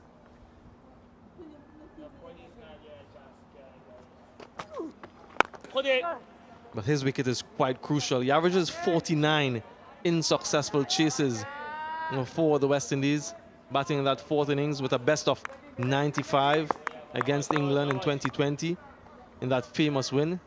Many West Indians will remember that. And he has an excellent record here at Sabina Park as well. A couple half-centuries before this to his name. Playing at home, so he should be comfortable here. And this.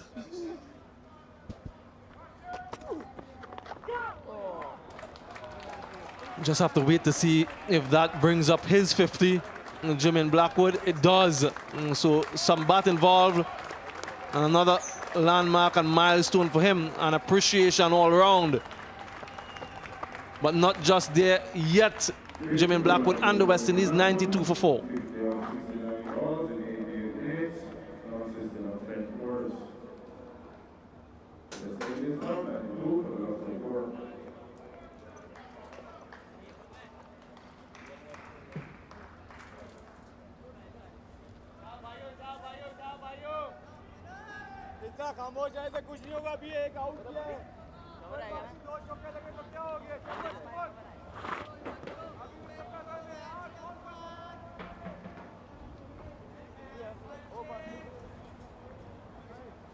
Last ball of the previous over.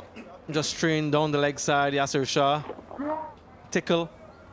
Quick outfielder runs away for 4. Appreciation all around. I spoke to him before the start of this test match. He's harboring hopes of a century at Sabina Park.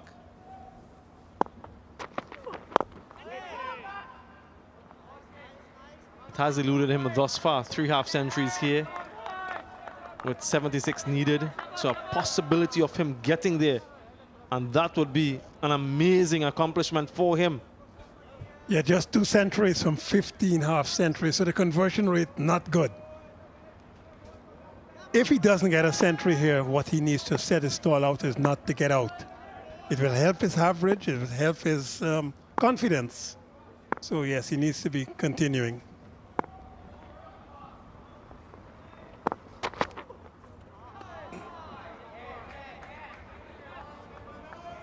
Kalmir's, of course, that magnificent double century in Bangladesh that really lit alive his reputation. That was such an epic performance from him.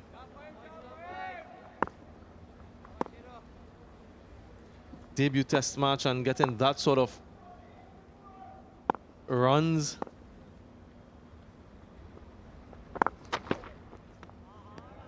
An unbeaten 210 on debut. So lots of expectations thereafter. A really lofty standard he would have set for himself.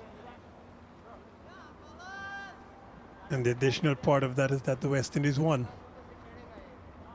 So yes, the pressure would then be on to keep that standard. First innings of this game, he had a golden duck.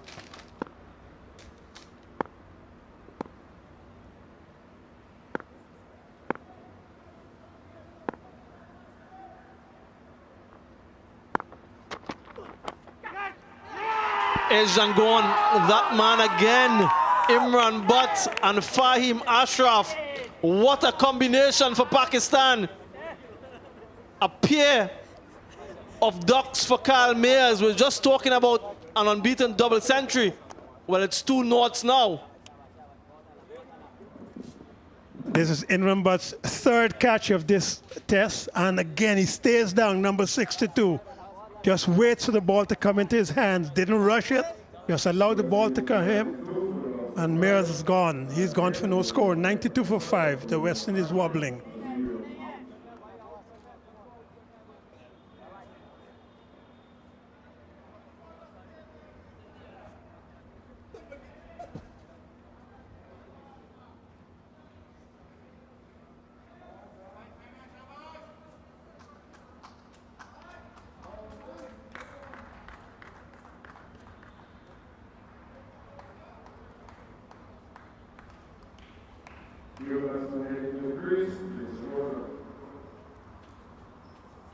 Number 1 ranked test all-rounder Jason Holder makes his way out in the middle. All of his experience will be required in this chase.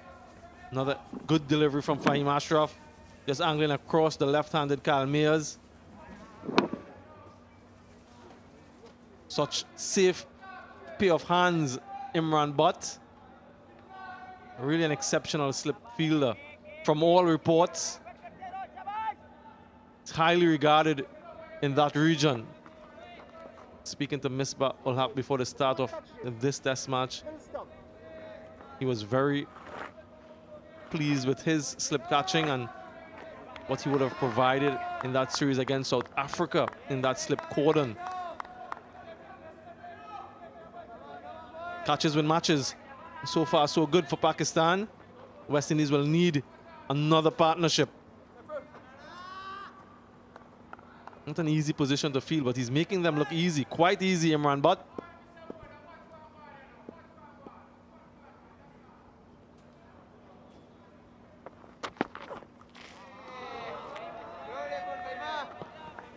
Jayden Seales looked quite at ease in that first innings. Like I mentioned, very experienced, so he will know exactly what is needed. Along with the vice captain, Jayden Blackwood, still 76 more runs, and that seems a far, far way away. But if they can chip away and forge a partnership, singles, Jayden Blackwood will score once the ball comes in his area. So it's just a matter of someone being with him at the other end.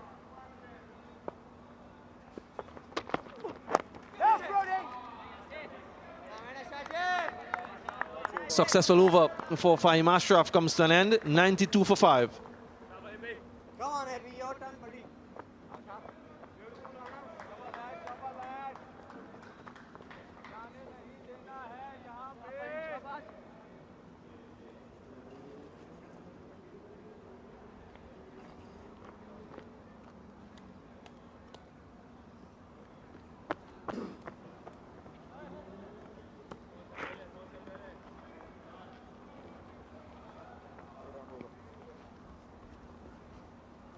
Change of bowler, right arm over. 92 for 5, the West Indies.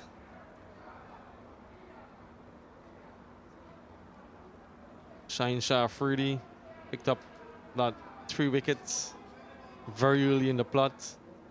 Change in bowling, Mohamed Abbas from the Courtney Walsh end. So Yasir Shah has been replaced.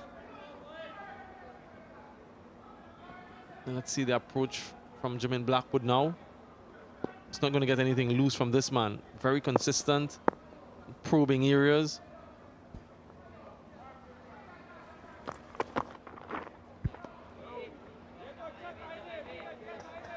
Well, he put a little bit of a monkey in his back, but it's okay. No bias. But I think that Babar Azam has decided I'm going to go down with my fast bowlers here. 92 for 5. The West Indies, the first innings, were 100 for 5. And Kemar were out. LBW with a free for no score.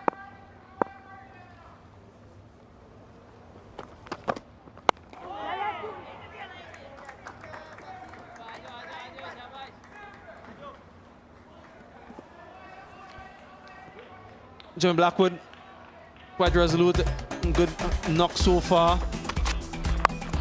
Once the ball is pitched up in his areas, we know exactly what he's going to do. Very watchful at times. Is quick to pounce on anything that is loose, which is the hallmark of a good batsman. Just about shot selection, choosing those right deliveries to score off. And once you remain there, out in the middle, you will get those loose deliveries. So an important knock. Needs to push on.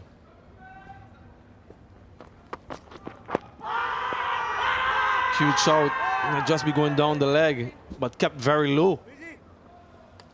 Yeah, the shout here suggests that the ball is just going down a little bit. I've still got 9 seconds to ask the questions. But Mohammad Rizwan does not seem to be too interested.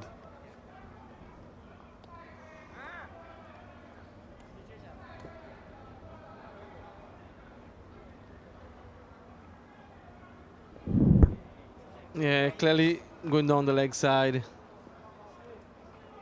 And of course, all bowlers think it's out every time, at least initially. But then he's come to the realization and faces reality. I think the man who was going to make this decision for Pakistan is the wicketkeeper. I'll see if they should ask upstairs. Mohammad Rizwan is the wicketkeeper. He sometimes communicates with his captain, Babar Azam, who would ask.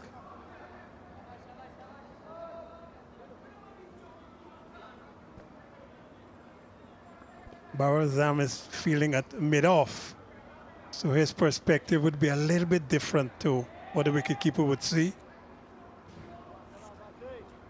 Most bowlers, as has been suggested, would like their perspective.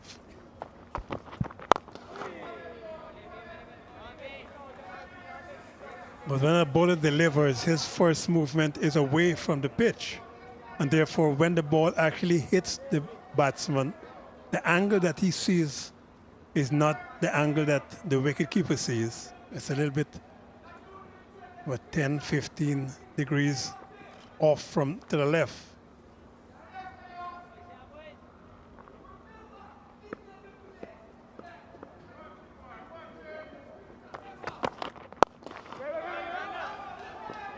Excellent fielding. Fahim Shah Fruity to his right, got up quickly, threw at the stumps, 94 for 5.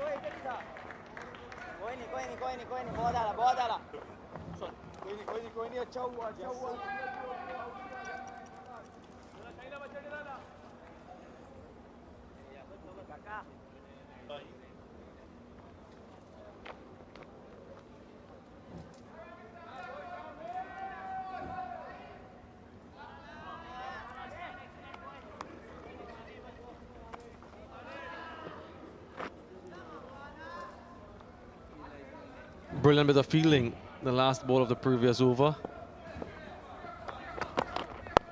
Fahim Shah Afridi, first of all, stopping the ball. Some hesitance and miscommunication between the batsmen. Quickly up. Look at this. And a good throw as well.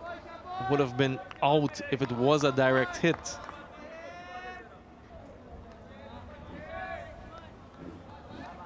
We've already seen a couple of run-outs so far in this test match. Fahim Ashraf himself being dismissed via that route, and Craig Brathwaite on 97. And West Indies can ill afford that at this stage.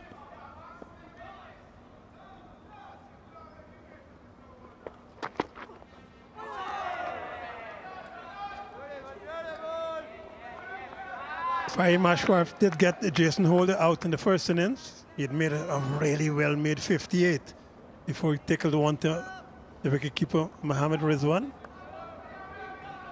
Bowlers remember that. I expect that the batsmen will remember that too. So Fahim would be thinking, well, this is a guy I've gotten out.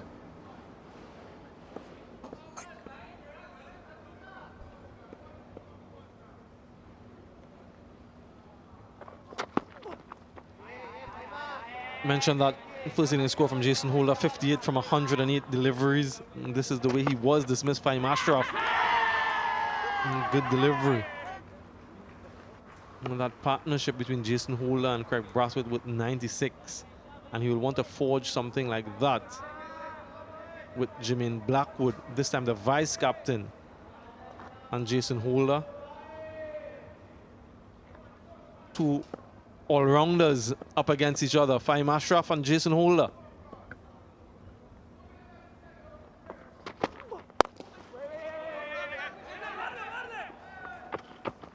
Shaheen again, another quick single.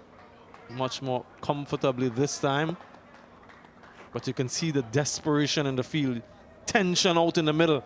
Good test match cricket. Yeah, that equation going down all the time. Just 73 required now by the West Indies. 5 wickets in hand. Jason Holder, who made a half century in the first innings. Jermaine Blackwood, who's got a half century this innings. I would suggest that the West Indies probably just ahead.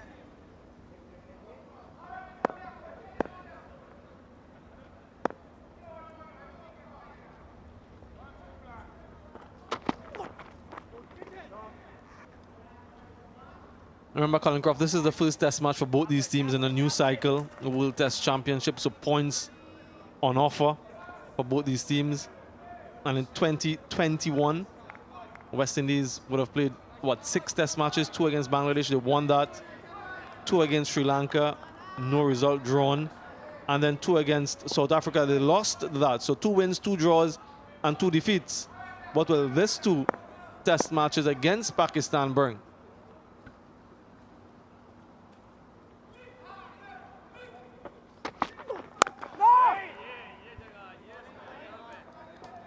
Just a single from the over. 95 for 5, the West Indies.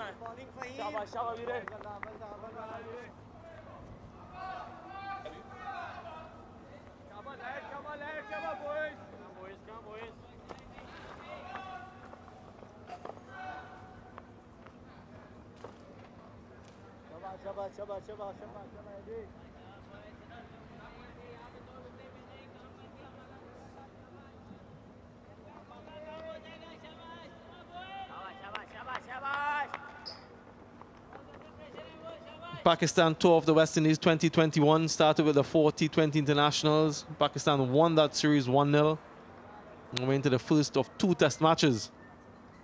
Second one starts on the 20th of August at this very venue, the Betway Test Series presented by Osaka Batteries.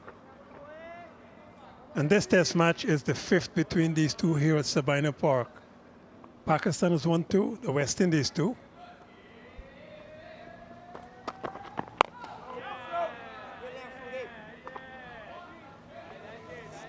Jayden Seales just walking down the wicket to Mohammad Abbas just to negate any of that lateral movement that we've seen.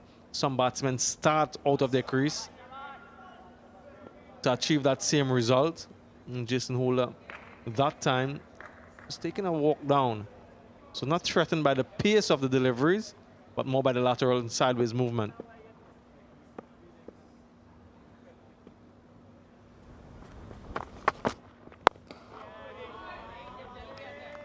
Yes, very circumspect as Jayden Seales. I think he's recognized his responsibilities here. As always, he tries desperately hard to play cricket on its merit.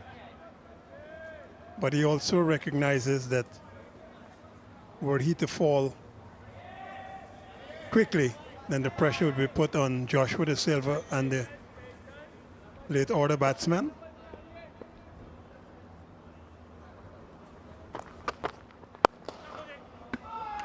Elegant, really sublime from Jayden Seales. Targets down the ground, favors that area. Brilliant shot. But as the man at mid-off, and even he didn't move, this was caressed more than anything else. The bowler couldn't get down. The man at mid-off didn't move at all. Timing, hitting, perfect. And that's what walking down the pitch in that couple deliveries previously did. Just upset the length of the bowler. So he set that up quite nicely, Jayden Seales. And there he goes again. And a tickle down the leg side. Brings up the 100 for the West Indies. 2 boundaries in the over just by some movement in the crease. And brings that equation down to 65 now required to win this first test match. Jayden Seales again coming down, perhaps a step and a half out of the crease. The bowler tried to negate that movement, just a tickle to find leg 4.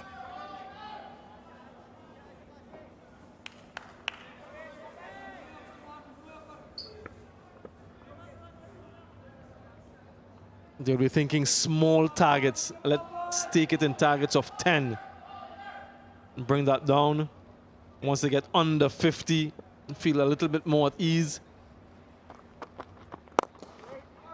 And Pakistan, on the other hand, they will know that 1 wicket here. Then you're into Joshua De Silva and the bowlers.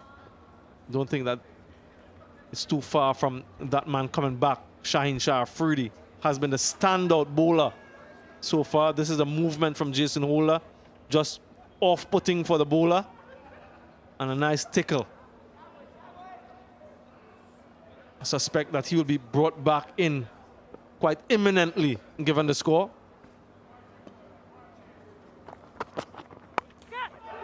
Edged in the gap.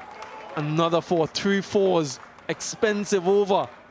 Comes to an end. 107 for 5.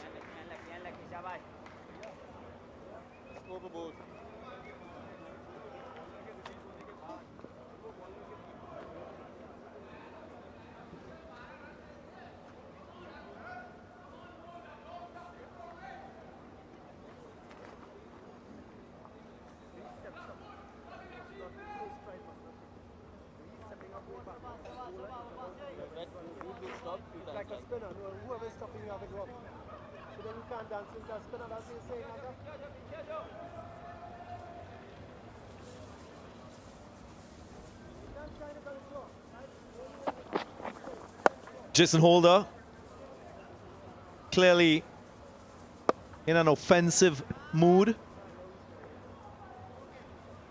Reaching at this one. Intention was never to play it in that region, but he got 4.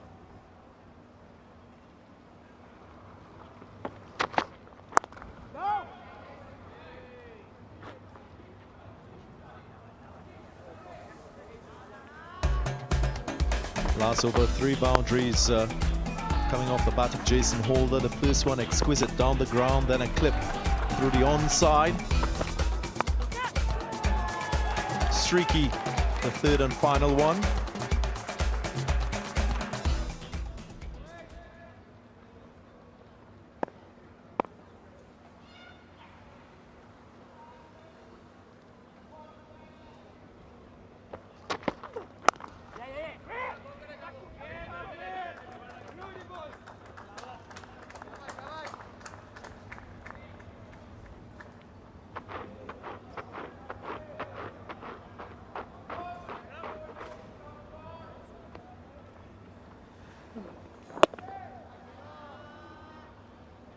Another good defensive shot by Jermaine Blackwood just to get a single to turn the strike over.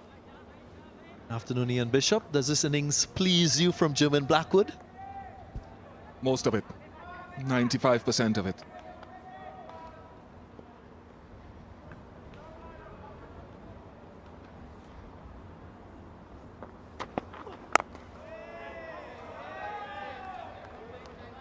Was mentioning a bit of his history and said it times before that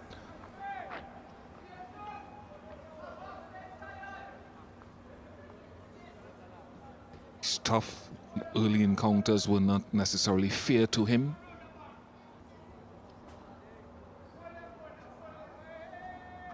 Two hours nearly at the crease is the type of innings and context applying himself to the situation.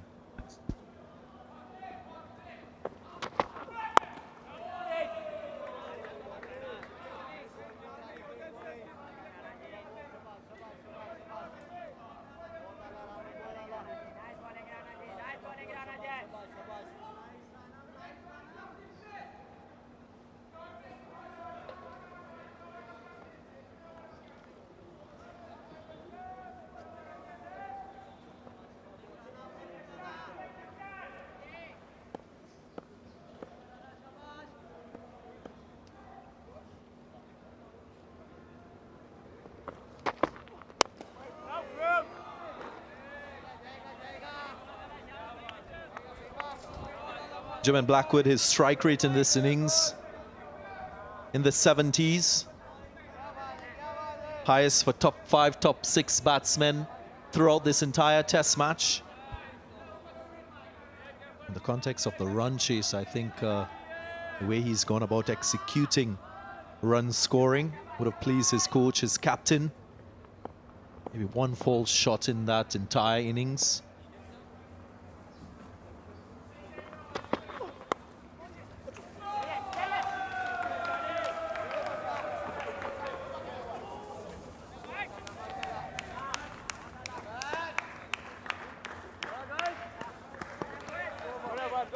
$110 for 5.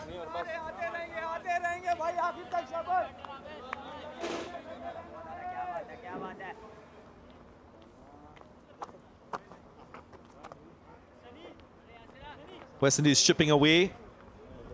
Still Pakistan quite purposeful with their bowling and their out cricket. Searching for the remaining 5 wickets.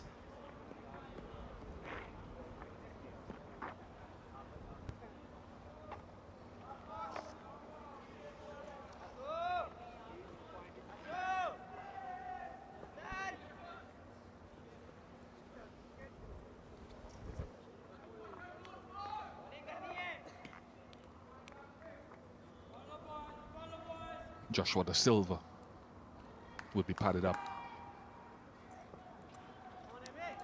Interesting field. Point square on the left of your screen is allowing 1, or the temptation of 1, stopping the boundary as well. Deep square leg.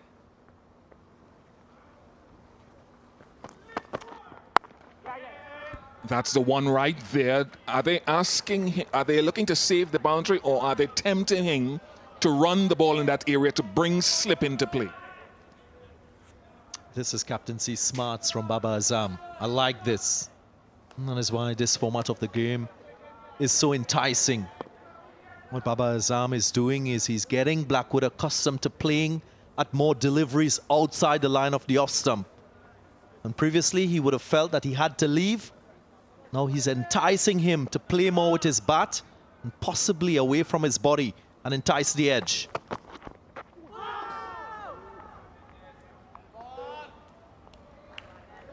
Often hear captains talk about dangling the carrot, creating the incentive for the batsman to do exactly what you want him to do. Now delivery coming into Jason Holder.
I think Mohamed Abbas, just pulled his length back slightly in this over compared to his previous over, which went for 3 boundaries. Good pitch, very good to bat. Shabash, shabash. 57 more runs to go, Ian Bishop. The West Indies lost their last 5 wickets in that first innings for 57 runs. And we've seen a trend in this test match. Pakistan, in their first innings, 5 for 31. And then 5 for 35. So still hope for the Pakistan team. End of the over, 111 for 5.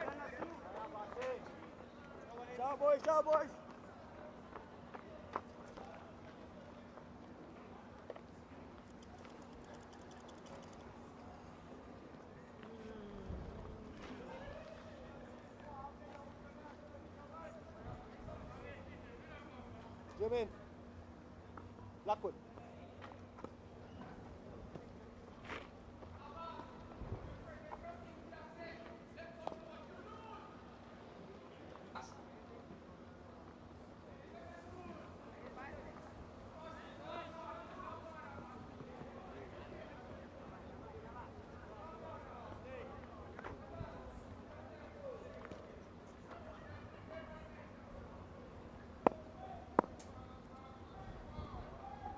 Hassan Ali.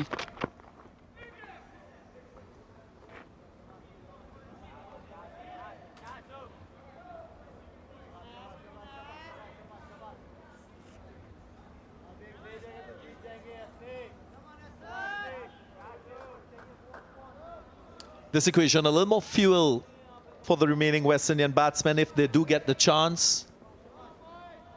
57 more runs to win.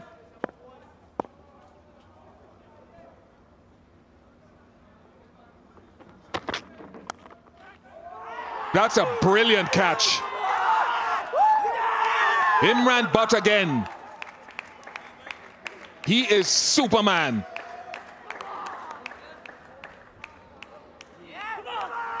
Well, whatever sort of burning desire West Indians would have had, the extinguisher is out.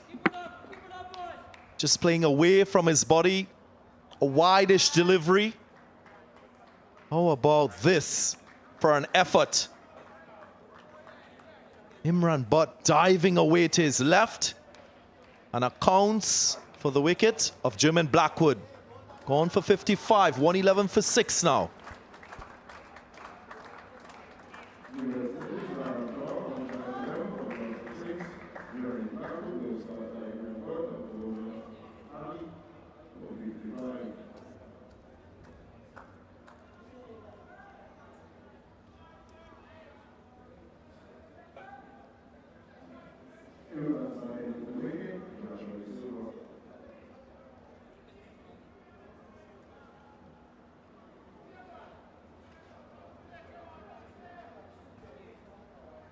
Joshua Da Silva comes to the crease. 191st batsman to be dismissed on 1-1-1 in the history of the game.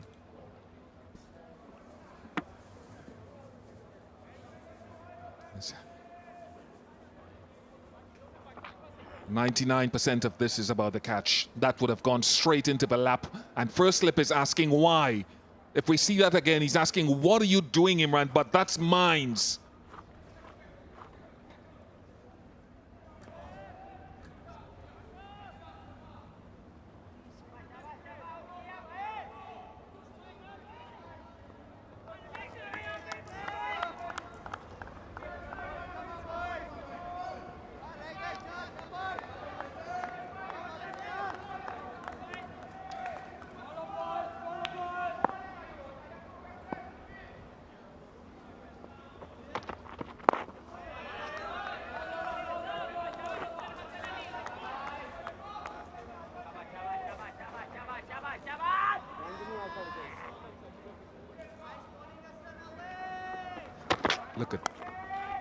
Look at this.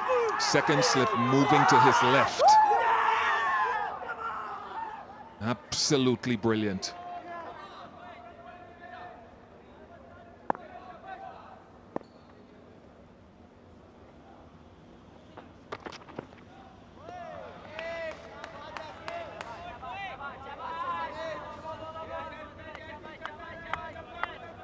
Looked at German Blackwood. Just probing, hands going to the ball. Body weight on the back leg. You'd look back at that dismissal. And apart from his brilliance, catching in the slip cordon, be disappointed with that stroke.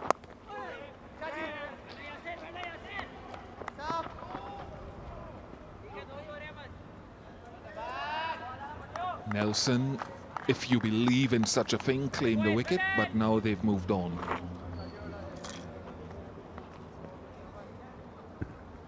I'll come back in the next over and talk about the two batsmen at the crease and what sort of things as a batsman you talk about with 55 required, what targets, if any, you set, how you go about constructing it.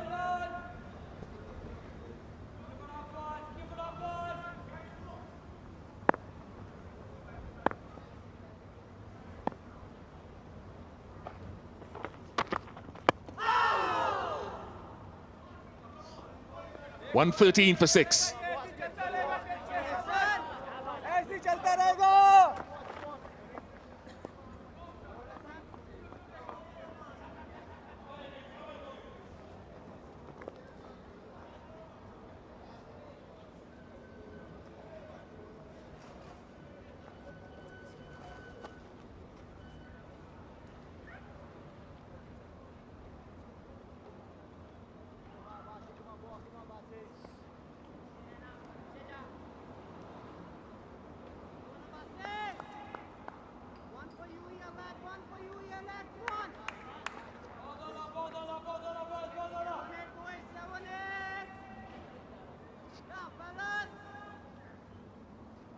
Jason Holder had an approach which brought 3 boundaries.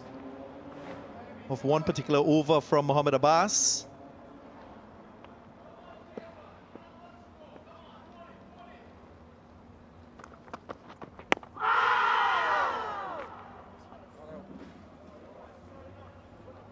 And to answer your question, Ian Bishop, I think Holder has to continue with that innovative approach.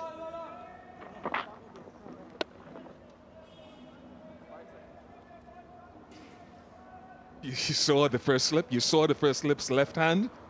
Saying, what are you doing? It's mines.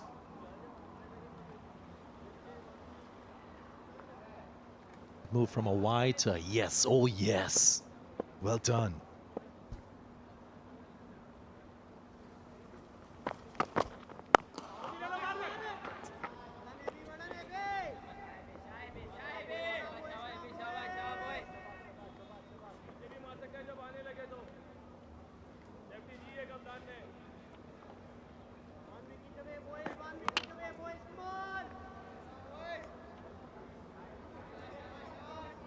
Couple of balls ago, that was.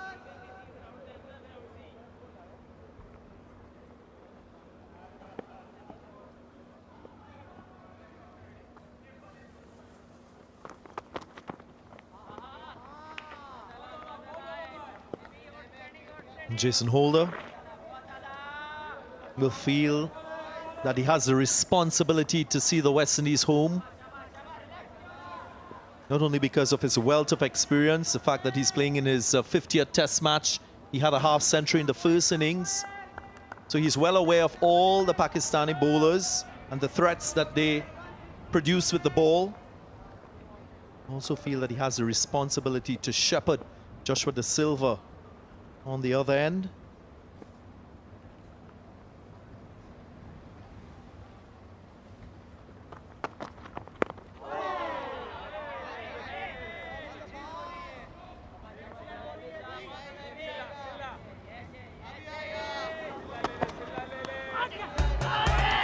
Imran Butt's been very, very good in the slip quarter.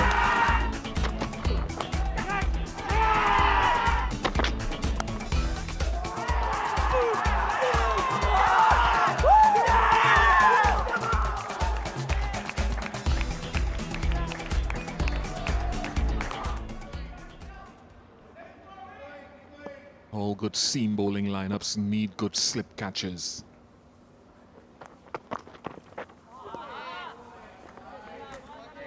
Those spinners need good catches as well, so let me not be too partial to the seam bowling brethren.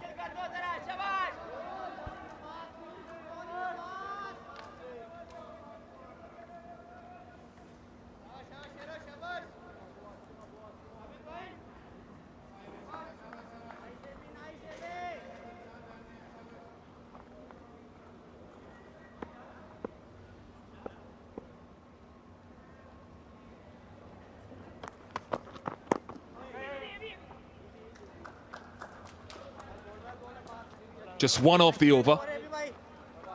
It's a leg by. 114 for 6.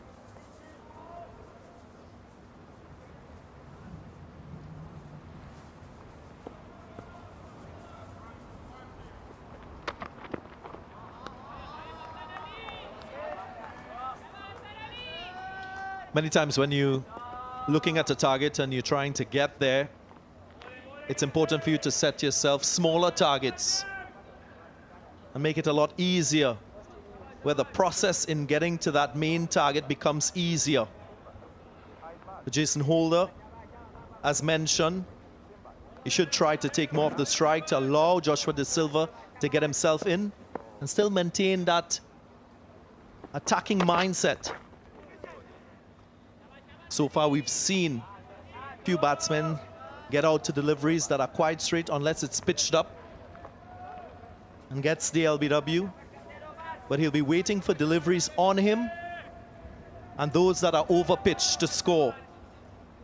That should be the similar sentiment echoed to Joshua De Silva, who throughout his career prefers batting against seam bowlers.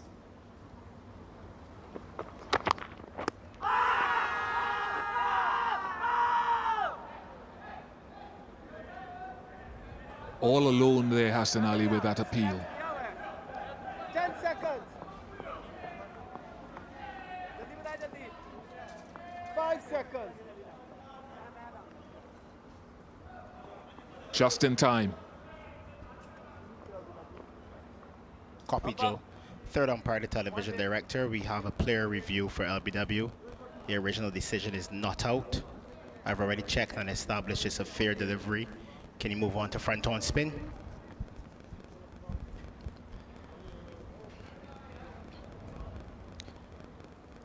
Clear contact with the pad. Ready to go to ball tracking as no shot has been played.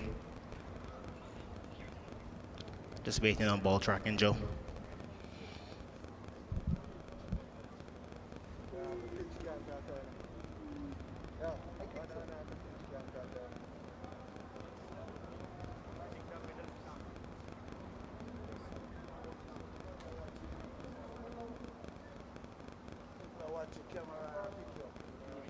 Ball tracking coming up. Pitching outside off. Impact in line. Wickets missing. Can you go back on field to Joel? Joel, I'm going to advise you stay with your original not out decision. You're on screen now. Correct decision again. No more reviews for Pakistan. Hassan Ali was almost solitary in the appeal. He may have gotten a little bit of a half yelp from Rizwan behind the stance, but not too many of us were interested.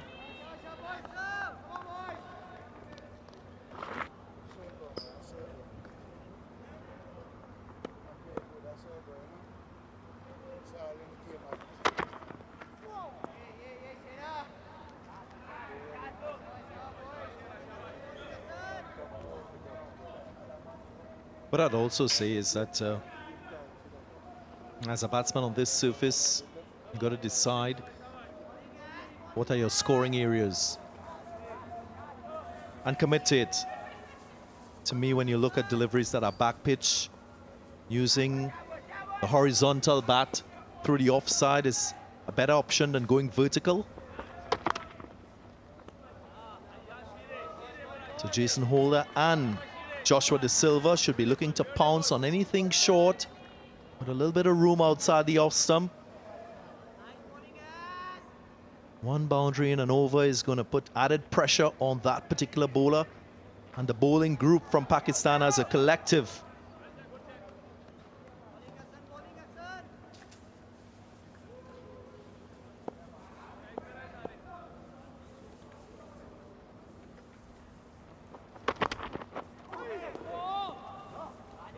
Very good line from Hassan Ali. 114 for 6.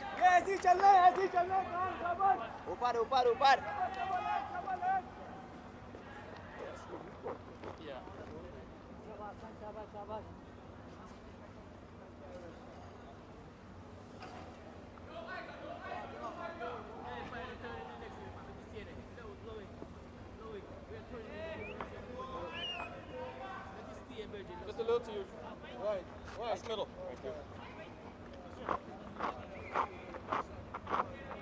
The catch was so fascinating because it would have carried 2 first slip. It would have.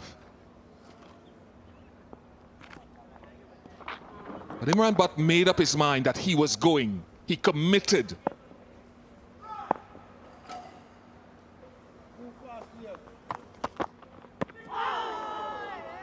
And I think when you talk good bowling from Mohammad Abbas, we talk about judgment and communication at slip.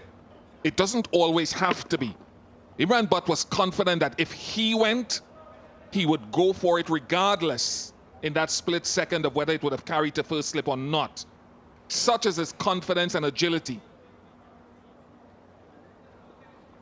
And I think, from my understanding of the great slippers, that is the most important thing.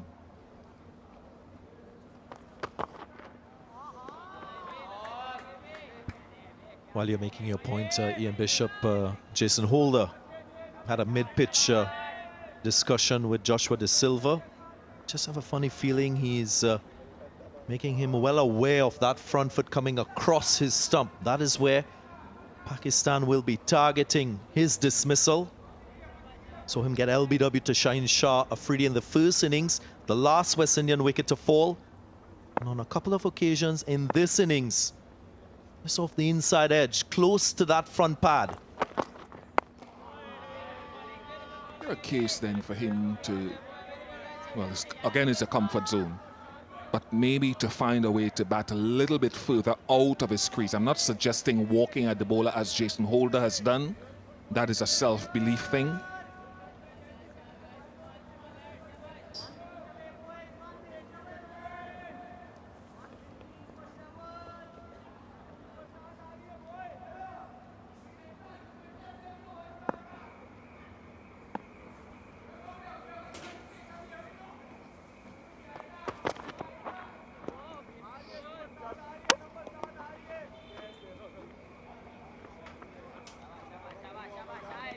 Not making it easy for Joshua De Silva to turn the strike over.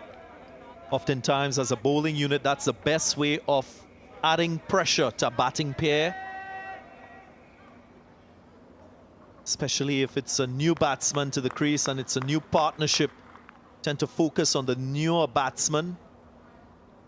Try and bowl a lot more deliveries to that person as against the person who is better set.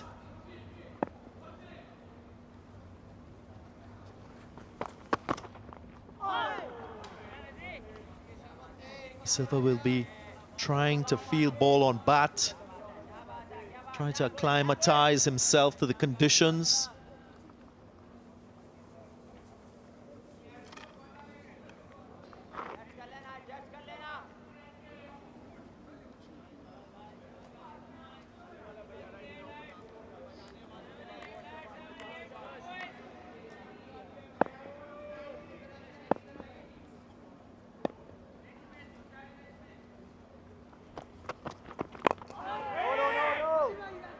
Does well, Matt in front of pad, good contact. End of the over, 114 for 6.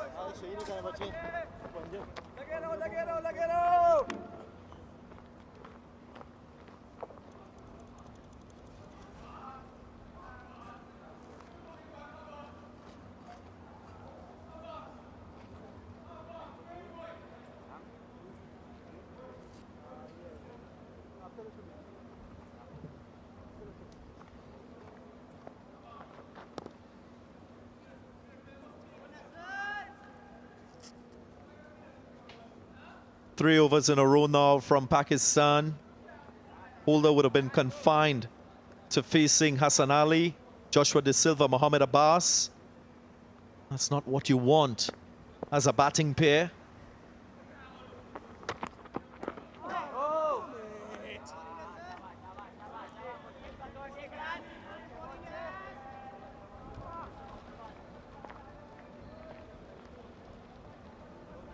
As intense as it will get in Test match cricket.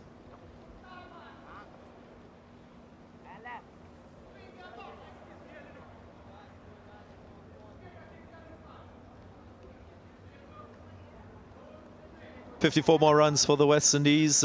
Still a significant amount of runs in the context of the conditions here at Sabina Park and the quality of fast bowling by Pakistan.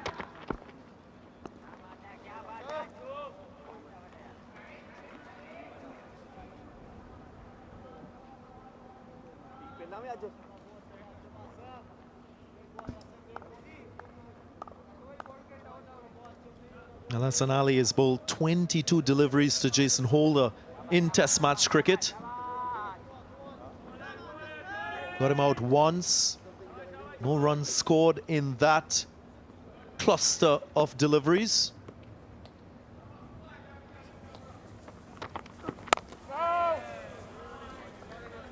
It's a real stranglehold put on by Hassan Ali to Jason Holder.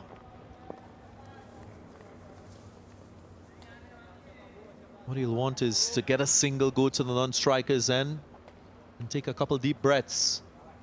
Just relax.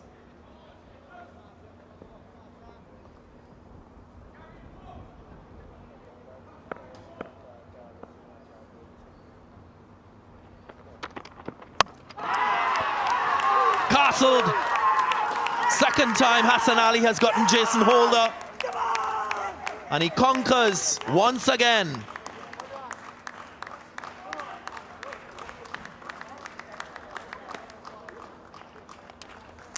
Well, this is a massive blow for the West Indies. Jason Holder, very reliable with the bat. Just misses this one. Brilliance from Hassan Ali. Again, control just shifting in favor of Pakistan. Holder frustrated, disappointed. Just 16 from him. 114 for 7 now. And with that wicket, the umpires, they have signaled the start of the tea interval. And Pakistan will feel very confident going into tea, having gotten the wicket of Jason Holder. 4 wickets to Pakistan in this session. They control the run rate. They've kept themselves in this contest. And they'll give the West Indies a lot to think about when that post-tea session starts. A look at West Indies batting. Well, Jermaine Blackwood carried the hopes until he was dismissed. He scored 55 from 78. Roston Chase showed resilience as well with his 22. But wickets kept falling, and Pakistan, they were able to get 7 wickets. All bowlers coming to the fore, stepping up for Pakistan. Yasir Shah got the first 3 wickets with his brilliance and the new ball. And then Hassan Ali, Fahim Ashraf, the all-rounder, showing his worth with the ball, getting 2 as well. So that's where this test match sits at the moment. Still uncertain as to where it will go in terms of outcome. The West Indies still requiring 54 more runs to win. We will take a break for the tea interval and resume post-tea.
Back here at Sabina Park, the sun continues to shine. It's shining on Pakistan at the moment, though the game is tight. West Indies 114 for 7. Blackwood got 55. Shaheen Afridi with a 3 for 30. West Indies are still trailing by 54. Well, they need 54 to win the contest. Pakistan need 3 wickets.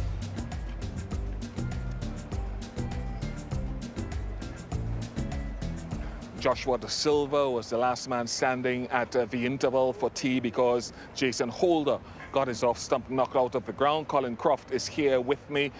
How eventful is this match? Oh yes, we've had action from the start to the finish, and it's not done yet. 3 wickets, 54 runs. Either side could still win this, so I'm not giving up on either side yet. The Pakistanis have been brilliant bowling. The West Indies have dug in and batted fairly well too. Let's have a look at some of the wickets that the West Indies have lost. And of course, you're starting at the top of the innings with Karan Powell. And Yasir Shah really immediately getting the ball to dance around a little bit. Karan Powell, there was a long shout before he was actually given out LBW, and then this one in Blackwood, this was a big wicket, just tickled to the wicketkeeper. Mohammed Rizwan did not make a mistake. I think they asked for this one too before they could be convinced, and they were celebrating. Then you had Yasir Shah afraid again coming in, and this one was a little bit outside off stump, but inside edge onto the leg stump. By then, Pakistan were really ahead of the game because they knew that they'd gotten at least 3 wickets in very quick time. The celebrations were on by the Pakistanis at that stage. The big fast bowler had done very well. And then Royston Chase, he was nicely caught there in the slip by Butt, and he'd made 22. When he went, I think the West Indies knew that they were a little bit in trouble.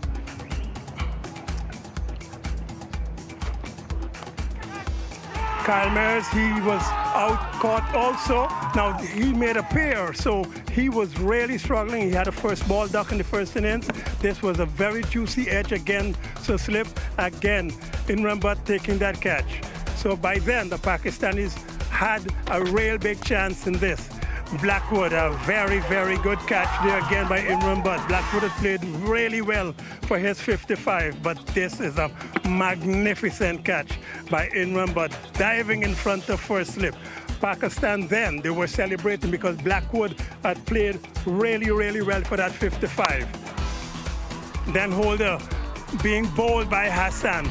Look at the celebration. They knew that Holder's wicket, responsibility from the former captain. This was a good delivery from Hassan Ali. Clipped that off stump. Excellent bowling, the Pakistanis. Yeah, it's a really good attack. It really is a superb attack where spin hasn't made an impression at all in the game. It's a surface that we've talked about throughout the test match, particularly today, that offers something for the bowlers. Yasir Shah has had no impact. Jamel Warricker, none for the West Indies. But Jermaine Blackwood has played with a great measure of success in this innings, getting a half-century. He got away with a couple of things, but he also played some very nice shots, and I think that 55 would do him well. He got out perhaps at the wrong time, but he played some very aggressive shots. He only faced 78 deliveries, hit 10 fours, and really, I think, took the bowling a little bit by the scruff of the neck and decided, I'm not going to be pinned down anywhere. Anytime you come up, I'm going to hit you back over mid-off and mid-on. So, yes, I think he played a very good innings for that 55. Once he was out, there was a little bit on the Pakistani side. Yeah, it's sort of a risk-reward with him. I think he showed some good character during the innings, punching the ball through the offside. And I think, Colin, that's what Test match cricket is all about, being able to ebb and flow through an innings, adapt to the situation. It's unfortunate that he couldn't carry on any further from a West Indies perspective, but you'll take encouragement, and he will take encouragement from the knock. Well, he's got 2 test centuries, and I was actually hoping he will get a 3rd here. This is his home ground, and he's promised to get 1 here. He played absolutely brilliantly, though. I think he actually looked as if he was going to really take the ball by the horns and carry through this innings. Not to be, but I've got to give him credit. He worked hard today, hit 10 fours. You can't give him any wrong for the way he got out. He did not get out He didn't throw his swiping. wicket away. Yeah, didn't throw his wicket away, but you talked about the fact that he occasionally will play away from the body. But let's look forward now, and the rest of the West Indies batting to come. For what it's worth, with Joshua Da Silva, who's still at the crease, averaging just around 26 in Test match cricket. He'd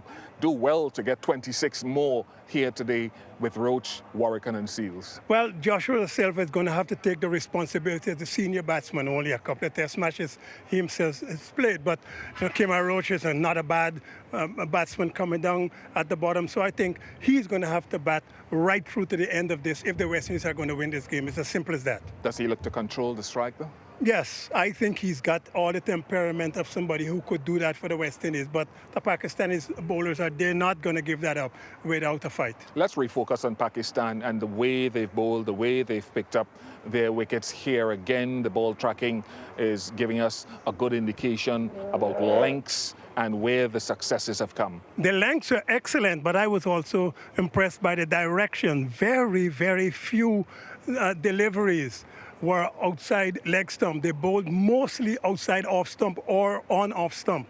And I think that is exactly what you want with a team that's only bowling on with faster bowlers. On a pitch like this that is so variable bounce, you don't know if it's going to come, bounce or keep low. You bowl straight enough and hope, just hope that you get it. Like Jason Holder was bowled. You just keep straight.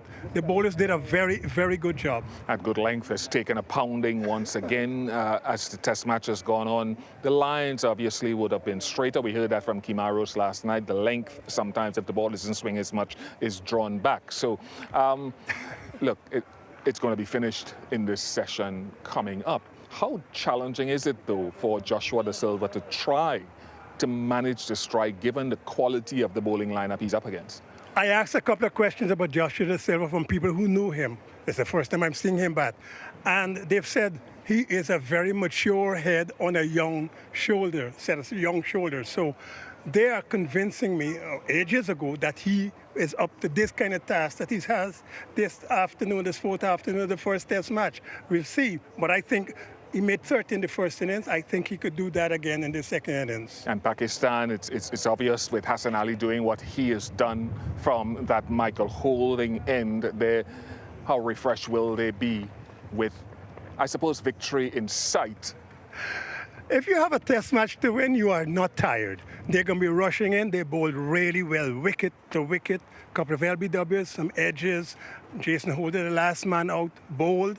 So the Pakistani bowlers have been real on point. Shah Afridi, I think he's the one who is the question mark. He's quick. He's gotten 3 wickets. But I don't know if Babar Azam would want to take a chance with him because he could also spray the ball a little bit. And if he get edges, then you might get 4. So I don't know, that's question mark. Slip catching has been brilliant, hasn't it? Brilliant, brilliant, brilliant. Imran Butt took 4 catches in this Test match already. Absolutely stunningly brilliant catching. Pakistan, Colin, will be very, very confident, gathering themselves. They'll be coming down the stairs to get themselves loose for the final chapter of this Test match. Thank you very much for your thoughts, Colin. We'll hear more from Colin across this session, and it is brilliantly set up. Can the West Indies get just over 50 runs, or will Pakistan stomp to victory? We'll take a short break, and when we come back, live action, the final chapter.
Captivating cricket once again here at Sabina Park, day 4.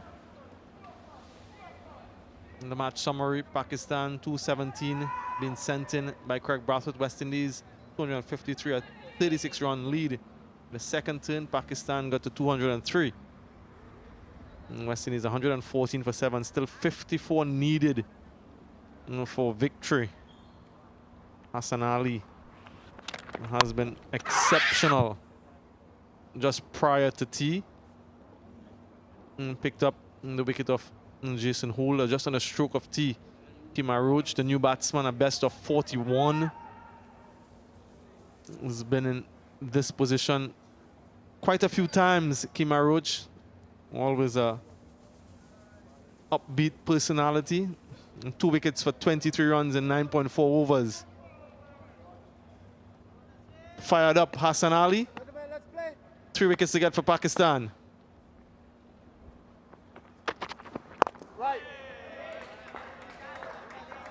And solid in defense.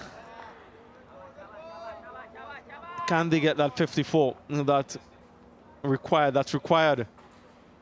This would be a memorable win for West Indies if they can get there. Pakistan, well, they have excellent memories from 2017 when they last toured these shores.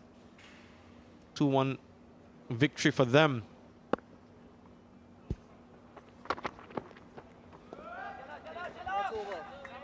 Two balls to complete that over. 114 for 7.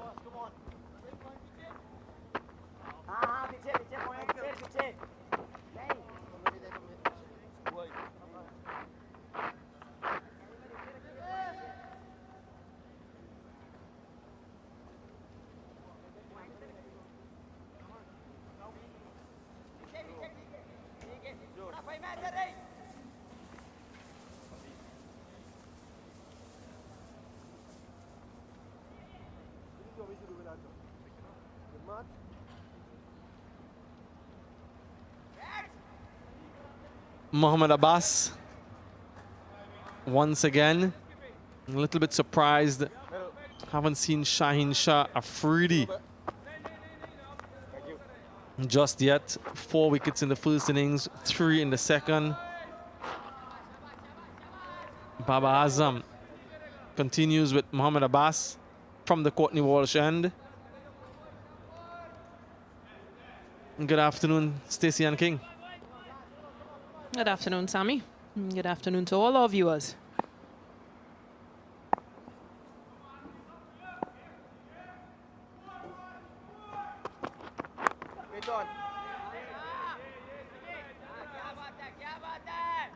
So just a 5-over spell for Shaheen Shah Afridi in that post-lunch session, that middle session. I don't think it will be too far off when we'll see him once again. Very potent bowler. But Mohammad Abbas quite capable as well with his wicket-taking ability.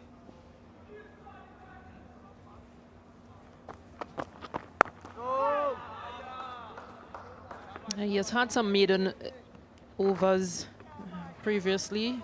Probably that's the reason why Babar Azam is sticking with him. But as you said earlier, Shaheen Shah Afridi, you need your strike bowler on. 3 wickets needed. You want to give him the best chance to finish for you. After all, he has 3 for 30 in his 10 overs. Yeah, just doing some warming up activities just to let the captain know that he's ready.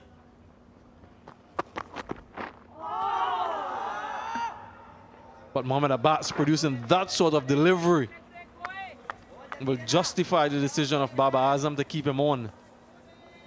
Interesting bit of start. All the matches played between these 2 teams, Pakistan and West Indies, at Sabina Park. They've all produced results. 4 matches before this one, 2 going to the West Indies, the other 2 to Pakistan. So it's even keel at the moment. Which team will take the ascendancy? Well, we'll soon find out.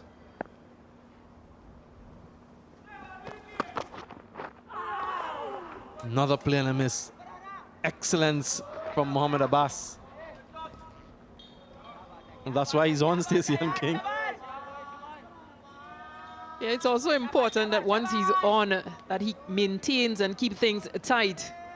And with deliveries like these, Yasir Shah Afridi might just have to wait another over.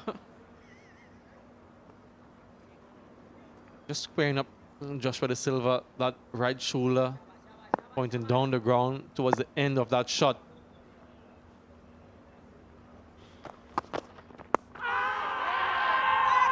Huge shout. Not interested. Umpire Brathwaite. Just waiting to see if it's runs or leg buys. He's just waiting to see if they will take a review, but they don't have any left. So it's runs given.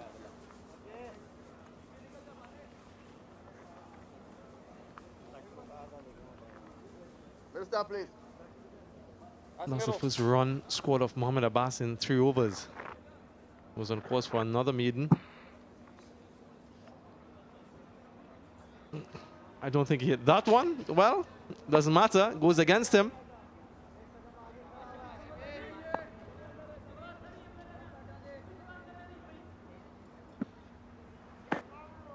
Clearly missing the leg stump as well.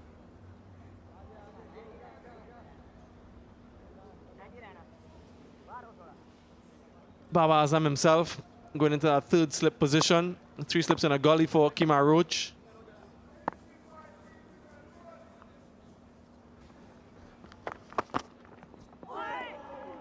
Another play and a miss. That one dies before it reaches wicketkeeper Rizwan.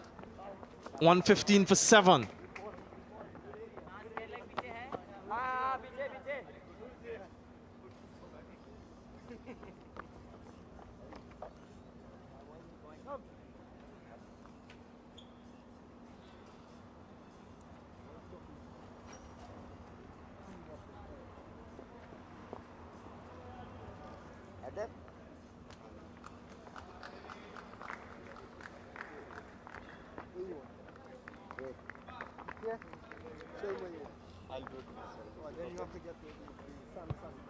Just some repair work being done, not for the first time, by the bowler himself, is it?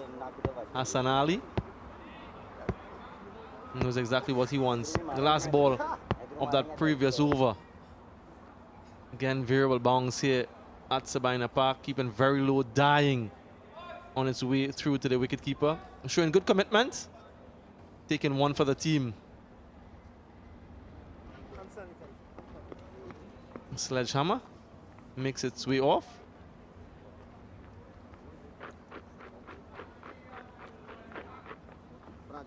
Unusual use of that particular piece of tool. I've seen some unusual bit of work here from the groundsman, even during those rain breaks what we had over the course of the last few days. Still a long way away for the West Indies. 53 needed. In Pakistan, just the 3 wickets. Yeah, that uneven foot marks, which can create some problems for the bowlers, especially Hassan Ali, who steams through, really runs in aggressively at the crease.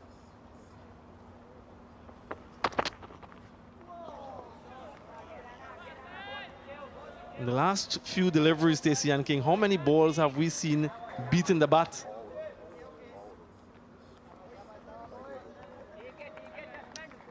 Yeah, his foot just landing in that area. I mean, it could be tough at times because if it's uneven, of course, there's an easy opportunity to roll that ankle. So just making sure that it's in the best quality for him to bowl Hassan Ali.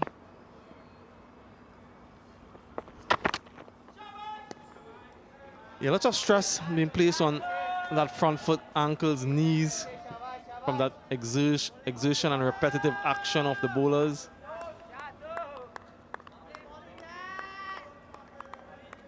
Have to be very fit, very flexible as well to be a fast bowler, to prevent any injury and to have longevity in this sport, especially in the longer formats.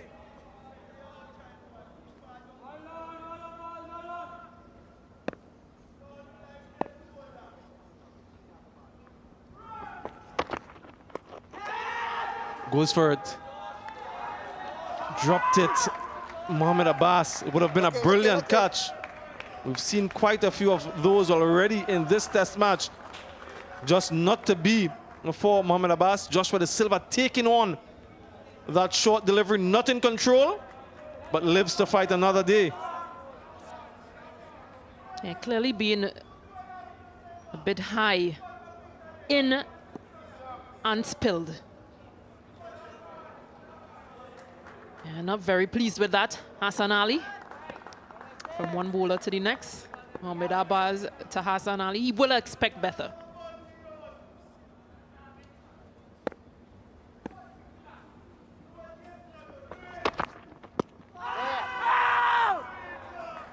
Shot for LBW from Hassan Ali, the bowler himself. Not interested, umpire Joel Wilson. But yes, an opportunity presented, not taken by Pakistan. Wicket of Joshua De Silva would have been very much welcome by the Pakistan team. Still in charge of this game, very much tilted in their favor at the moment.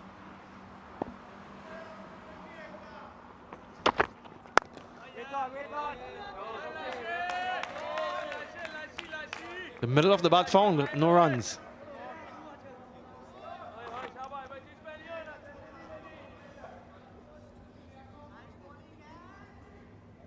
What message do you think after that tea break would Roach and De Silva have gotten from the coaches coming out into this session?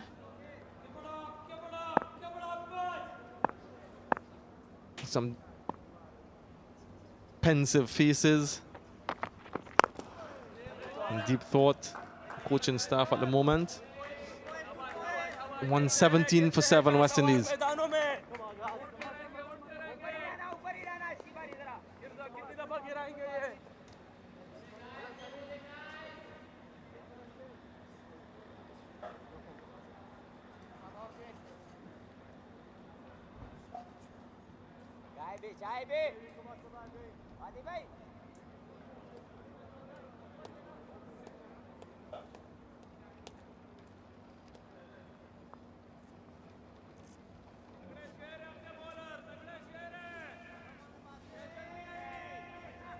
Nice and cool out in the middle. The sun hidden behind the clouds. Gentle breeze blowing across the venue. Monty Desai, as ever, standing resolute with his batsmen. I think the discussion in the dressing room during that tea interval would have been just to bat as long as you could. Don't give your wicket away. As long as you're out there, you will score. And I think that's exactly what they want from Kemar Roach and Joshua De Silva. Kemar Roach in particular just has to stay there. If anyone has to get out, it's not him. That's what he should be thinking. Jayden Seales and Jomel Workan, whatever partnership they can eke out. It's not going to be easy, but if they can stay out there, things like this will happen. The odd edge here and there. Maybe even the loose deliveries being put away. So they can't give up. They have to fight to the very end. And that's what West Indian supporters will be wanting to see from this team. Don't lie down and die.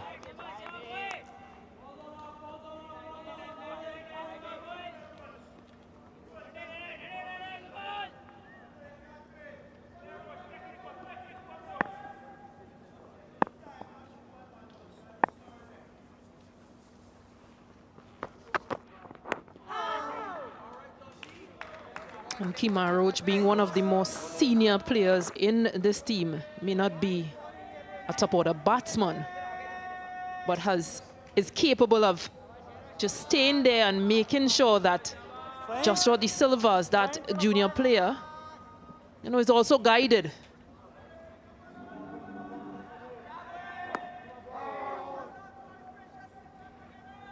Yeah, just into his 8th test match, Joshua De Silva. So still learning for him, developing, maturing.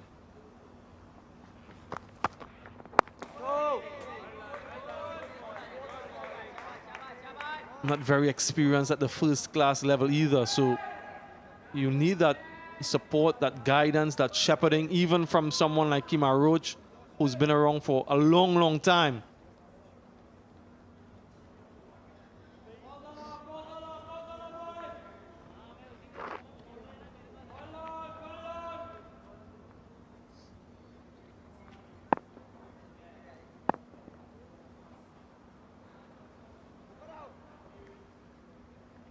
Babar Azam just making an adjustment in the field. That fielder coming close to the wicket to stop that single. Want to keep Kemar Roach on strike with 2 deliveries left in the over.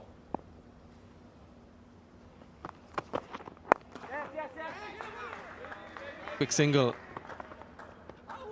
Does get to the other end. Joshua De Silva, so he just gives Kemar Roach the 1 delivery in this over to face.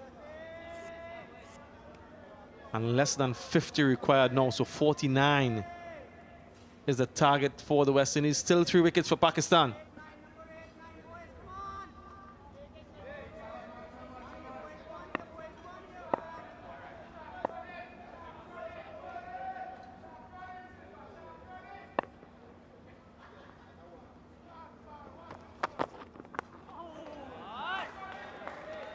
Takes the single. So retains the strike, does Kemar Roach. 120 for 7.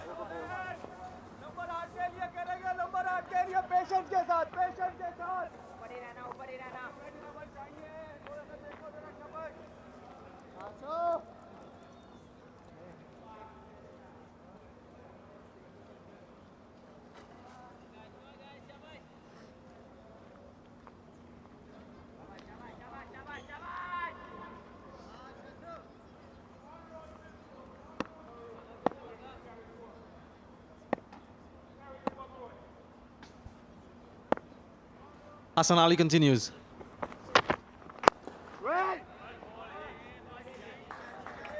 Has a full over at Kemar Roach to knock him over. And Kemar Roach, like I mentioned before, a best of 41, has been in this position before, knows what is required of him. Understands the situation of the match with all of his experience. He's not going to give his wicket away.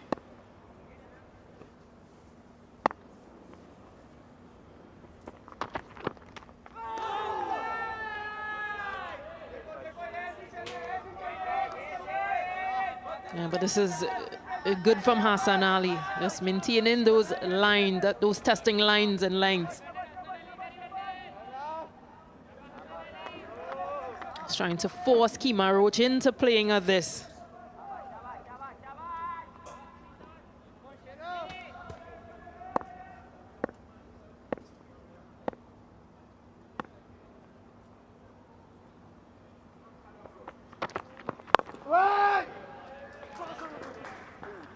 We talk about keys for success. One of those keys is memories of brilliant performances in the past. And Kemar Roach, I mentioned that 41.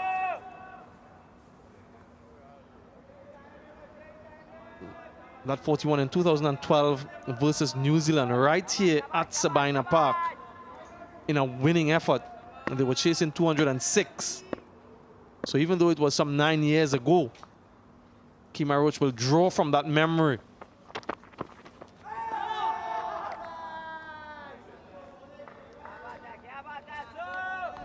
And try to repeat that.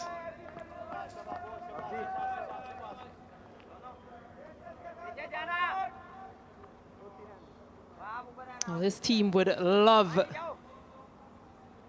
for him to be able to present in that 41 again. But as it stands, it's not going to be an easy task.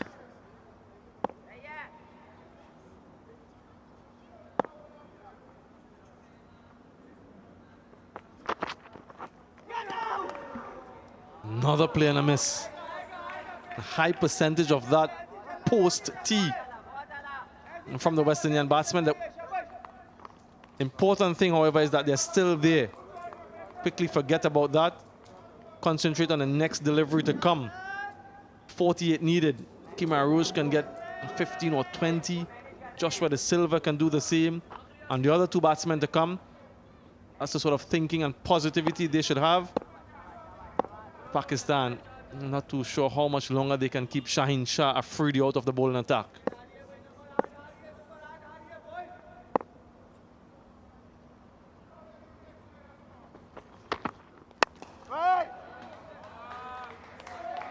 The maiden over remains at 120 for 7.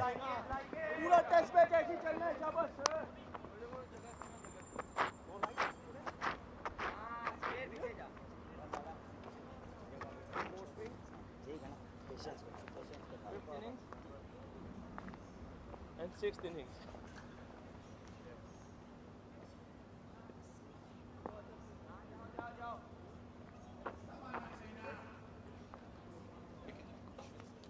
That's 2 legs.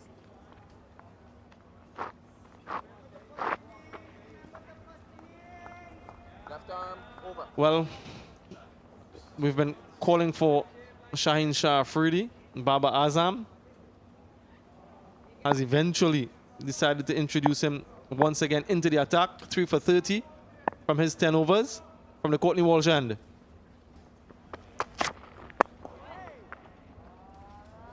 I mentioned that 3 wickets that he has.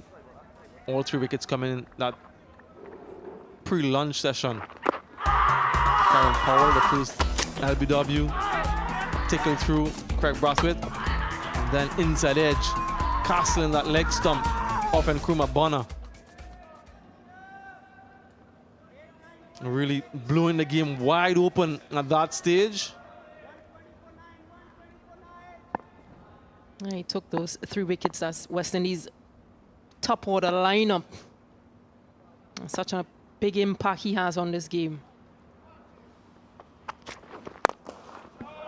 Excellent shot from Joshua De Silva. Pumped down the ground. Welcome boundary for the West Indies and for De Silva.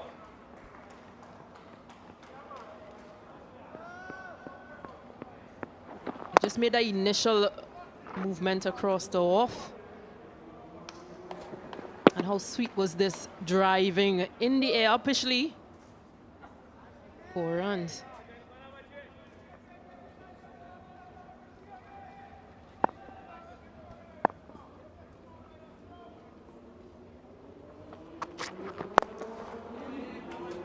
We've seen that Joshua De Silva tends to get that front foot across to the off stump. Has to play around that pad. On that occasion, he was beside the ball. This is his first innings dismissal. You can see that left foot going towards the off stump. And then that bat has to come around the pad. So he doesn't really have access to the ball. Plumb in front. Has to identify that and make the adjustment. Small adjustment, but crucial to be successful. Sweetly timed, no run. Good approach from Joshua De Silva, looking to score.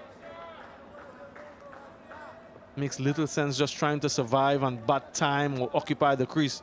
You need to score runs when presented. 44 needed.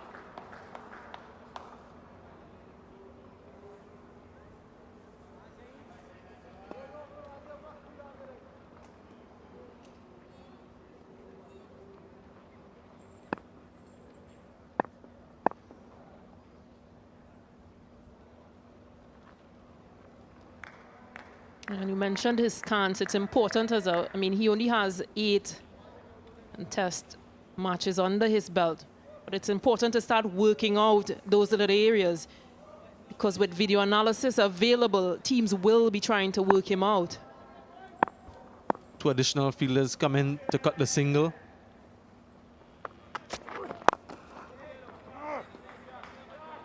Disappointed with himself for missing out on that half volley.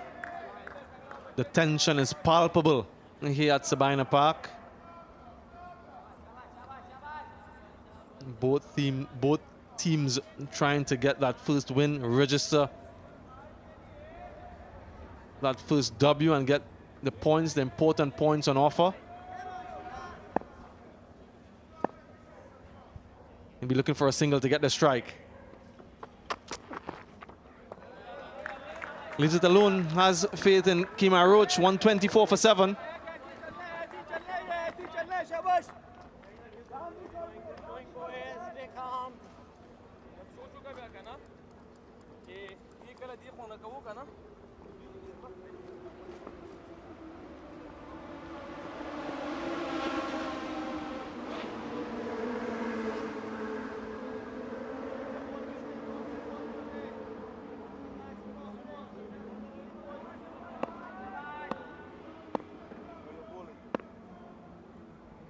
A nice gentle breeze blowing across the ground. Another play and a miss. Our co-commentator Colin Croft can just look at the flags and how they're fluttering and give you the wind speed based on his experience. I'm not as talented.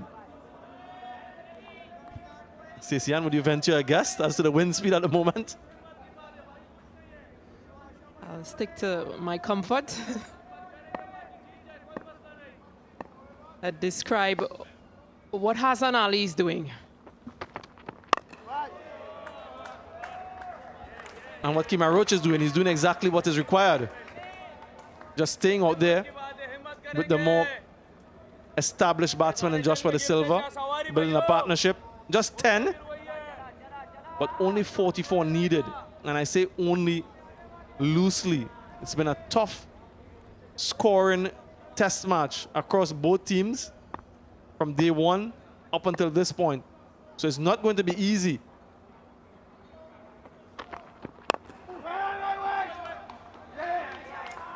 Misfield allows him to get the single and give the strike to Joshua De Silva. As Ali, the guilty party.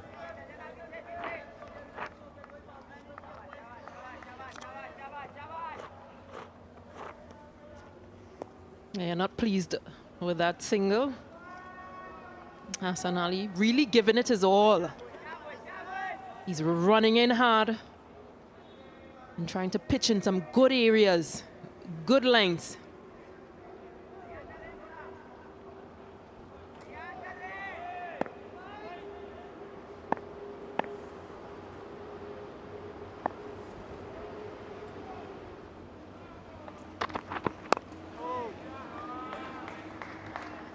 Hassan Ali himself, 13 test matches, 57 wickets to him. And best of 5 for 27. Been a superb performer for Pakistan.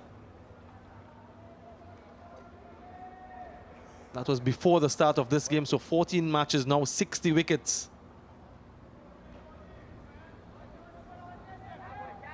Excellent numbers at the start of your career. Like you mentioned, the effort is always there from him.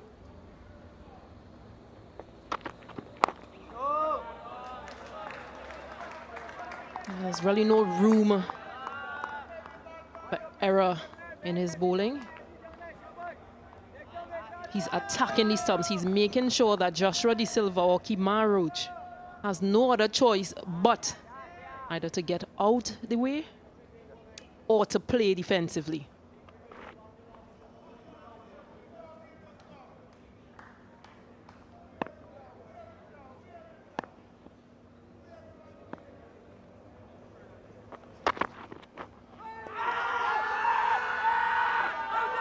Huge appeal. I think it was a little bit belated from the wicketkeeper. Not interested. Umpire Joel Wilson, no reviews remaining for Pakistan. And I think it was a good decision. 125 for 7.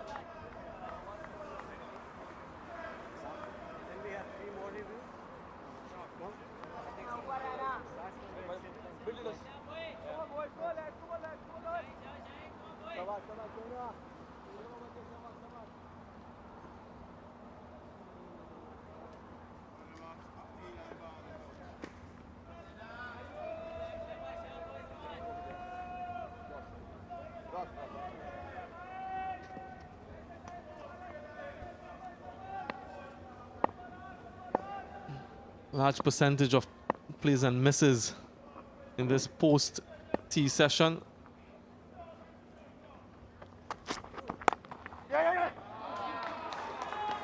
Gets it away.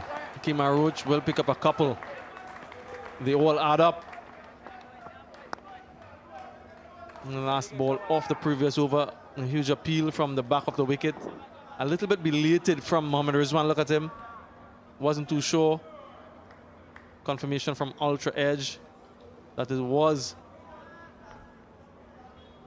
a good decision from the umpire. So 30% plays and misses after tee. That's almost 2 balls every over.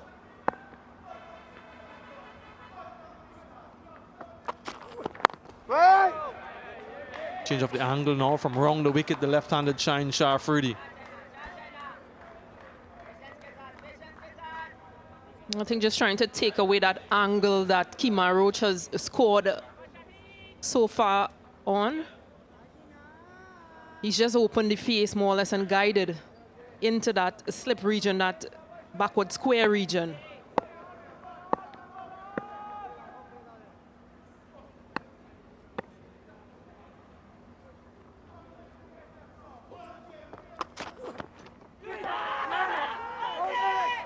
Another stifled appeal, an uncharacteristic shot from Kemar Roach. Not sure what he was trying to do there. Survived, so another play and a miss. Yeah, just that change of angle that you mentioned from Yasir Shah. Giving him no room at all. But just with that length, I just thought that he can pull this one. And Kemar Roach.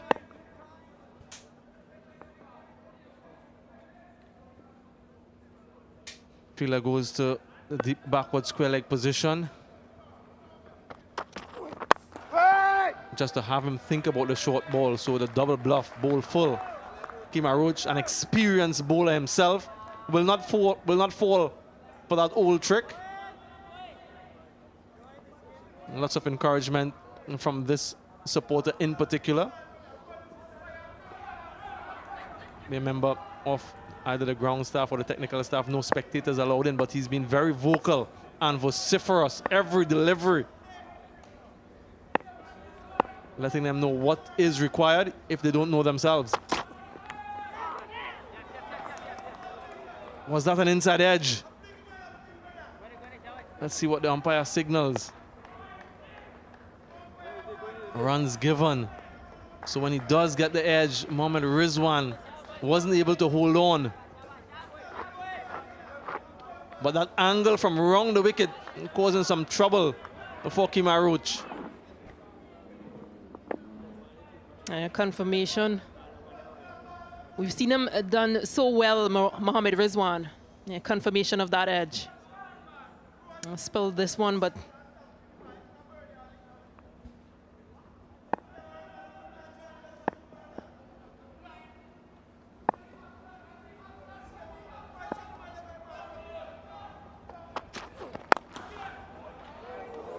brilliant shot, brilliant fielding, brilliant cricket all around. 128 for 7.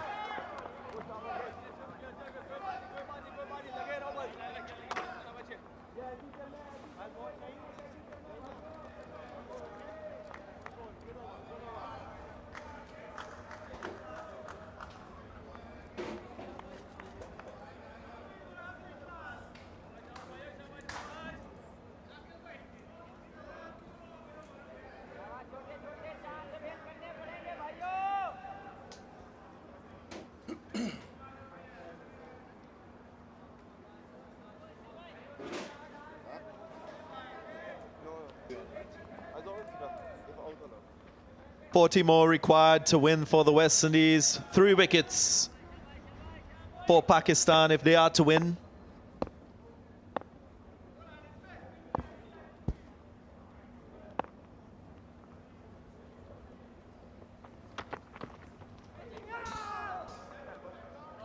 Kemar Roach signaling his intention. I'm not altogether sure that's the kind of intention you should have. Nationality has been like a metronome, just about off stump, outside off stump, teasing, enticing, hoping for an edge.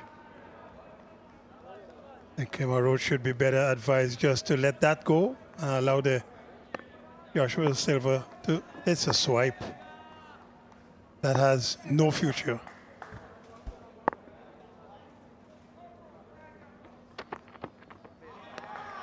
Kemar Roach would have taken a note of the manner in which Hassan Ali batted in that second innings, got 28 from 26, added vital runs for Pakistan at the closing stages of the Pakistan second innings. So far, Kemar Roach has added 6 to his name, a partnership of 14 alongside Joshua De Silva.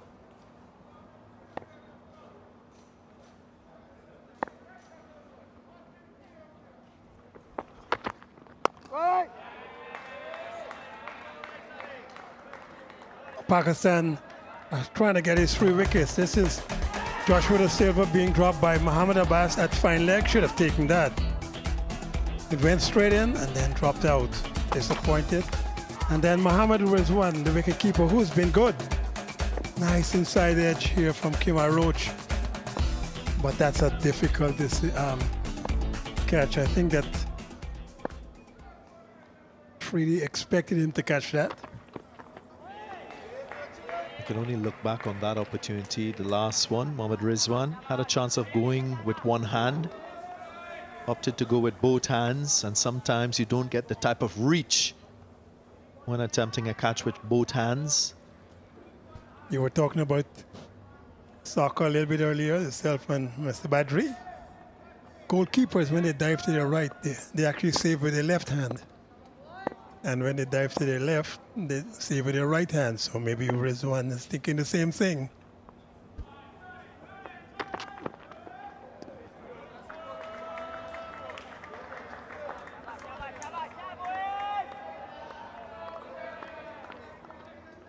Forty required. A lot of time left this afternoon and tomorrow even. Well, you want to come tomorrow, Colin Croft?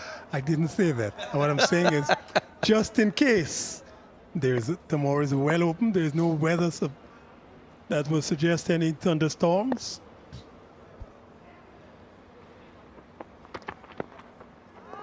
Another play and a miss by Kemar Roach, just not being calculated in his approach. 128 for 7.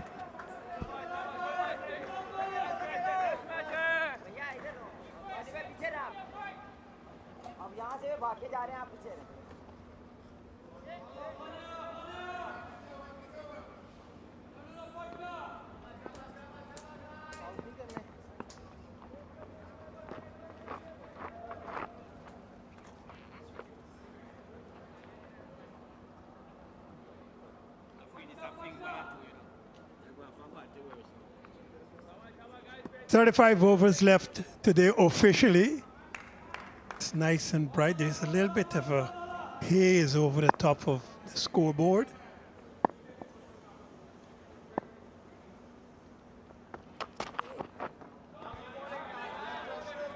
And Colin Croft did mention the 5th day being available. Still on this 4th day, there are 34.5 overs remaining.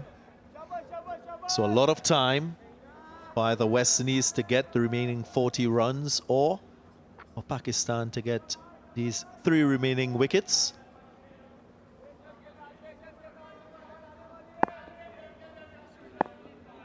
Yasir Shah really would be disappointed they didn't get Kemar Roach caught behind, still bowling around the wicket. Well, there's an interesting stat that I'd like to share. Pakistan, just in 2021, they averaged the lowest across test teams in terms of taking their opportunities that they've created for wickets. 71%, the lowest, as mentioned. But in this test match, they've taken 80% of their chances, so an improvement. Catching quite good from Imran Butt, in particular 4 catches to him.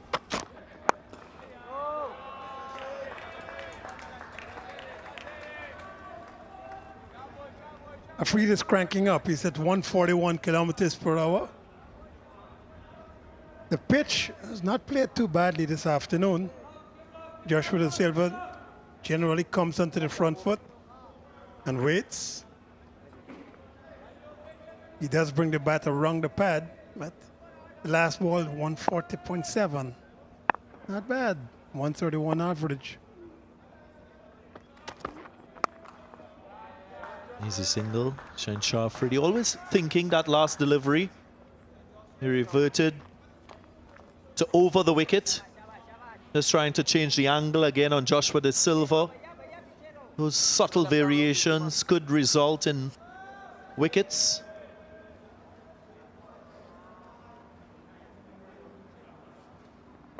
No changes at all from Babar Azam for Kemar Roach. Roach has already shown his intentions with a couple of airy shots.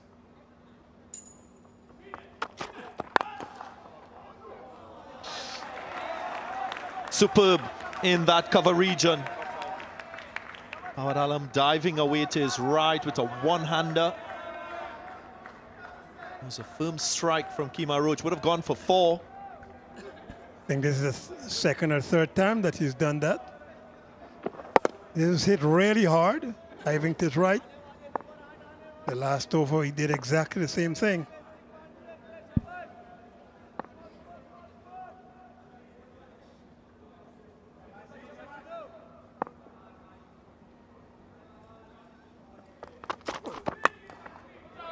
Squeezes this one through. Roach will be pleased. He's been searching for a boundary. He finally gets one. At the end of the over, West Indies now, they move to 133 for 7. Job boys, yay, patience.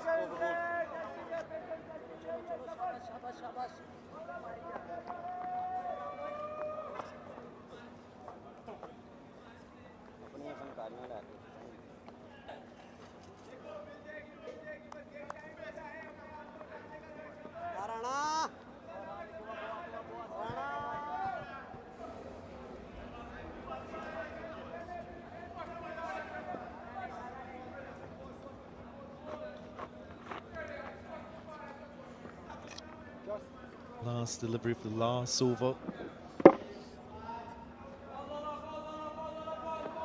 Kemar Roach getting into double figures with that boundary.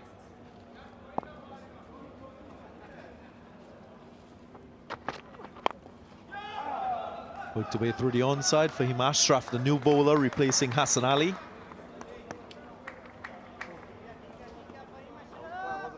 Hassan Ali had a really good spell. Now he's taking a rest. Fahim Ashraf, he's going to have to keep the same metronomic direction, line, length. Anything wide of leg stump could be hit over the square leg area. The first over was expensive.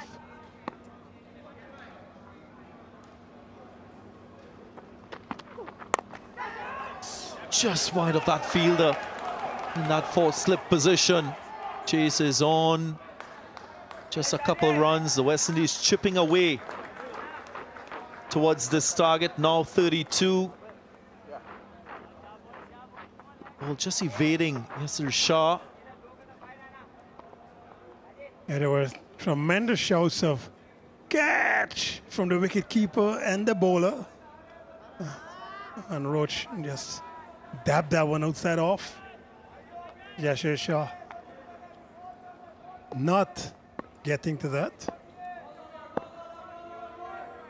Meantime, the equation goes down to 32 required to win.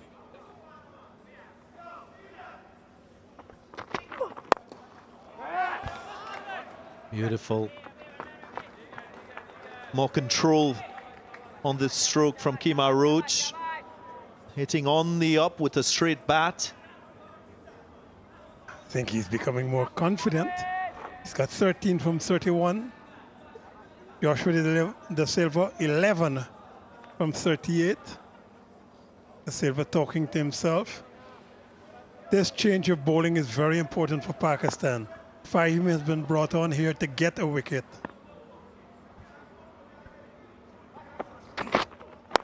Yes.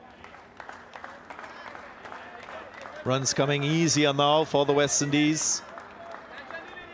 Nerves of steel required from players across both teams. Very intense equation here. 30 more required by the West Indies.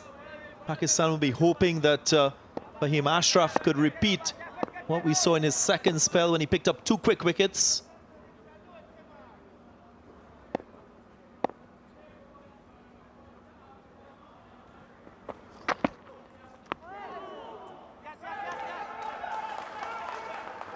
Extra. 1 by added. 1 run closer to the target for the West Indies. Mohammad Rizwan is still down on his haunches. He's disappointed, but that ball bounced, I think, twice before it got to him. It was 134 kilometers per hour. That one just kept low and stayed low.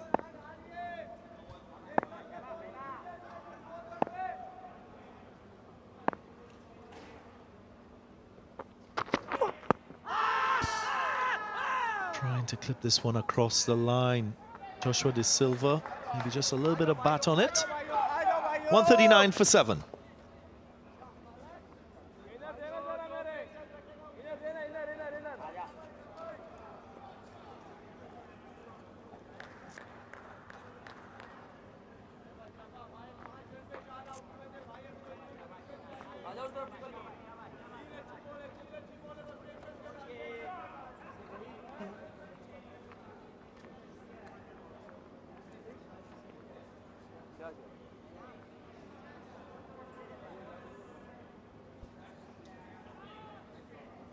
Yasir Shah Freddie still at the northern end, the Courtney Walsh end. He's going to go back over the wicket now.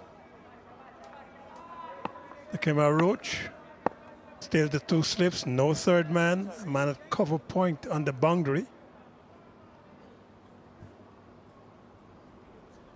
He's going to have a talk with Muhammad Abbas, probably asking him as to why is he going over the wicket and not around.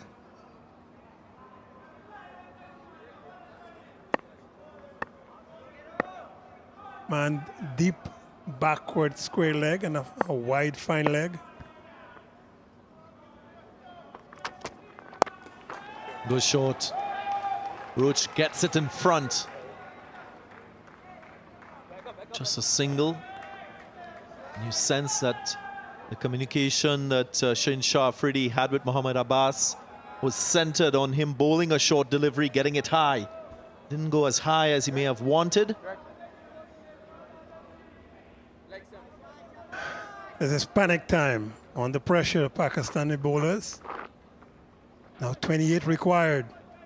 It's been relatively comfortable for the West Indian batsmen in the last couple of overs.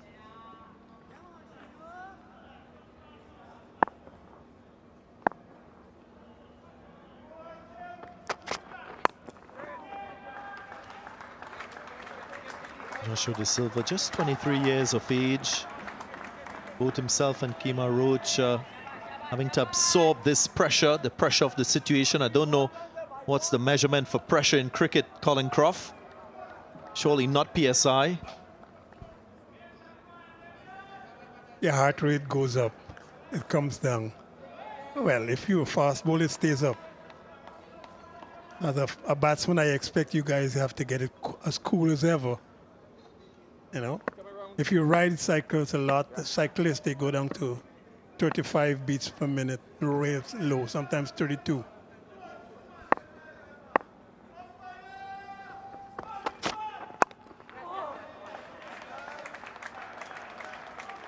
Single off every delivery so far in this over. West Indies inching away. Will we see a cliffhanger at the end of this test match?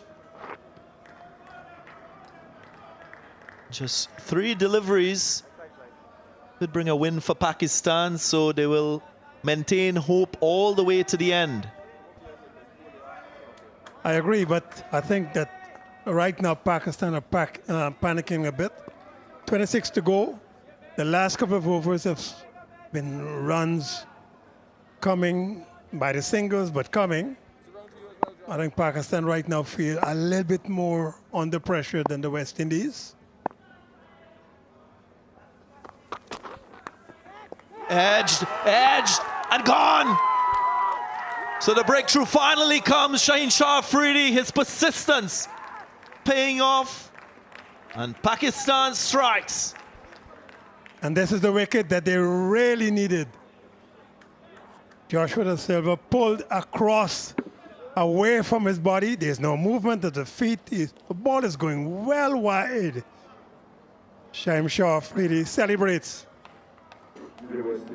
He's gotten his 4th wicket, 4 for 45 so far. Joshua Da Silva's gone for 13. It's 142 for 8.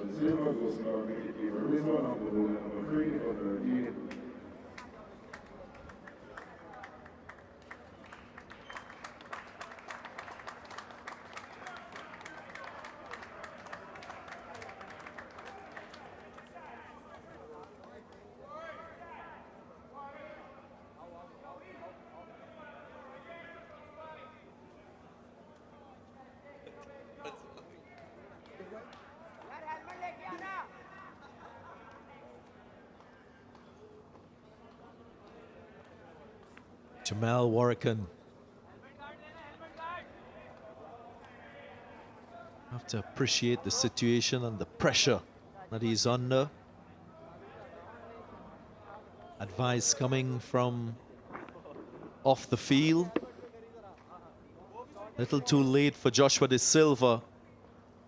Mohammad Rizwan making amends for that missed opportunity a couple overs ago.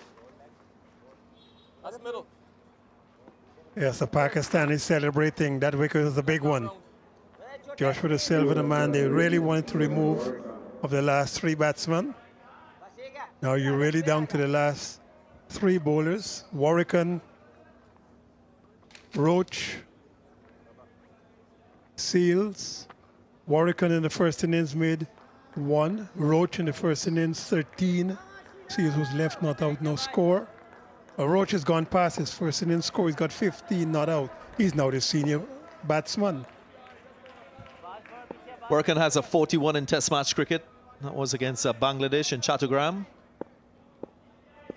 Was in a losing cause. Will want to contribute with bat now in this tough situation.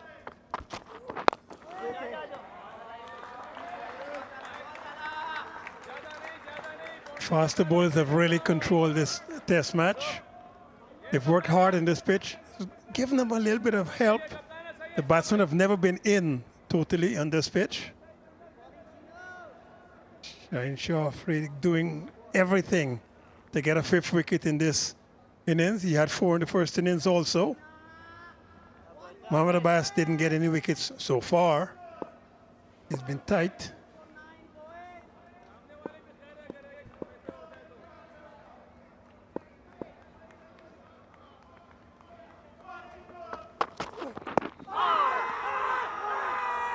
Stifled appeal going down the leg side. Gregory Brathwaite agreeing. 142 for 8.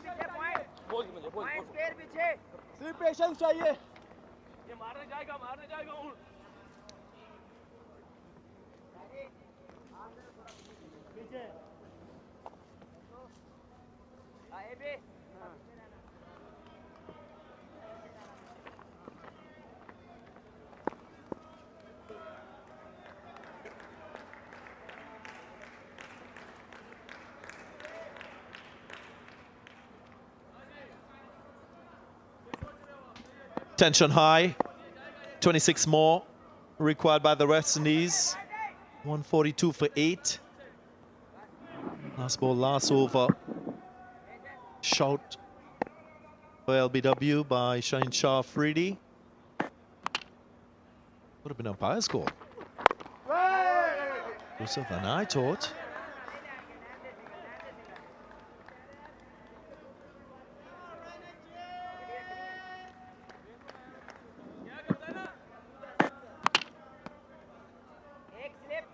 That was closer than I thought. I thought it was going down legs by a long way.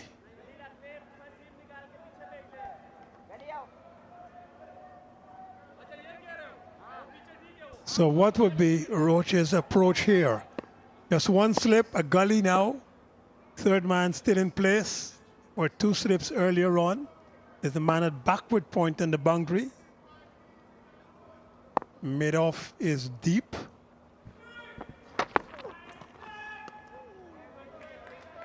The big question here is whether or not Kemar Roach has enough confidence in Jamel Warrican to take every run on offer.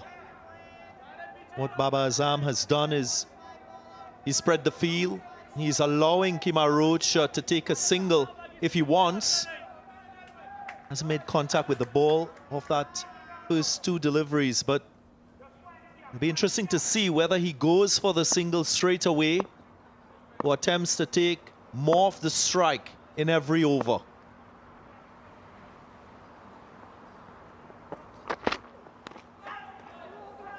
No.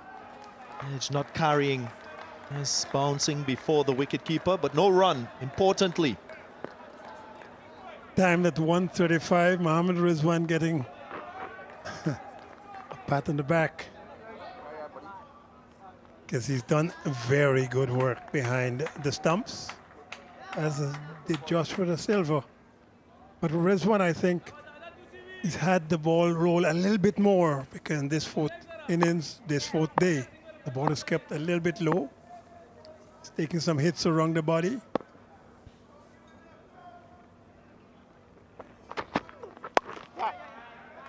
Takes a single off the fourth delivery.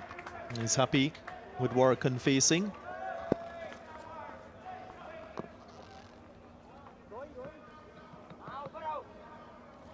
There's no need to be swishing and trying to hit the boundaries. Officially still 31 overs and 2 deliveries for this afternoon left. Just 25 required now. You've got less runs than overs. There's no rush. 2 slips, gully, cover point, extra cover, mid-off. Mid-on, mid-wicket, fine leg.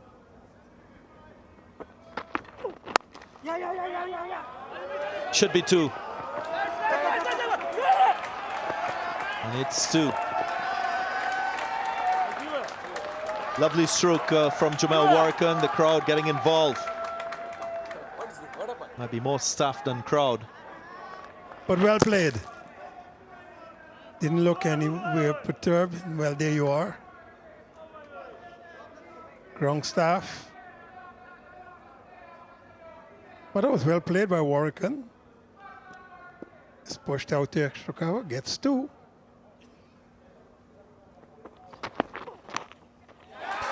Edged and races for 4.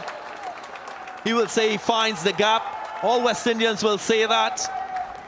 But he ends the over with a boundary. 19 more required for the West Indies. 149 for 8.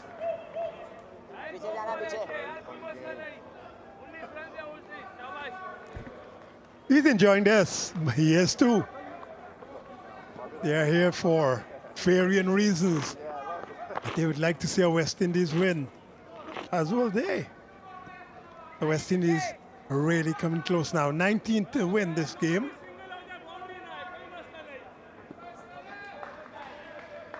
As is every West Indian, they have instructions as to what you should do next.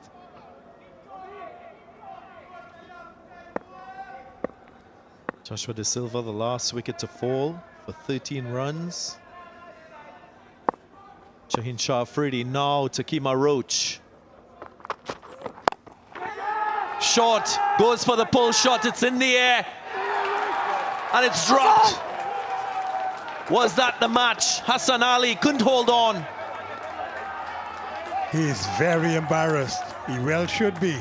That could be the game down, but that was a relatively easy catch. He can't complain about his son. The son is behind him. That's one went up, and I think this was a setup. He had tried it the over before, Shaheen Shah Afridi. Didn't work. This one went up. You really got to take those. Would have been 5 wickets for Shaheen Shah Afridi. Still He consoles his teammate. Brings up the 150 for the West Indies.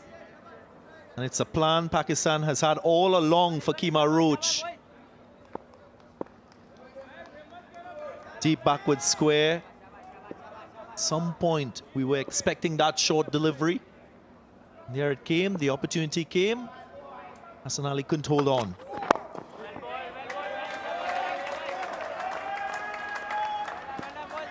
Keeps it out, Jamal Warrican.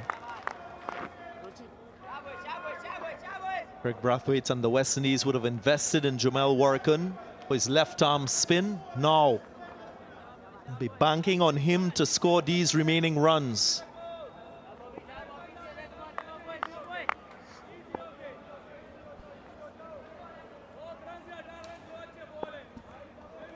Mr. Ulhaq was there as his West Indies bowling coach. Wakar Yunus, the Pakistani bowling coach, still encouraging his boys.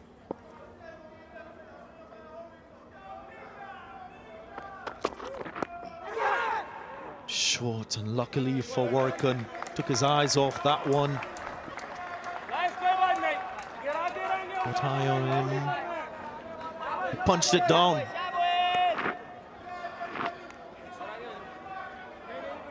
Test cricket could be exciting. And Shafri doing everything. Warrican, I don't think, knew where this was going. Hit the glove.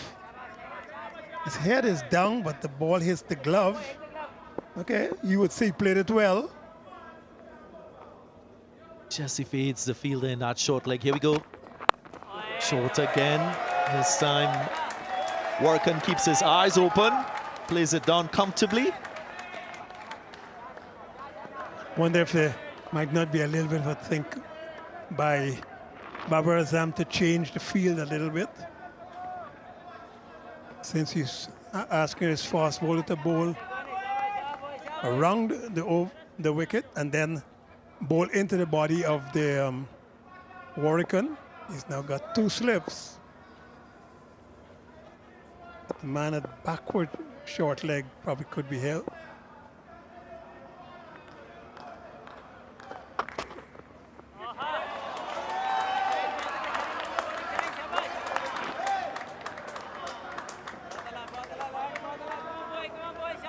Very gripping session.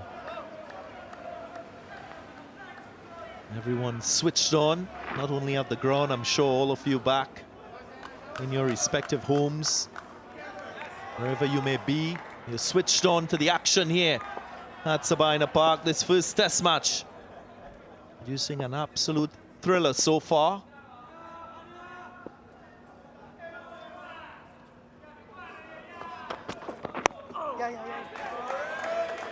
Single off the last delivery.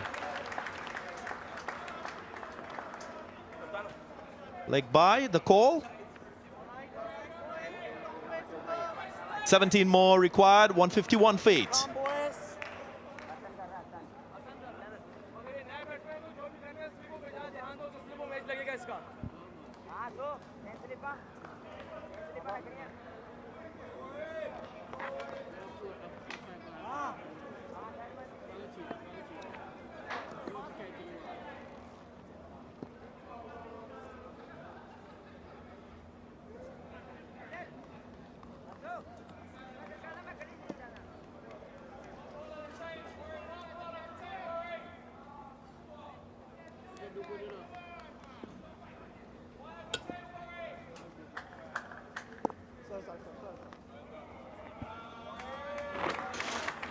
Hassan Ali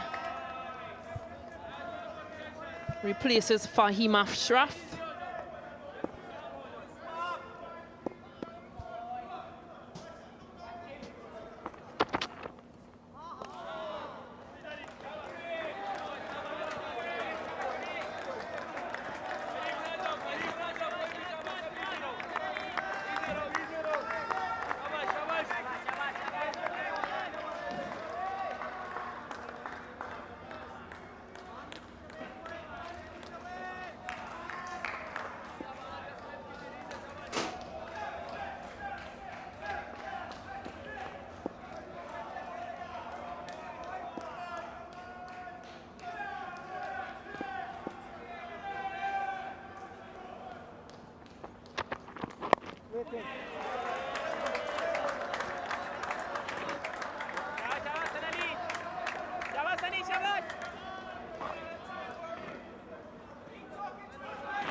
This is good from Jamal Warkan.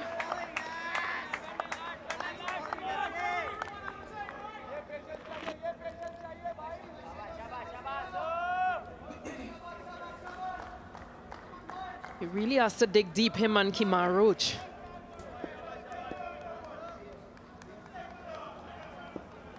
Still a lot of smiles around. But that face shows the tension. High in the air, 4 fielders after it. 4 fielders, Rizwan, brilliant! Brilliant from Mohammed Rizwan! Pakistan can see the light. Some of it anyway.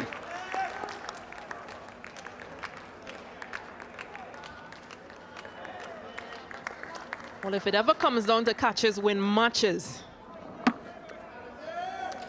this man, Mohammed Rizwan, will be one of those players looked at. This is a superb work.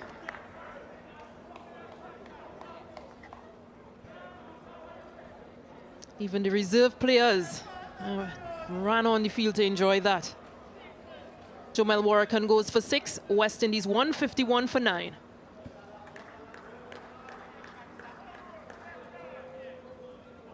US Indies are now 151 for the loss of 9.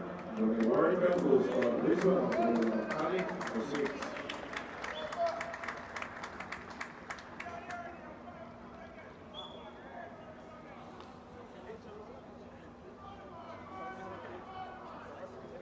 Third man rakhi Babsi. Third man de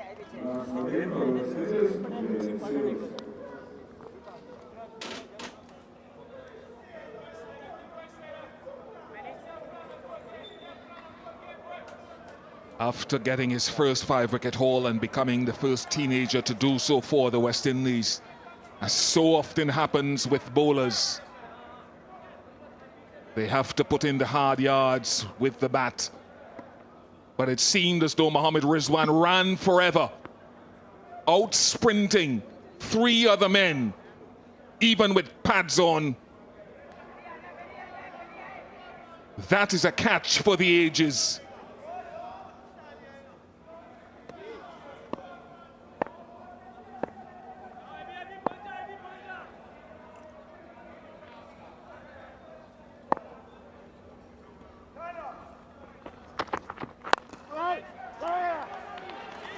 Take the single with 1 ball for Jayden Seales to negotiate or to try.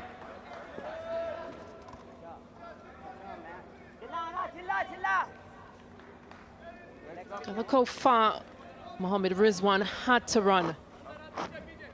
Keeping his eyes on it all the time. But again, keepers with that glove on will always be the safest hands to go at a catch like this. But this is spectacular work.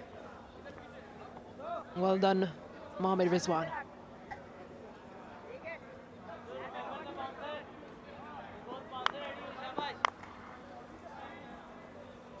Imran Butt might argue with you that his hands are the safest even without gloves, and he was after it, trailing it.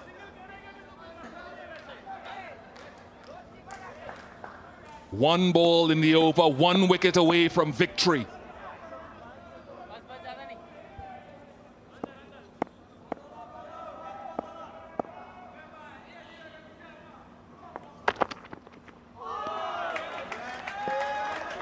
$16 to get, 152 for 9.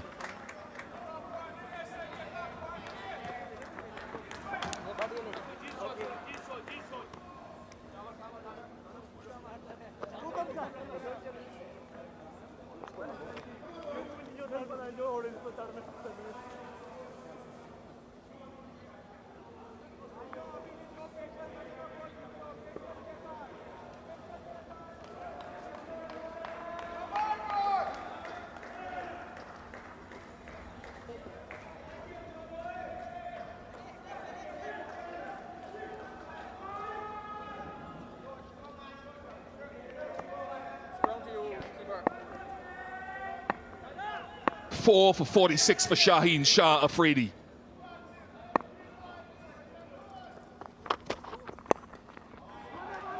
Take it. They take the single off the first ball.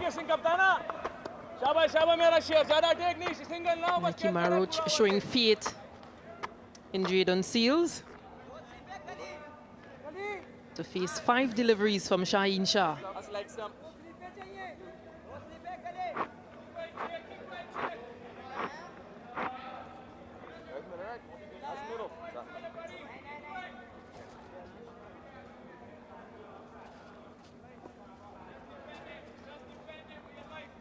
Left arm over to you.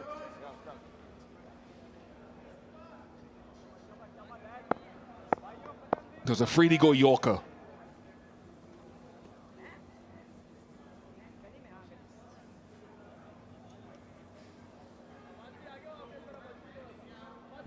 He has 3 catches, and then third man is out on the boundary.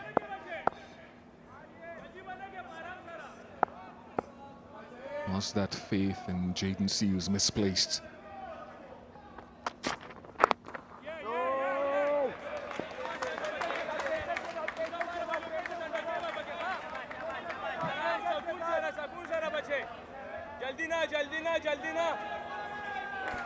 No ball searched for by the television umpire. One closer.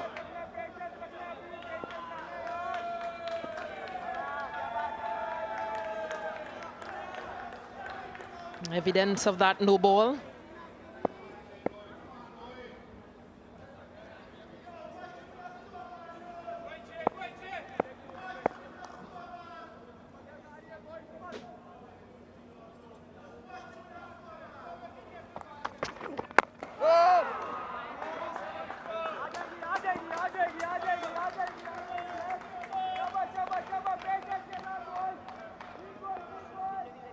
Mohammad Abbas is walking to Shaheen Afridi every time to offer words of encouragement and advice.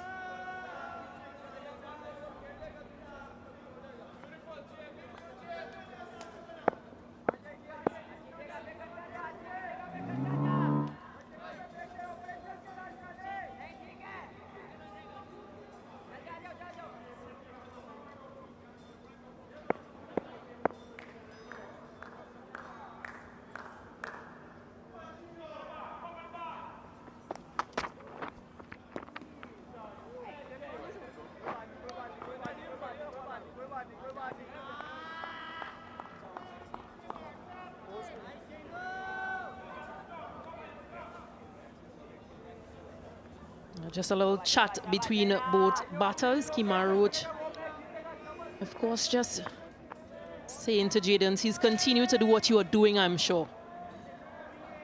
It's a little bit of an in-drift in this. A little bit of angle, more angle than in-drift. Searching for that Yorker.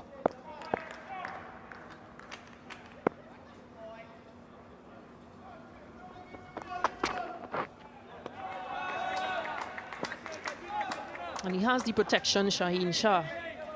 He has fine leg, and even though he has 3 catchers, he also has that third man, just in the event that anything gets through that area. Just 2 more. Pakistan have not won 5 test matches in a row since 2012.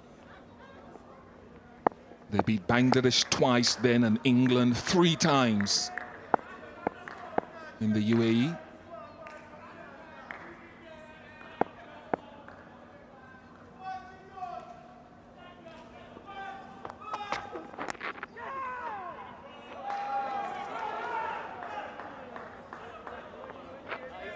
One ball left.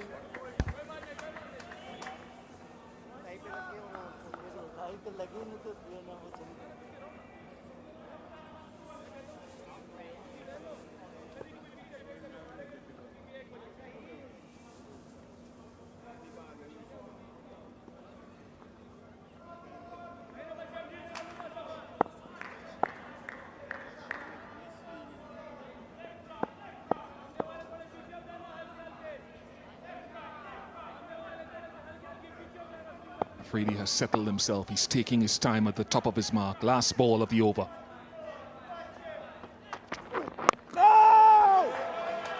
Expertly played.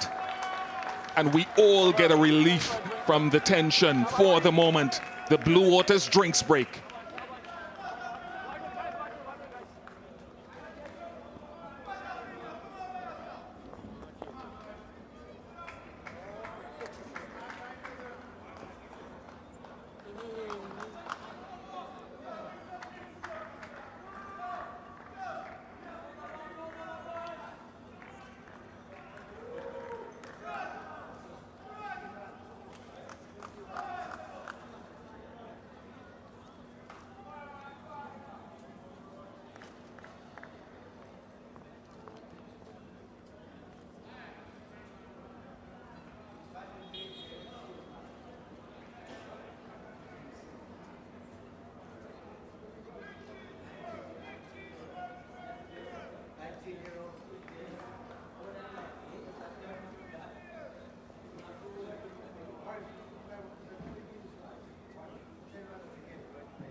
Pakistan lost their last 5 wickets for 35 this morning. The West Indies 154 for 9. They need another 14. Pakistan need 1 wicket.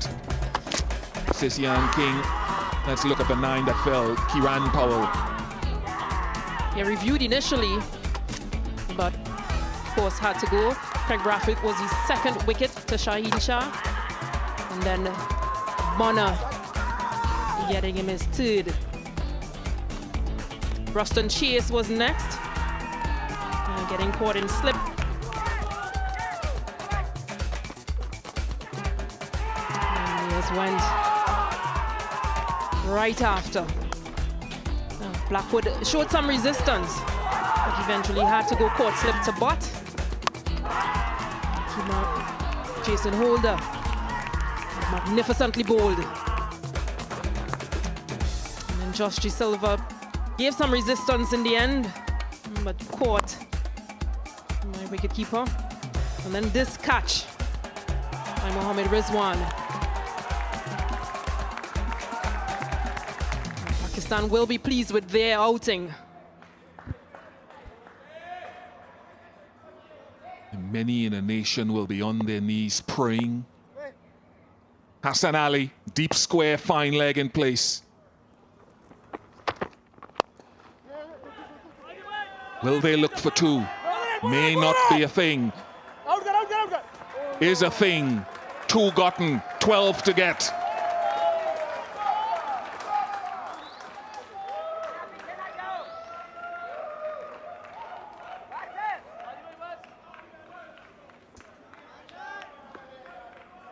That man at deep square, I think it's Fawad Alam, right of your screen, top right.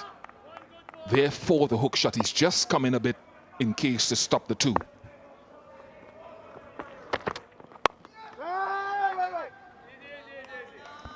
Which is rightly so, because previously we would have seen Kemar Roach from the other end pull into that player at that backward square position and being put down.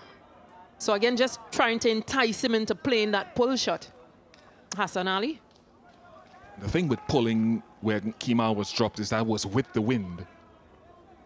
If he pulls and top edges, it's against the wind. Forward has gone in front of square.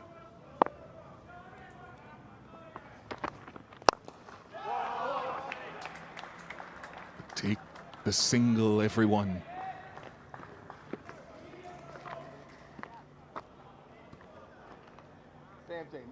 Kemar Roach has a lot of faith in Jayden Seales.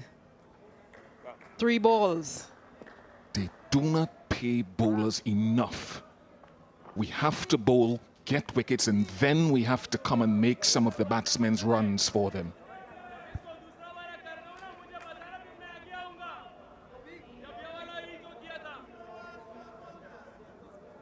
West Indians everywhere with clasped hands. Hassan Ali round the wicket.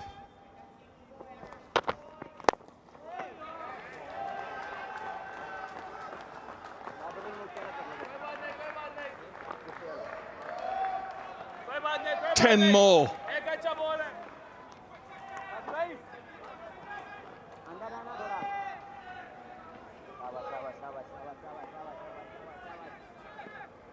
Little over 24 hours ago, Pakistan as a nation celebrated their independence.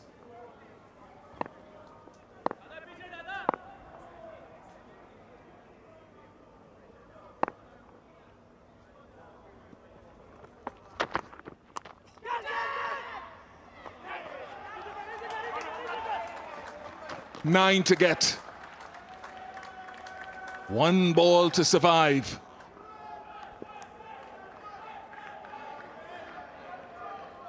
Yeah, at this point, it's almost as it doesn't matter where runs come from. Coming off Jayden Seales' shoulder, but just dropping short of that fielder. Roach's shoulder.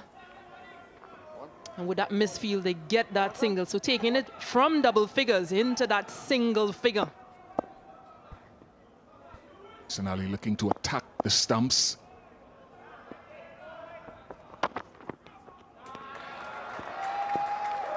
.159 for 9, 9 runs to get.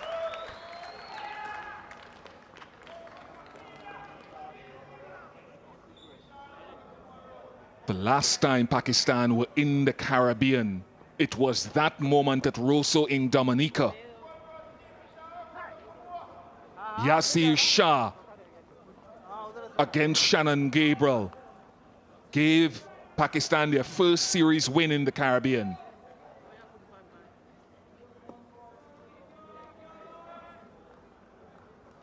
He cannot look, he's icing his eyes, they're sore.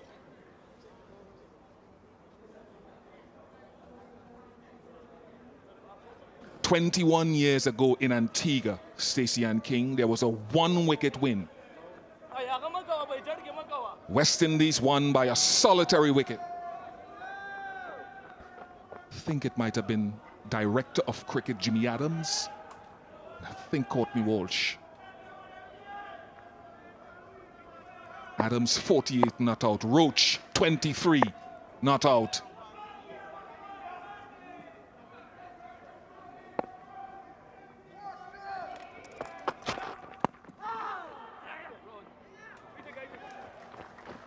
Eight to get.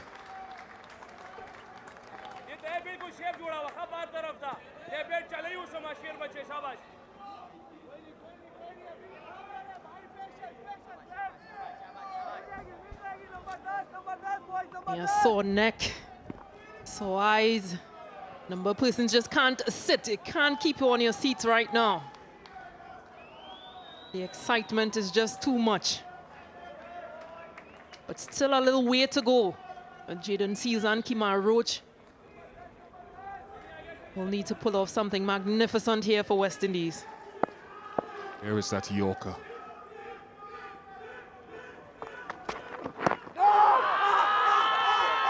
Huge bat. Huge amounts of bat. No reviews left anyway.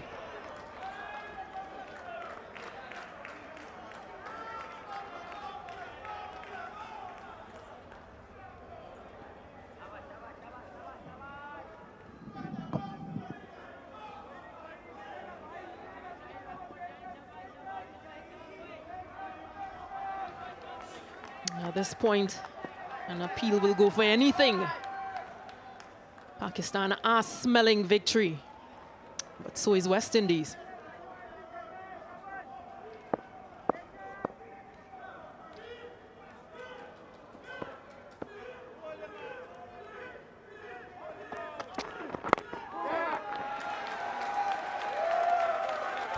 That was the searching Yorker, just short of it. Well played, Jayden Seales. 7 more.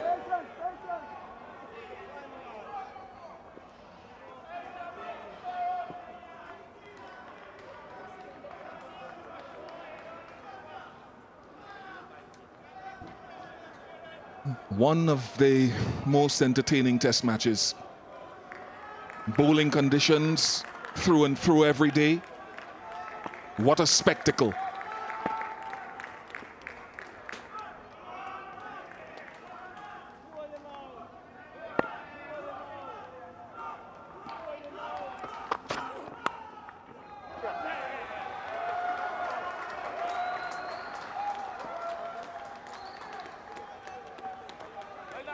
Another single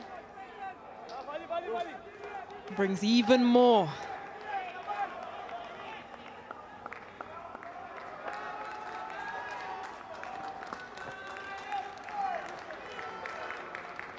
Yeah, nerves are all around. There's some support from those Pakistan players on the sideline.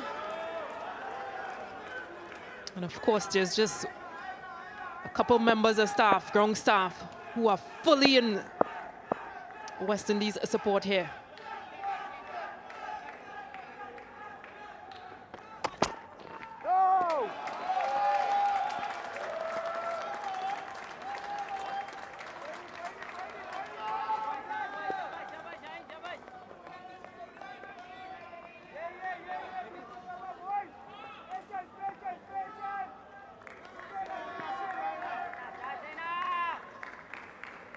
The master and his student, Roach and Seales.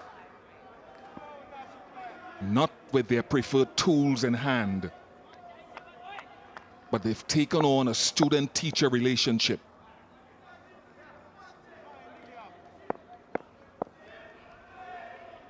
Brady's got to get it straight.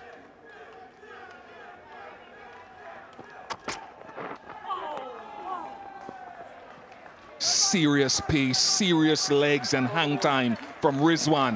162 for 9.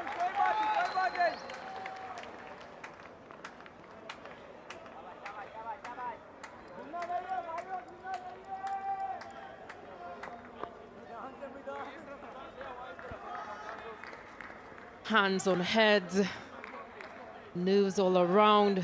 Batting coach for West Indies, of course, probably still in his position. Yeah, just wondering what will the result be.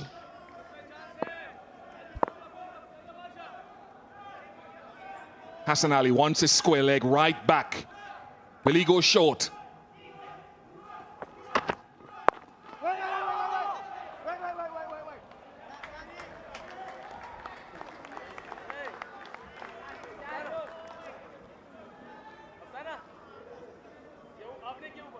Just want to talk about a plan that I forgot to mention earlier, just to break away from the tension for a moment. This field that I'm seeing here, with the point well back, the square leg well back, it was a similar field they had for Jermaine Blackwood for a long time, and Jermaine Blackwood eventually fell into the plan of searching outside the off stump for the single.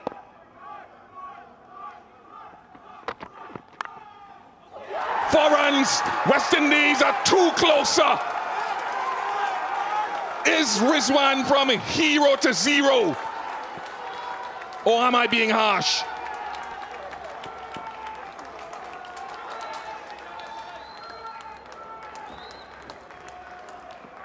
They've been so good in this slip region. But clearly dropping just in front of Rizwan. And it runs away for 4 runs because that third man is just a bit wider. And with the pace in which Hassan Ali is bowling. How good is this? I beg to differ, Stacey, and I think that went under the hands of Mohammad Rizwan. I think it carried just. Fielders are in except fine leg.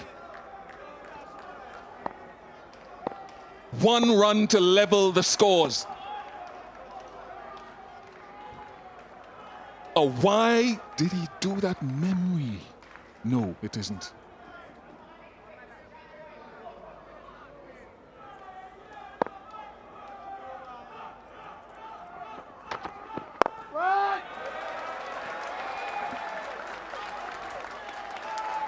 Kemar Roach just happy to full face this delivery.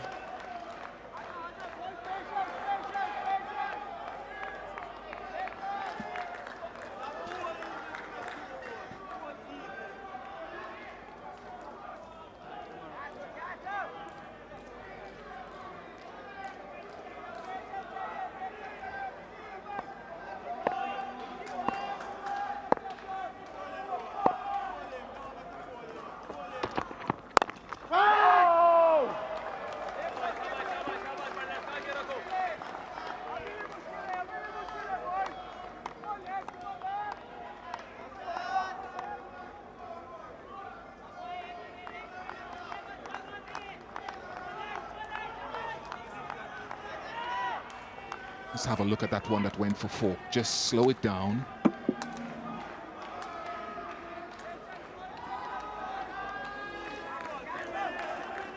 It is not easy. It's tough. But I think it just got under the glove.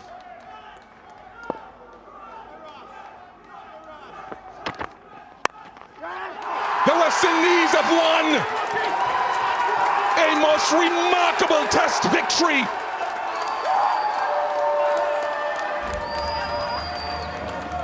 For the teacher and his student, Kemar Roach and Jayden Seales take a bow.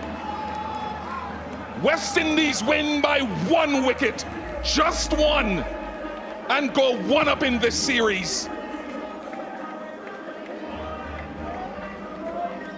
Pakistan have fought valiantly. This has been one of the great spectacles of Test match cricket.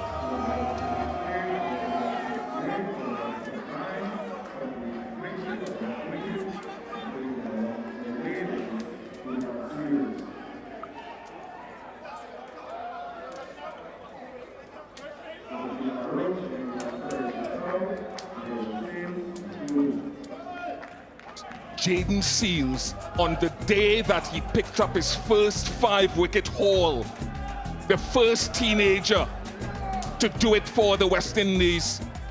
And he does a job with the bat from the man who is teaching him everything that he needs to know. Credit to Jermaine Blackwood as well. His half-century vital. This is the fight and the spirit West Indies people want to see from their team. Credit to Pakistan. They've been brilliant. Yeah, this is really important.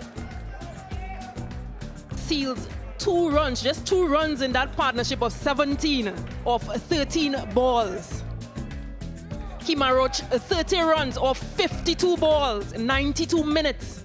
You did ask earlier, or did say earlier, that they need a raise in salary. I think as bowlers, they definitely do. Pay them more experience. For years, we've talked about Kemar Roach's stickability at the crease. Partnership with Joshua Da Silva. Ruston Chase's effort with Jermaine Blackwood. Jayden Seales bowling in the match. Kemar Roach bowling in the match. It's a pitch that I have to admit has been tough, but as a spectacle and someone looking from the outside, I love the thrilling cricket. Credit to him as well. This is a much-needed 97 and win for Craig Brathwaite and his men.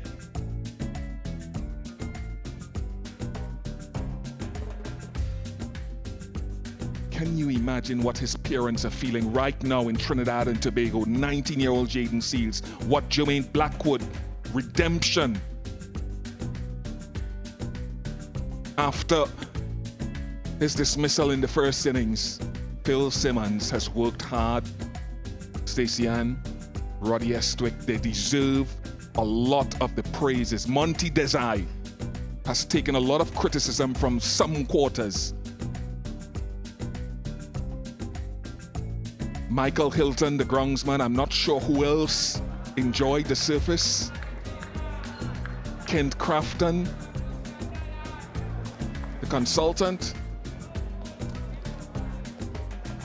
Really pleased, batting coach, to see that your lower order can stand up and see this home. I think that's brilliant work by him.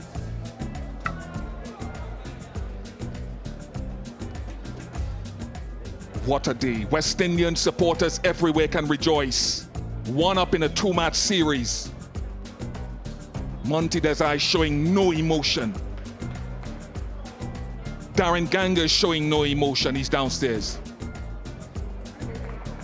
Kemar Roach, you've made all of us speechless. I'm sure millions of West Indian fans as well. Share with us what's going through your mind right now. Just stay positive. That's me. I know it was fair reach. I just tell myself, just believe, bat each ball at a time. As our batting coach says, Monty, one ball battles. I just try to take on every ball at a time. So I know that Shiny was the threat, so I try to keep him out as best as I could. But at the end of the day, it came off and we won the test match. Was that the most important test innings you've played in your career so far? Unbeaten, 30? By far, by far. I've never been in a situation like that before, battle of the tail. I am a part of the team. So for me to just go out there and just obviously believe, that was my biggest thing. Believe, stay positive, bat each ball at a time. It just came out. It just worked today and just give thanks. With that last delivery, 2 runs to win, talk us through that winning shot. Were you expecting the ball in that area? Yeah. I knew he was going to change the pace of the ball, either a short ball or for a slower ball, but obviously I just trying to pick the gaps and run to. Just run hard, obviously Jayden's there, and it happened. Just believing and just backing yourself to the end, and obviously we came with a win today. Everyone had confidence in your batting. Tell us, what was your advice to Jayden Seales, the 19-year-old, batting with you when you won the game for the West Indies? Yes, I just told him to protect his stumps. Obviously, on the wicket, the biggest threat is the ball straight, so I just tend to protect his wicket as best as you could. If you get nicked off, if you get caught anywhere else, that's fine, but just protect your wickets. And he did it very well. He showed great fight. I said, for him, he's a star for the future. He has a good heart, he's very calm under pressure, and I'm proud of him as well. You already started talking about him. Jayden Seales made history today, becoming the youngest West Indian bowler to get 5 wickets in a test match.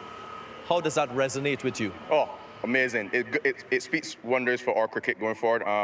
It means that we have some youngsters coming up. As I said, I identified him from the early stages in New Zealand in the camp, and I thought he had great skill for a 19-year-old, and you're seeing it on show now at the highest level. So all the best to him. I wish him a great career, and I'm looking forward to watching him get more wickets for the West Indies. I'll allow you to go and celebrate with your team. Thanks for your time. Thank you very much. Kemar Roach deserves so much praise.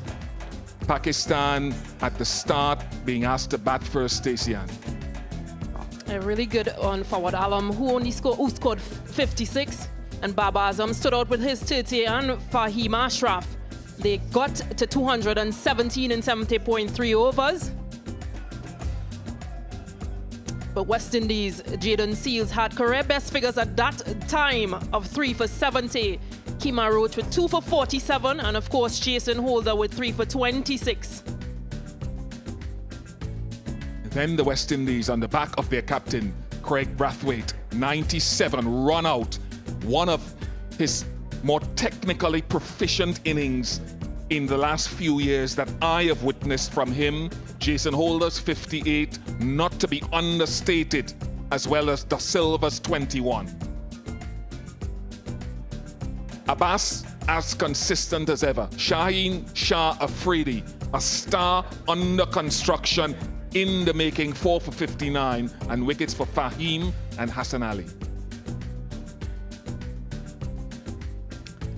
Yep, Babar Azam again standing out, had to have a good innings, and so he did. Standing out with his 55 and Mohammad Rizwan with his 30. Abid Ali 34, in there 203. And then Jayden Seales, how good was he today? 5 for 55, and Kemar Roach, 3 for 30. Mayers and Holder, just 1 apiece, but that bowling effort was magnificent. And then, my goodness me, I'm trying to catch my breath and settle my nerves. 168 for 9, folks. Jermaine Blackwood, 55, 22 to Ruston Chase. That was a decent partnership after 3 wickets fell quickly. 16 to Holder, Da Silva 13. But look, the names that are in lights. 30 to Kemar Roach, his most significant and important innings, he says. And Jayden Seales, you can never really tell the importance of 2 off 13, but it is match winning. Yasir Shah, Freddie, brilliant. Brilliant again. I can't wait to see how this kid goes over the next 4 or 5 years internationally. 3 for Hassan Ali. We knew what he could do. Ashraf, 2 for 29. He's been quite good as well. If you just join us, the West Indies maintain their record, not losing a chase of 200 or less in the 4th innings. And they win today by 1 wicket at Sabina Park, Kingston, Jamaica. MasterCard priceless moment of the match. What is it?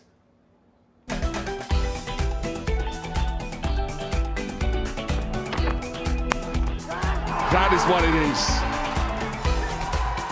Kemar Roach, as cool as they come. No one will be happier than Roddy Estwick. He looks to Roddy as a father figure.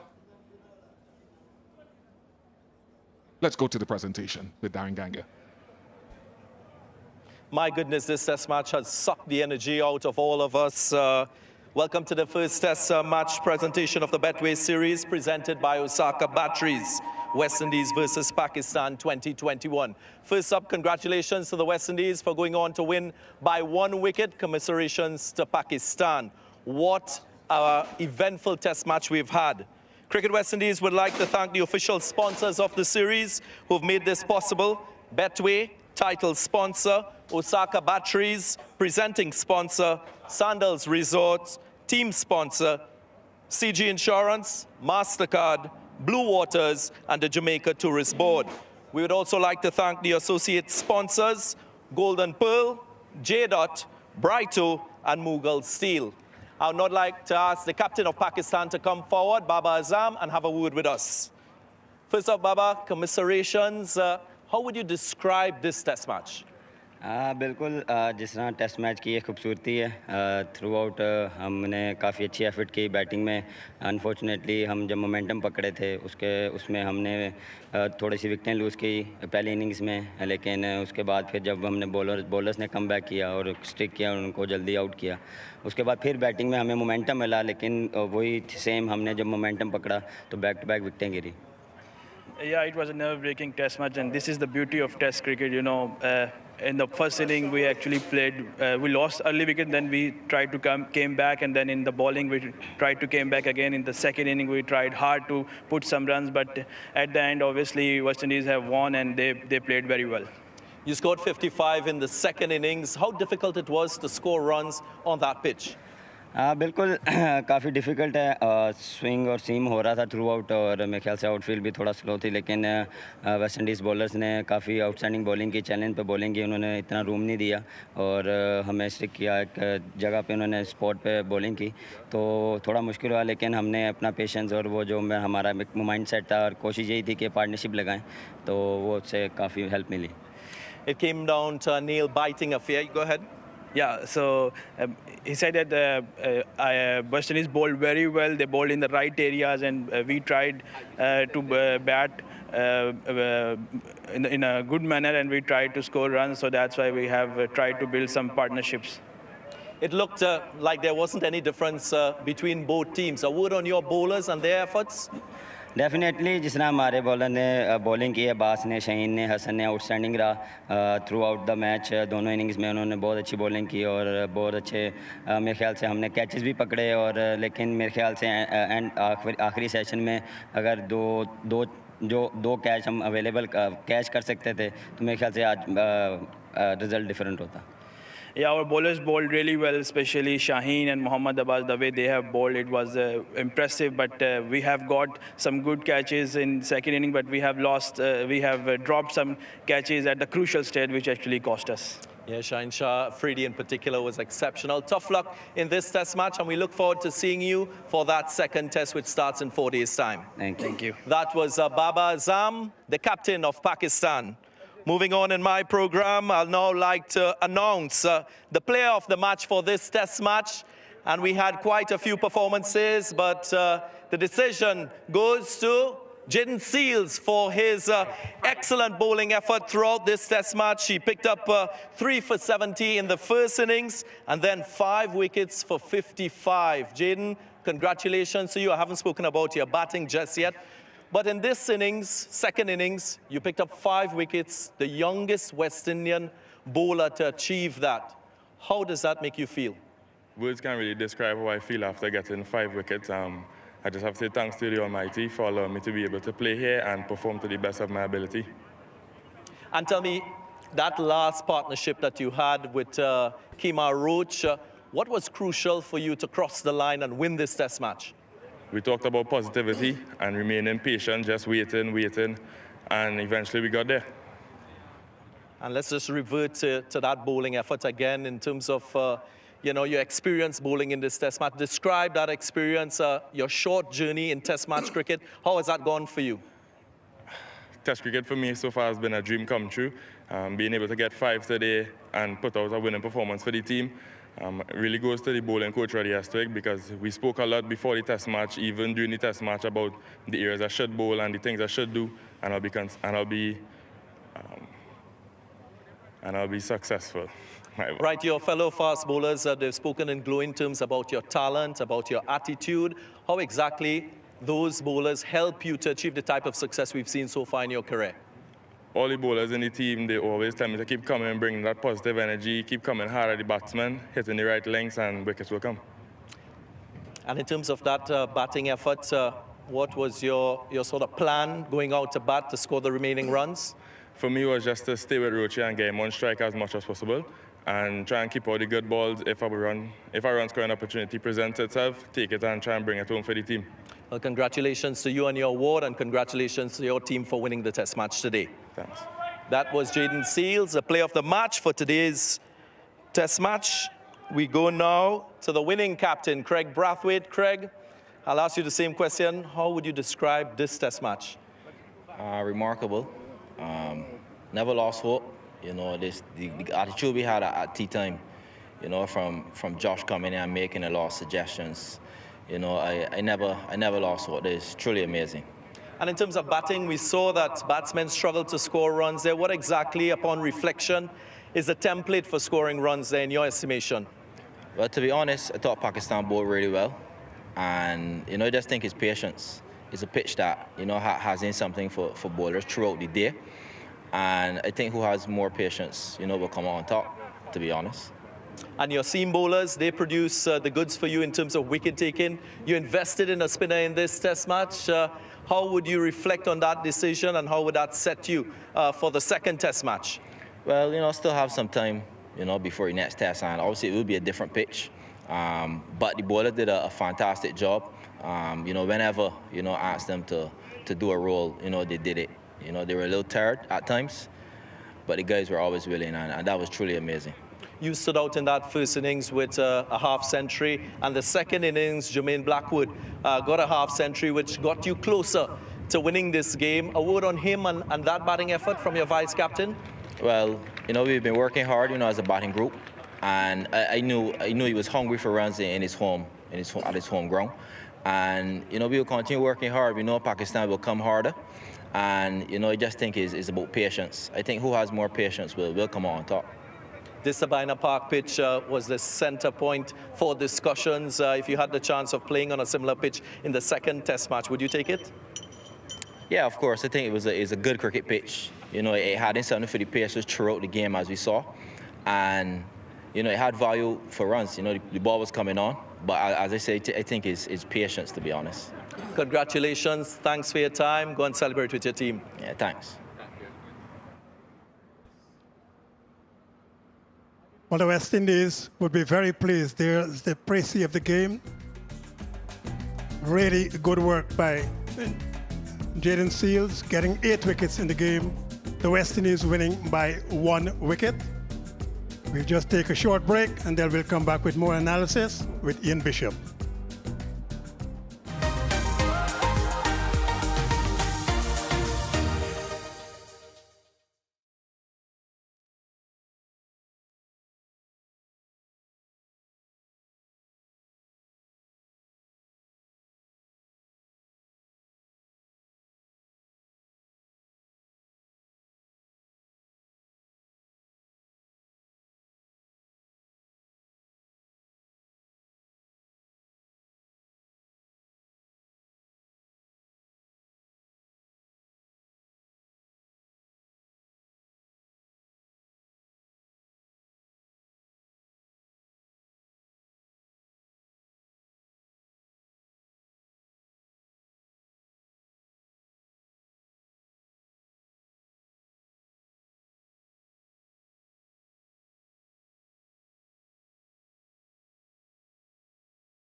Back here at Sabina Park, it has to be one of the more exceptional moments for West Indies cricket in recent times.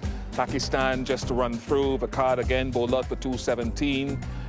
West Indies responding with a 253, a lead of 36. Then Pakistan bowled out earlier today for 203.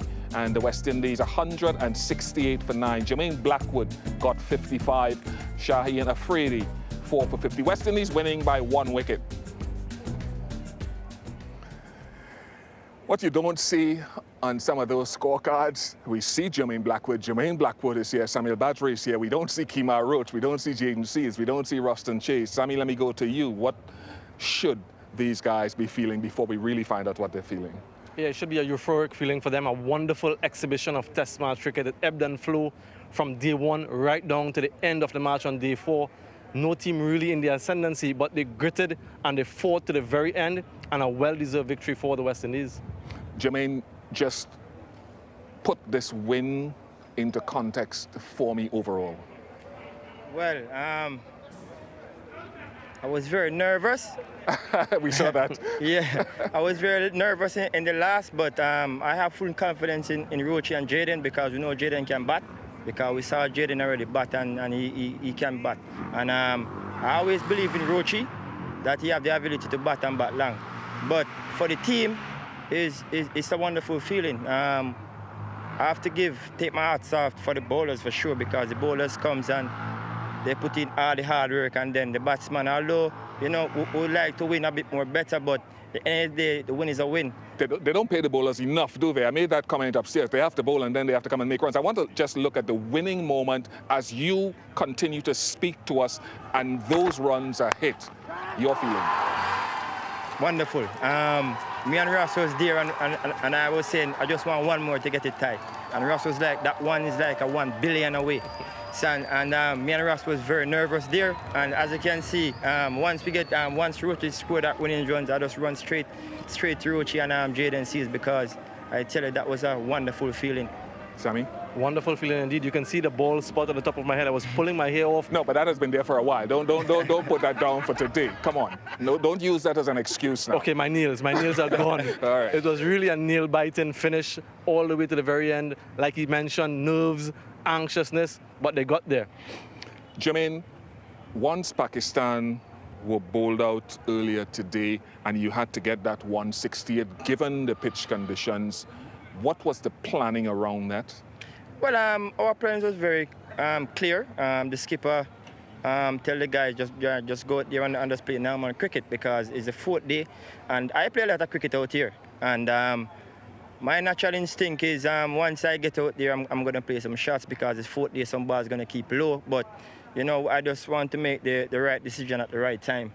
And as you can see, I go out there and I flowed. And once I'm flowing, it's very hard to keep me down. Let's look at that flow, because we have the opportunity for you to see yourself play these strokes once again. So, again, elaborate a little bit more for us. Yes, well, I came down right every morning. Me and Craig came down early in the morning and have a hike with Monty, run the back, our batting coach, and he just told me, JB, the work has been great from the nets. And to see I go in the first things, I apply myself about 50 odd bars, although it don't sound like enough, but still, it's a lot of balls. And I just tell myself, you know, once I get the opportunity, I'm going to take it, and I'm going to take it as deep as possible, because once I can go there and place those shots, there's no way we're going to lose. Your appreciation of the way he's played? Yeah, I spoke to him early in this Test match in an interview, and he spoke about his record at Sabina Park, 3 half-centuries, and still searching for that century. But he had that knowledge and that experience in the back of his mind, and I'm sure that would have helped him in this innings in particular. And his shot selection for me was much better today. We know the way he plays. He knows the way that he plays. But the fact that he waited for the balls in the right areas and then played those shots, very impressive for me. Jermaine, as vice captain, Jayden Seales as a bowler and that 5-wicket haul? Well, from the first time I saw Jayden Seales in New Zealand, all of us said this one is one for the future. Why? For sure, because at 19 or 18 years old, you don't see a lot of young bowlers come and hit that length that he's hitting, and his length is perfect, to be honest. And he can think, and he can outsmart a batsman. As you can see, the way how he's bowled in his outswing and then a sharp ball. So I think the control, and then again he have the backing of the entire team. So we just want to give him to just go out there and just express himself. And Sammy, how important would it be then? Fitness is something that Jayden and the staff may not be able to control as much, but guidance. I think that support has to be there, and he has good experienced players around him. Jason Holder has been around for a long time, Kemar Roach as well.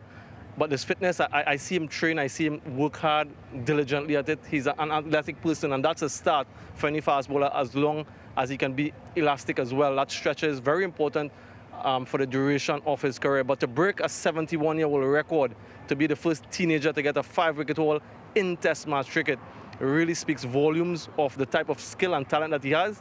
And as everyone keeps mentioning, he's certainly one for the future. By the way, mine's went before yours. I'm just letting you know that many years ago, Jermaine, as we look forward now to the next Test match coming up right here at Sabina Park, what are the important things to take forward? Well, I think that our batting in the first innings, although we didn't really get a big score, but I can see the fight. You know, Craig with that brilliant 97, and Jason as well with that 50 and Rastan bat some bars and me bat some bars as well. But I think that as a batting unit we keep on talking, and you can see it now it's playing off nicely. So once we can just go there and just learn from our mistakes in this first game and then just transfer it in the second game, I think we're going to do much better in the batting unit. West Indian fans, you know, its highs and lows, the emotion invested in a West Indies legacy. What can you not promise them, but let them know that going forward, you and this team will try to give them? Well, as you can see from that tour from Bangladesh, you can see the fight in the players' eyes, and I think Craig is leading the team great. To be honest, he's doing a wonderful job as in backing the players and giving the batsmen all the support that they need, and I think the coaching staff as well is giving the batsmen all the support, and they're putting in all the stuff in place for us to go out there and do well. So I guess I think this dressing room is very relaxed, yeah, and we're very hungry as well, and to assure the West Indies fans that we're going to go out there and give our 150% every time we cross that line. And finally, as we close off, Sammy, anything to add to that? No, that's all we ask for as West Indian supporters, and I say we because of course I'm West Indian and I want to see these boys do well. I want to see the team do well, and that's all what we want to see from you guys, showing that fight, being resilient, not giving your wickets away, application, determination, and that courage to continue to perform not only for yourselves but the millions of fans around the region and around the globe. Very well said. Very well said, Jermaine. Thank you very much for spending some time with us. All the best in that final Test match as well. We will allow you now to go and celebrate with the rest of your teammates. Samuel, thank you very much. We'll hear more from Samuel, of course. So just some reminder of how this match panned out once again here at Sabina Park in Jamaica. West Indies electing to field first. Pakistan bowled out for 217. Fawad Alam got a half century. West Indies 253 in response. Brathwaite 97 leading. Afridi 459. And Pakistan, they were bowled out for 203. And West Indies 168 for 9. A 1-wicket win here at Sabina Park. Celebrations around the Caribbean on this Sunday evening. The second Betway test presented by Osaka Batteries will begin right here at Sabina Park in Kingston, Jamaica on the 20th of August to the 24th for however long it goes. West Indies taking on Pakistan. Whew. Let me tell you something. I know a lot of you are feeling the same way out there, where we can settle, we can just chill because cricket has been a big winner today. The West Indies go one up in the series. See you for the second one from Sabina Park. Until next time.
Randall. Yes, Jake. That's over. Greg.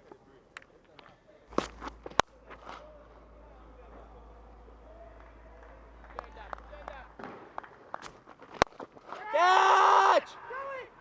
Oh.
Wicket holiday for Jayden Seales.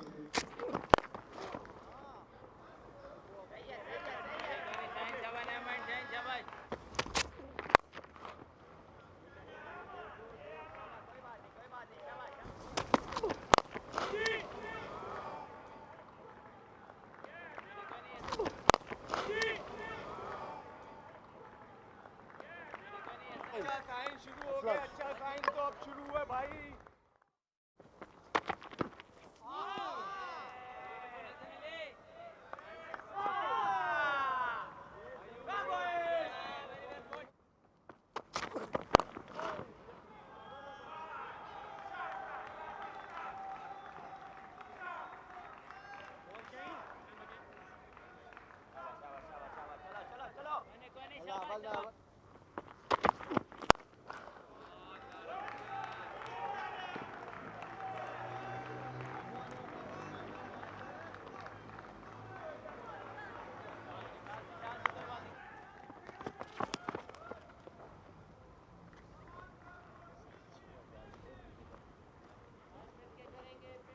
शाबाश ये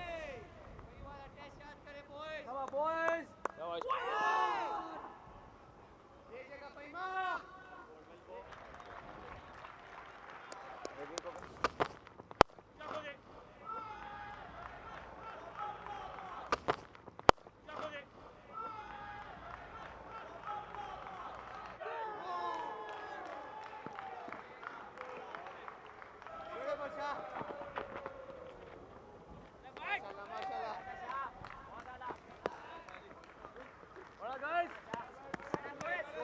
Good effort. नहीं और बात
Pakistan.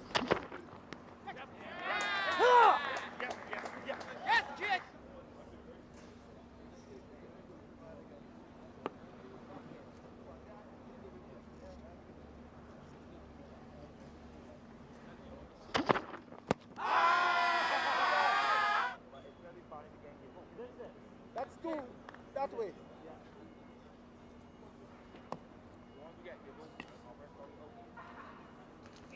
That was not fast. That was on my top picture.